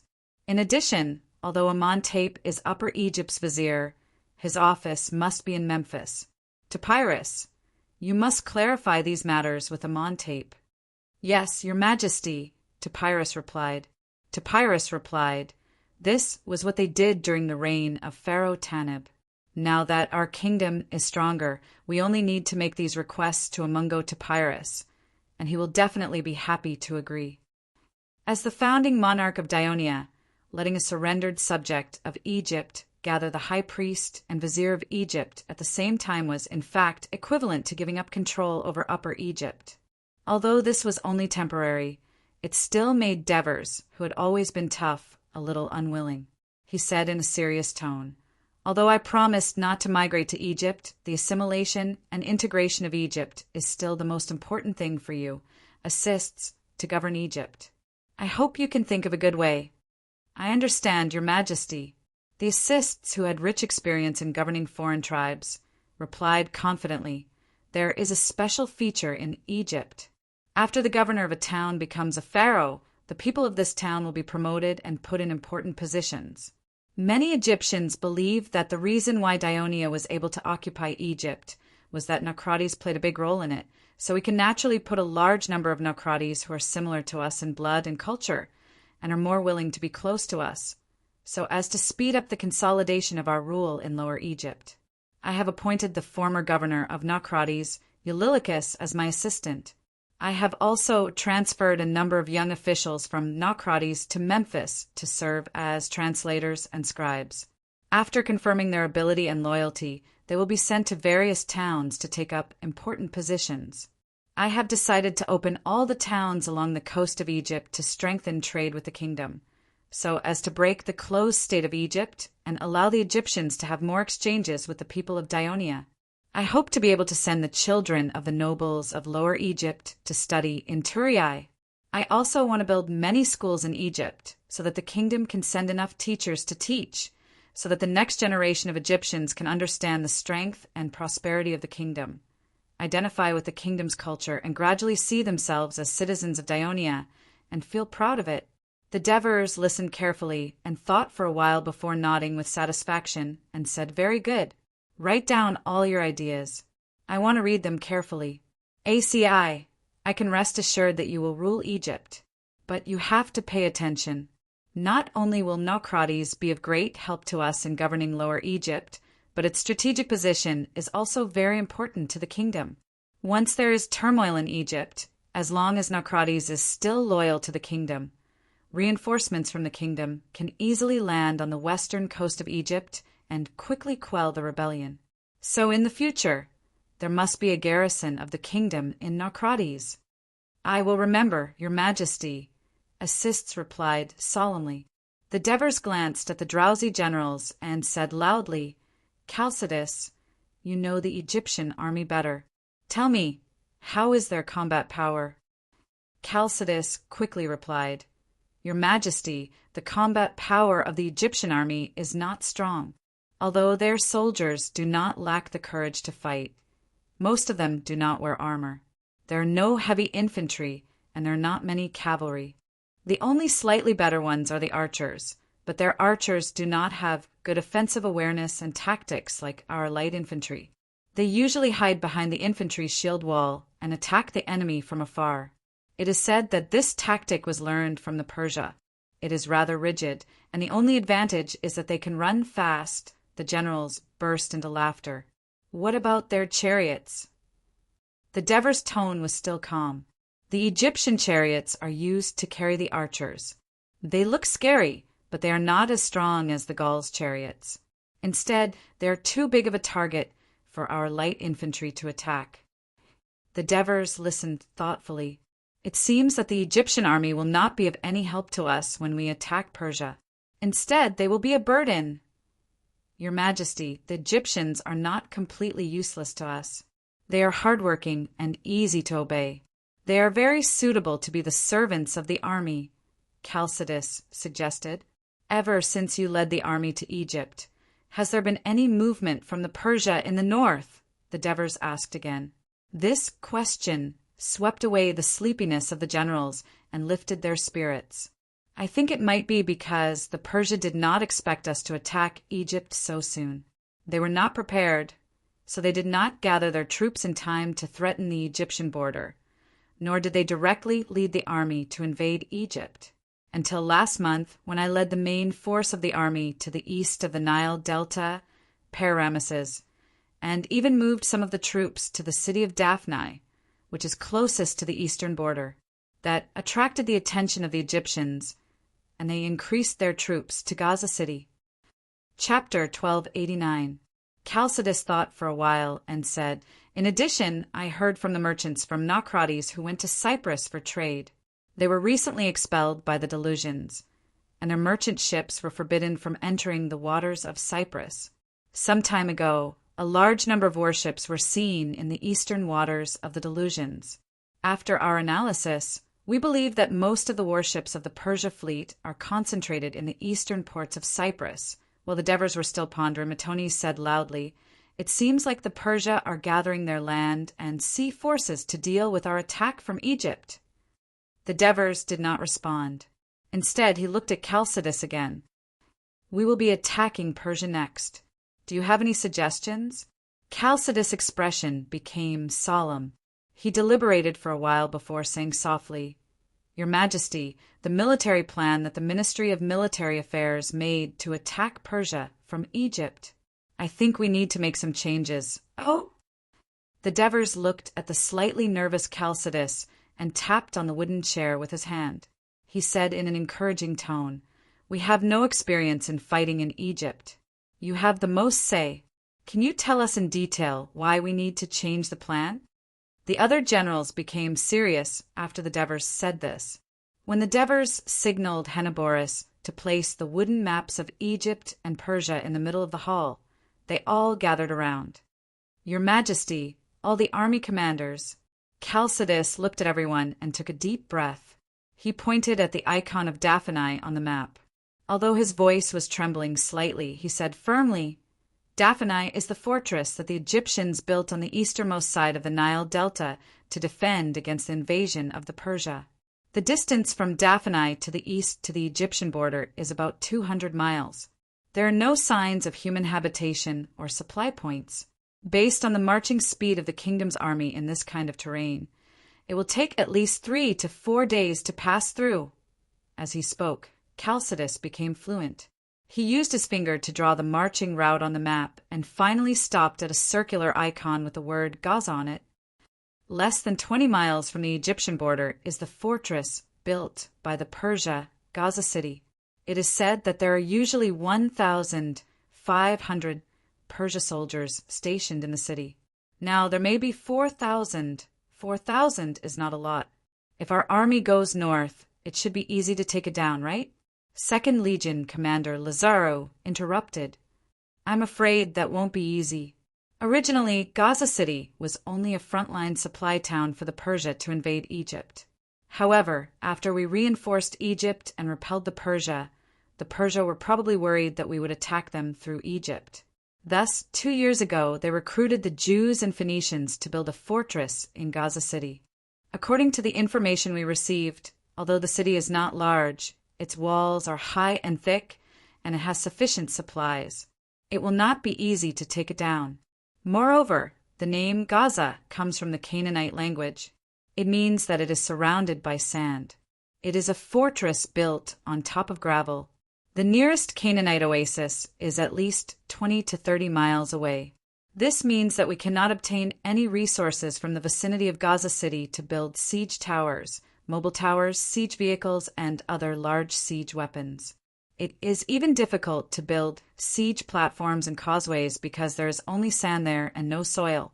It is not easy to solidify, but these are not the biggest difficulties. Chalcidius looked around at the generals and finally looked at the Devers. He said in a serious tone, The biggest impact on us is the desert.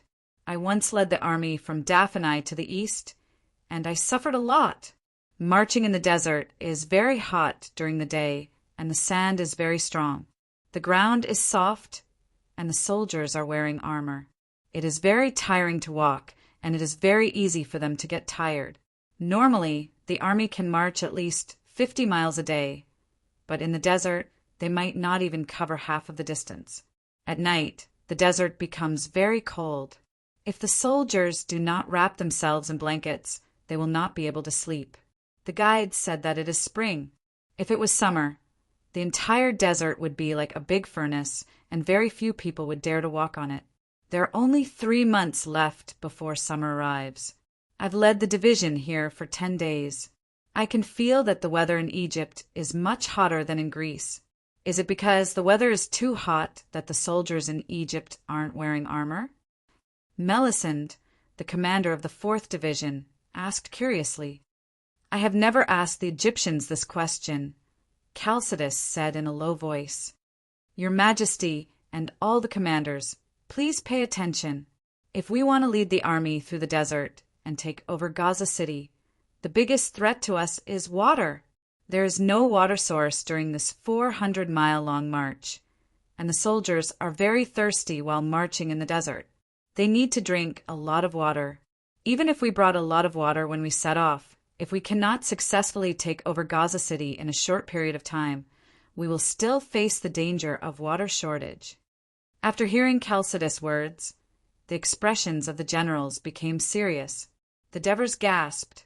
He suddenly remembered the kingdom of Jerusalem that was established by the Crusades in the Middle Ages of Western Europe in his previous life. They rashly gathered their army and entered the desert to attack Saladin, the king of Egypt. In the end, because of the lack of water, they almost collapsed without a fight. Gaza City is also built in the desert. Don't the people of Persia lack water? Legio 3 Commander Trotyras asked. There should be wells in Gaza City, and there are not many soldiers in Persia, unlike us, which has as many as 200,000 people. There is also a lot of labor, horses, and livestock. Digging a few wells will not be enough to meet the demand. Moreover, it is very difficult to dig underground water in the desert, and there is no guarantee of success. Maybe we can march eastward along the coast and let the fleet follow us. They can dock at any time and provide us with water and other supplies.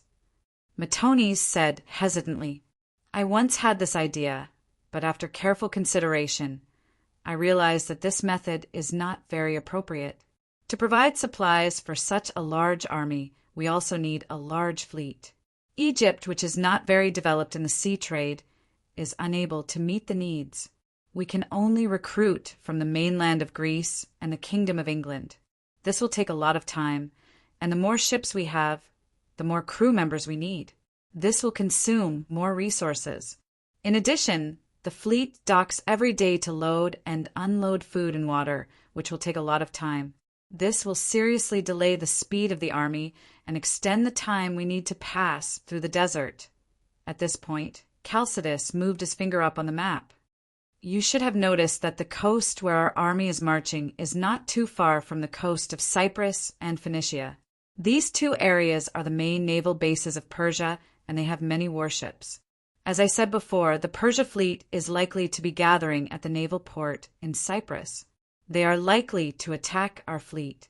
If we let the navy escort us, there will be no port to dock and replenish supplies along the long coast from Naucratis to Gaza. The fleet will not be able to rest well, and the warships will not be able to be maintained. When the Persia fleet attacks, we will also have to consider protecting the fleet. The entire battle situation is not very favorable for our navy. Chalcidius had obviously thought about it seriously. He patiently listed out the difficulties one by one. The commanders frowned and fell into deep thought. Devers sighed and said, It seems that the Ministry of Military Affairs and I have made the mistake of talking on paper and underestimating the difficulty of fighting in the desert. If not for your timely discovery, Chalcidius, we might have been in big trouble. Since you can discover the problem, you must have thought of a way to solve it. Tell us in detail how you want to modify the battle plan. Facing Dever's encouraging gaze, Chalcidius pulled himself together and said loudly, I think that our first target is not Gaza, but here, Cyprus. Everyone's eyes immediately focused on the icon on his finger. There are 3 purposes for attacking it. Chalcidius revealed the plan he had thought of. First, Cyprus is a large island with large lakes and rivers. There are also large plains in the north. It has a large population and sufficient food and material reserves. It also has several well-equipped naval ports. It is also easy to land and fight. As long as we capture it, we can use it to anchor our fleet and support our army in battle. Secondly, Cyprus is the barrier of the near east coast of Persia.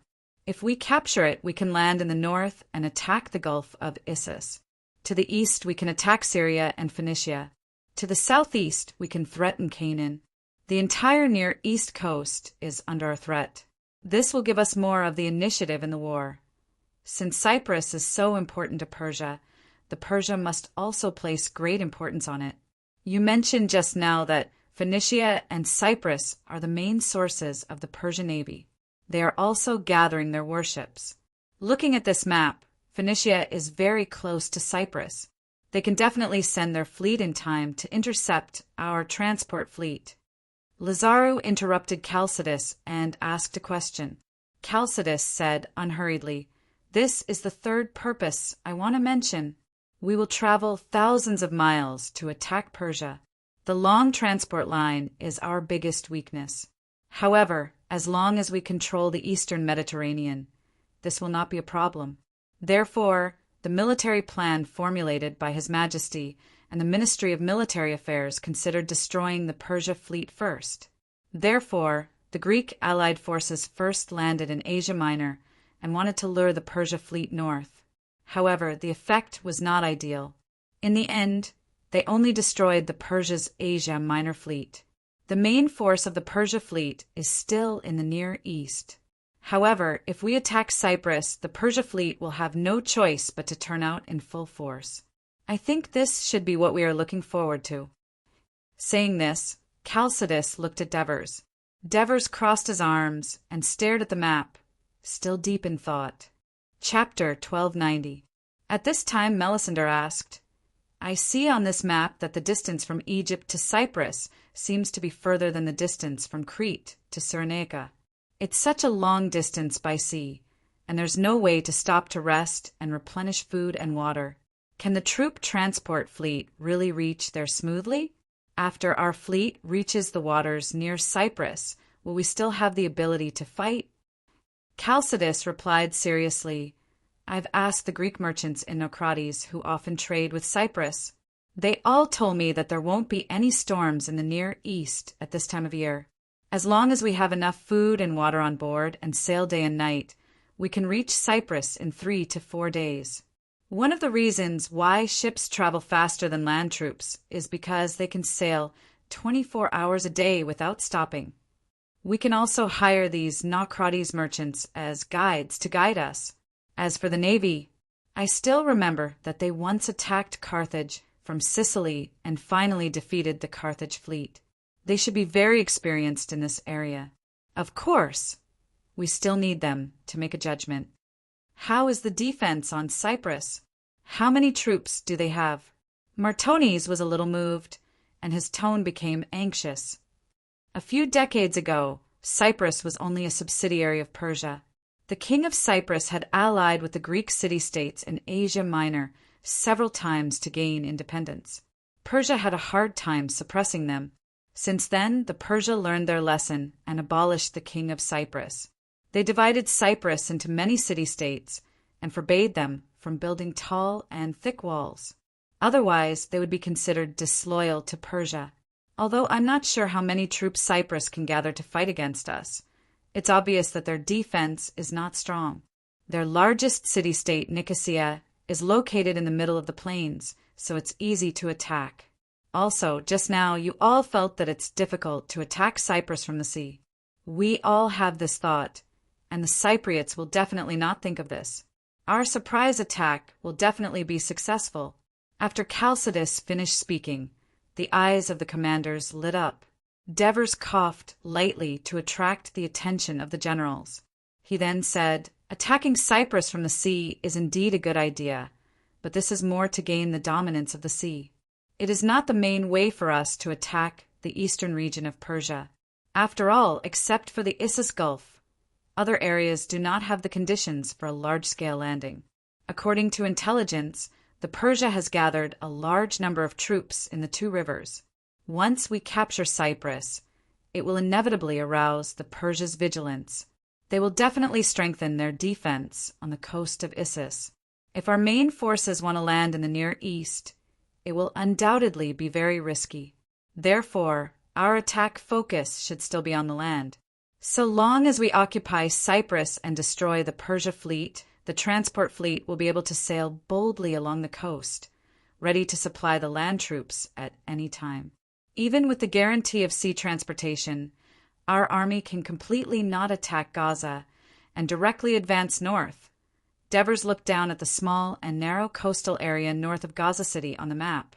His expression was somewhat complicated. "Chalcidius, do you know anything about the Jerusalem of Canaan?" "Your Majesty, I have inquired about it. The Jews living in Jerusalem are a weak nation. They were once massacred by the Assyrians and imprisoned the survivors in Babylon, although the Persians later released them and allowed them to return to their homeland. Their numbers are still small after a few decades." Haurin said, "I heard that a few years ago they sent people to beg the king of Persia, hoping to allocate some money to rebuild their dilapidated temple. The king of Persia agreed to their request, and even appointed his trusted wine officer, Nehemiah, who is also a Jew, as the governor of Jerusalem, in charge of this matter. As a result, after Nehemiah arrived in Jerusalem, he had a conflict with the governor of Samaria in the east, Samaria, and the conflict continues to this day. Therefore, the weak Jews are unable to stop our army. We can even occupy here." Chalcidius pointed to an icon on the map. "The port town of Jaffa in the Jerusalem area for our fleet to dock." "Very good." Devers moved his gaze away from the map, looked around at the crowd, and said solemnly, I think everyone agrees with Chalcidius' suggestion, so next I will summon the Middle-Aids and Stephakis as soon as possible for another military meeting to discuss the feasibility of attacking Cyprus and annihilating the main force of Persia's fleet. Regardless of the outcome of the next military meeting, the attack on Persia will be launched in a short period of time. I only hope that you will use this time to let the legions learn and adapt to marching, camping, and fighting in the desert as soon as possible." "Yes, Your Majesty." Everyone responded in unison. The next day, Devers took Assists and High Priest Amenhotep to the temple of Ptah and Osiris to offer sacrifices. He was warmly welcomed by the priests of the temple. He also had intimate contact with the sacred bull, Apis, raised by the temple. The fat bull, whose whole body was black and only had a white star on its forehead, was very friendly to him. It wagged its tail and quickly ate up the fodder that Devers handed over, causing Priest Ptah and Priest Osiris to exclaim loudly. Apis was first regarded as the incarnation of Ptah, and later evolved into the incarnation of Osiris. Devers, the pharaoh, is indeed the son of Amon. Even the peaceful sacred bull does not dare to slack off. Then Devers went to the temple of the goddess of wisdom and war, Night, to offer sacrifices. He even promised Amenhotep that he would find time to go to the Kerak temple of the Thebes to worship, but he refused another suggestion from the Egyptian high priest, to go to the Amon temple in the Siwa oasis to obtain the oracle. The Siwa oasis was located in the desert of western Egypt. The Amon temple there was quite old and respected. Its oracle was famous far and wide. Not only did the Egyptians often go to worship, but even the Greeks had many worshippers, especially in Thessaly and Macedonia in northern Greece. The reason why Devers refused was not because it was very difficult to go to the Siwa oasis, although he remembered that in the history of his previous life, Alexander had gone to the Siwa oasis to worship after conquering Egypt and encountered great danger on the way, Amenhotep repeatedly explained that although the Siwa oasis was located in the desert, there were often people who went there to worship, so the journey was very safe. The problem that Devers considered was that many Greeks who went to the Siwa oasis to worship saw Amon in the temple as the incarnation of Zeus in Egypt. In history, Alexander claimed that he was the child of Zeus, so of course he had to go to worship. But as a descendant of Hades, it was obviously not suitable for the Devers. At the same time that King Devers arrived in Egypt, the Central Italian Coalition Army, led by Wolsey, Helnicki, and Sabin, also landed in Asia Minor. At this point, the Greek coalition army, under the command of Leotychides, had all gathered. During the time that the Greek coalition army arrived, he did not wait quietly. Instead, he had been actively attacking.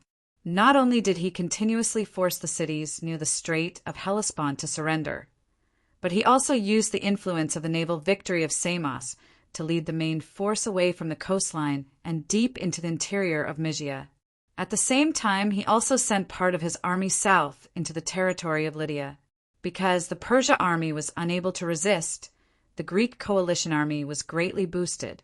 Not only did the Greek cities along the coast, such as Bosworth and Chios, surrender, but even some of the cities in the interior of Mysia and Lydia surrendered. During this period, something interesting happened. The commander of the 10th Legion, Stephos, made a request to Leotychides. He hoped that he could lead a troop to the other side of the strait and force Byzantium to surrender. 30 years ago, the predecessor of the Dionysian army, the Persian mercenary army, was humiliated by Byzantium, including the king of Devers. Leotychides had heard about this, and he knew that this request was probably not the will of Stephos, but his father, Amyntas. It might even be the collective will of many old generals in the army. Of course, Leotychides would not refuse. Since there was not much military pressure at the moment, he generously approved that Stephos could lead the entire 10th Legion to Byzantium. As soon as Stephos and his troops landed on the beach near Byzantium and set up camp, a messenger from Byzantium arrived. The messenger humbly told Stephos that Byzantium was willing to serve the Holy Kingdom of Dionia. For the Byzantines, what happened decades ago was already forgotten. However, the Byzantines knew that Athens, Sparta, and even all of Greece were now under the feet of Dionia. In the past, Dionia's power hadn't reached the Star Ocean, so the Byzantines could pretend that they didn't know anything. However, now that the Dionia army was right in front of them, the Byzantines, who always knew how to play by ear, immediately gave in. Of course, Stephos would not bring up the embarrassing incident that happened decades ago. Instead, he made some harsh requests, such as providing a lot of food, tribute, fleet, labor, and support for the army. Byzantium accepted all of them. Since the Byzantines were so tactful, Stephos, of course, wouldn't make trouble for them. Therefore, he led 8,000 fully armed soldiers and marched around Byzantium. In the end, he asked the Byzantine government to build a memorial pillar at the port, and on top of it, the statue of the king of Devers riding a horse and wielding a sword must be mounted. Chapter 1291. When the new year came, the Persia army gradually gathered in the Phrygia region, and part of the army's vanguard had already pressed forward to the eastern border of Mysia. Leotychides felt some pressure, and he began to gather his scattered troops. At the beginning of February, the Persia's Asia Minor coalition army held an important military conference in the capital of Phrygia. The western commander, Phanabotsos, presided over the conference, and all the participants were governors of various regions. There was only one exception, and his identity was very special: the former Thessaly Tarchus Iazon. 5 years ago, after the army led by Iazon was defeated by the Dionysian army, he fled to Persia alone. Unlike many famous exiled Greeks who preferred to stay in the western part of Asia Minor, he went directly to Syria and sought an audience with the king of Persia. At that time, Artaxerxes was preparing to personally conquer Persia, but unexpectedly a major rebellion broke out in the Asia Minor region. He had no choice but to return to quell the rebellion. Iazon unified Thessaly, became Tarchus, and became the main force of the Greek coalition army against Dionia, gaining the upper hand in the war. These deeds had long been passed to the ears of the king of Persia through Datis. Considering that there were many Greek mercenaries in the rebel army, Persia lacked heavy infantry, and that Iazin was an excellent Greek general. Not only did he warmly receive Iazin, but he also promised that as long as he was willing to serve Persia and be loyal to him, when Persia and Ionia went to war in the future, he would sponsor him to return to Thessaly and reclaim the throne of Tarkus. Of course, Iazin could not have asked for more. He immediately accepted Artaxerxes' appointment and became the commander of the Greek mercenaries under Persia. With sufficient financial support from Persia, Iazin quickly recruited nearly 10,000 Greek soldiers from the western part of Asia Minor and even the Ionian Islands. He trained and fought at the same time, and in the war to quell the rebellion in Persia, he won Artaxerxes' trust. At the end of the war, the number of mercenaries under Iazin's command had increased to 15,000. Artaxerxes did not ask him to reduce the number of soldiers, but instead asked him to lead the mercenaries to garrison in Cilicia. Cilicia was located in the south-central part of Asia Minor, and it had exceptionally fertile plains. The population was not large, but the people were very rich, and a kingdom was established a long time ago. In the process of King Darius of Persia's conquest to the west, Cilicia was surrounded by mountains as a barrier. It was originally difficult to conquer, but the king of Cilicia took the initiative to surrender, so the throne was preserved. When Artaxerxes first ascended the throne, the king and his wife of Cilicia actively supported Cyrus the Younger to fight for the throne. In the end, Cyrus the Younger was defeated and died. But at that time, Artaxerxes was afraid of causing unrest in Asia Minor, so he did not dare to punish the regional governors and kings who had colluded with Cyrus the Younger. Instead, he quietly weakened their power. Until this time, when the rebellion in Asia Minor was completely quelled, he finally completely wiped out the royal family of Cilicia, and this fertile land was in his hands. Not only did he send his trusted subordinate to be the governor, but he was also afraid that the local people would rebel, so he also sent Iazin, who was good at fighting, to guard Cilicia. Of course, Artaxerxes had a deeper consideration. The wealth of Cilicia was enough to support the Greek mercenaries, which could reduce the financial burden of Persia. And if Iazin led the army to guard Cilicia, once there was a rebellion in other parts of Asia Minor, he could go and rescue them in time. But after a few years, there were no more rebellions, but the invasion of the Greek allied forces came. When Phanabazos was appointed as the military commander of the western part of Asia Minor, he once asked the king of Persia to send the Greek mercenaries to help in the war, because Iazin's army was directly under the command of the king of Persia and was not under the command of any local governor. Artaxerxes agreed, and Phanabazos quickly sent a conscription order to Iazin. But Iazin, who had lived in Persia for several years, no longer needed to prove himself. He was worried that if he went to Phrygia too early, he would be used as cannon fodder by the Persia and be sent to the front line first. So he found all kinds of reasons to delay, and finally became one of the last troops to arrive at Phrygia, which made Phanabazos a little unhappy. In this military conference, most of the governors had the same opinion. Since the number of soldiers on their side was as high as 80,000, which was far greater than the number of Greek allied forces found out by the scouts, they should boldly lead the army to the west, fight the Greeks, and completely defeat them. They could not wait any longer, because more and more Greek soldiers were landing in Asia Minor, and the number of the enemy's army was still increasing. Iazin, on the other hand, raised an objection. He believed that based on his understanding of Ionia and the Greek city-states, this time they must have sent their best soldiers to invade Asia Minor. Because the infantry of Persia was not strong, they had always been at a disadvantage in previous wars against the Greeks. If they took the initiative to fight the Greek allied forces head-on, there was a great possibility that they would be defeated, and the situation of the entire Asia Minor would become very bad. On the contrary, if they were not in a hurry to fight the Greek allied forces, but let the army take the initiative to retreat, and at the same time move away or burn all the supplies that could be used by the Greeks, luring the Greek allied forces into the interior, Then they could take advantage of the fact that they were familiar with the terrain and had more cavalry to constantly harass the enemy and ambush the food supplies from the rear, so as to achieve the goal of exhausting the Greek allied forces. When the Greek allied forces were weakened, they could then find an opportunity to fight them. Iasion's suggestion was strongly opposed by most of the viceroys of Persia. These nobles who came from the heart of Persia had no experience in fighting the Greeks. On the contrary, deep down in their hearts, they still regarded the Greeks as barbarians. The pride in their bones would never allow the Persia army to adopt such cowardly tactics to deal with the Greeks, whom they despised.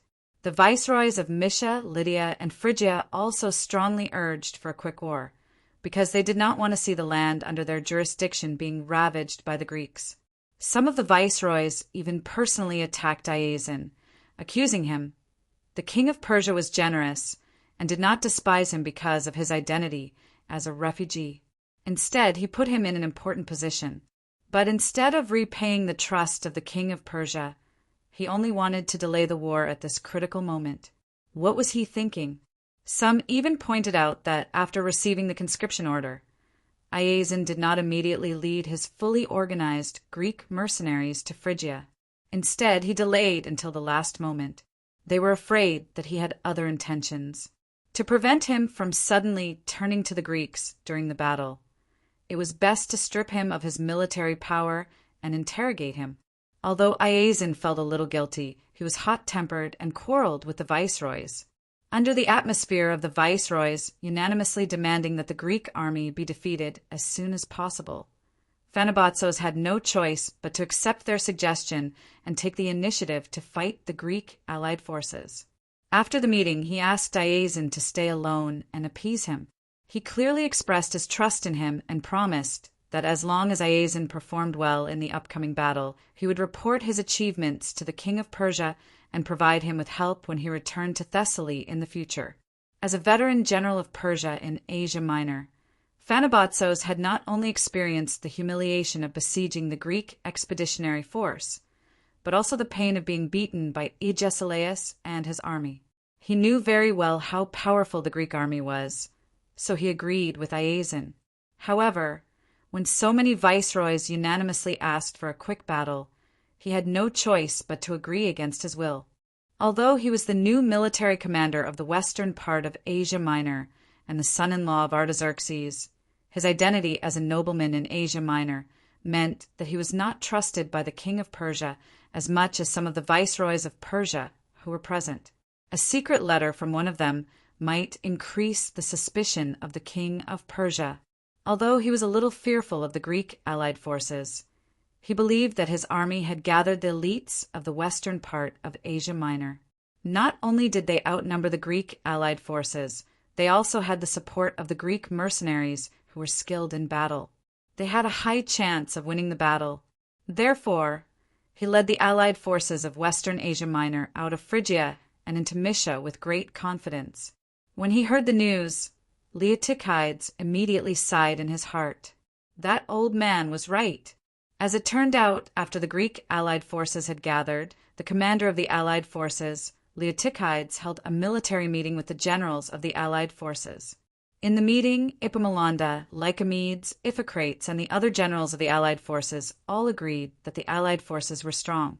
They should seize the time and lead the army to the east to seek a decisive battle with the main forces of the Persia army. As long as they won the battle, the entire western part of Asia Minor would no longer be able to stop the Greek allied forces. However, there were also some who were worried. At this time, they had already found out that Phanabotsos had been appointed as the military commander of Asia Minor by the king of Persia. He was an experienced general, and it was very likely that he would choose to avoid the battle. On the other hand, the Greek allied forces had been far away from the coast for a long time. The old Agesilaus confidently told the generals, "You don't have to worry about the Persia avoiding the battle. You also don't have to take the initiative to seek a decisive battle with the Persia, because the Persia army will take the initiative to seek a decisive battle with the allied forces." This was because the people in the western part of Asia Minor had always been resistant to the officials from Persia. Based on the recent news, The people in the western part of Asia Minor did not trust the new governors of Persia. If these governors did not fight and instead retreated, allowing the allied forces to destroy the farmlands and villages, then the people here would be filled with resentment for the governor's inaction. This would be very disadvantageous to their future rule. The arrogant people of Persia generally would not make such a choice. As for the military commander of Persia, Phanabotsos, I have a deeper understanding of him. He is indeed a capable general of Persia, and he has quite a reputation in the western part of Asia Minor. If he decides to retreat, the soldiers will be able to obey, and the people may be able to accept it. However, this man is tactful, good at making friends, and generous. Therefore, when he was the governor of Asia Minor, his colleagues, his subordinates, and even the local people got along well with him. However, he lacks decisiveness and is too emotional. This is precisely the biggest taboo for a commander. I think it will be very difficult for him to reject the request of the governors to abandon the people of Mysia and Phrygia and retreat.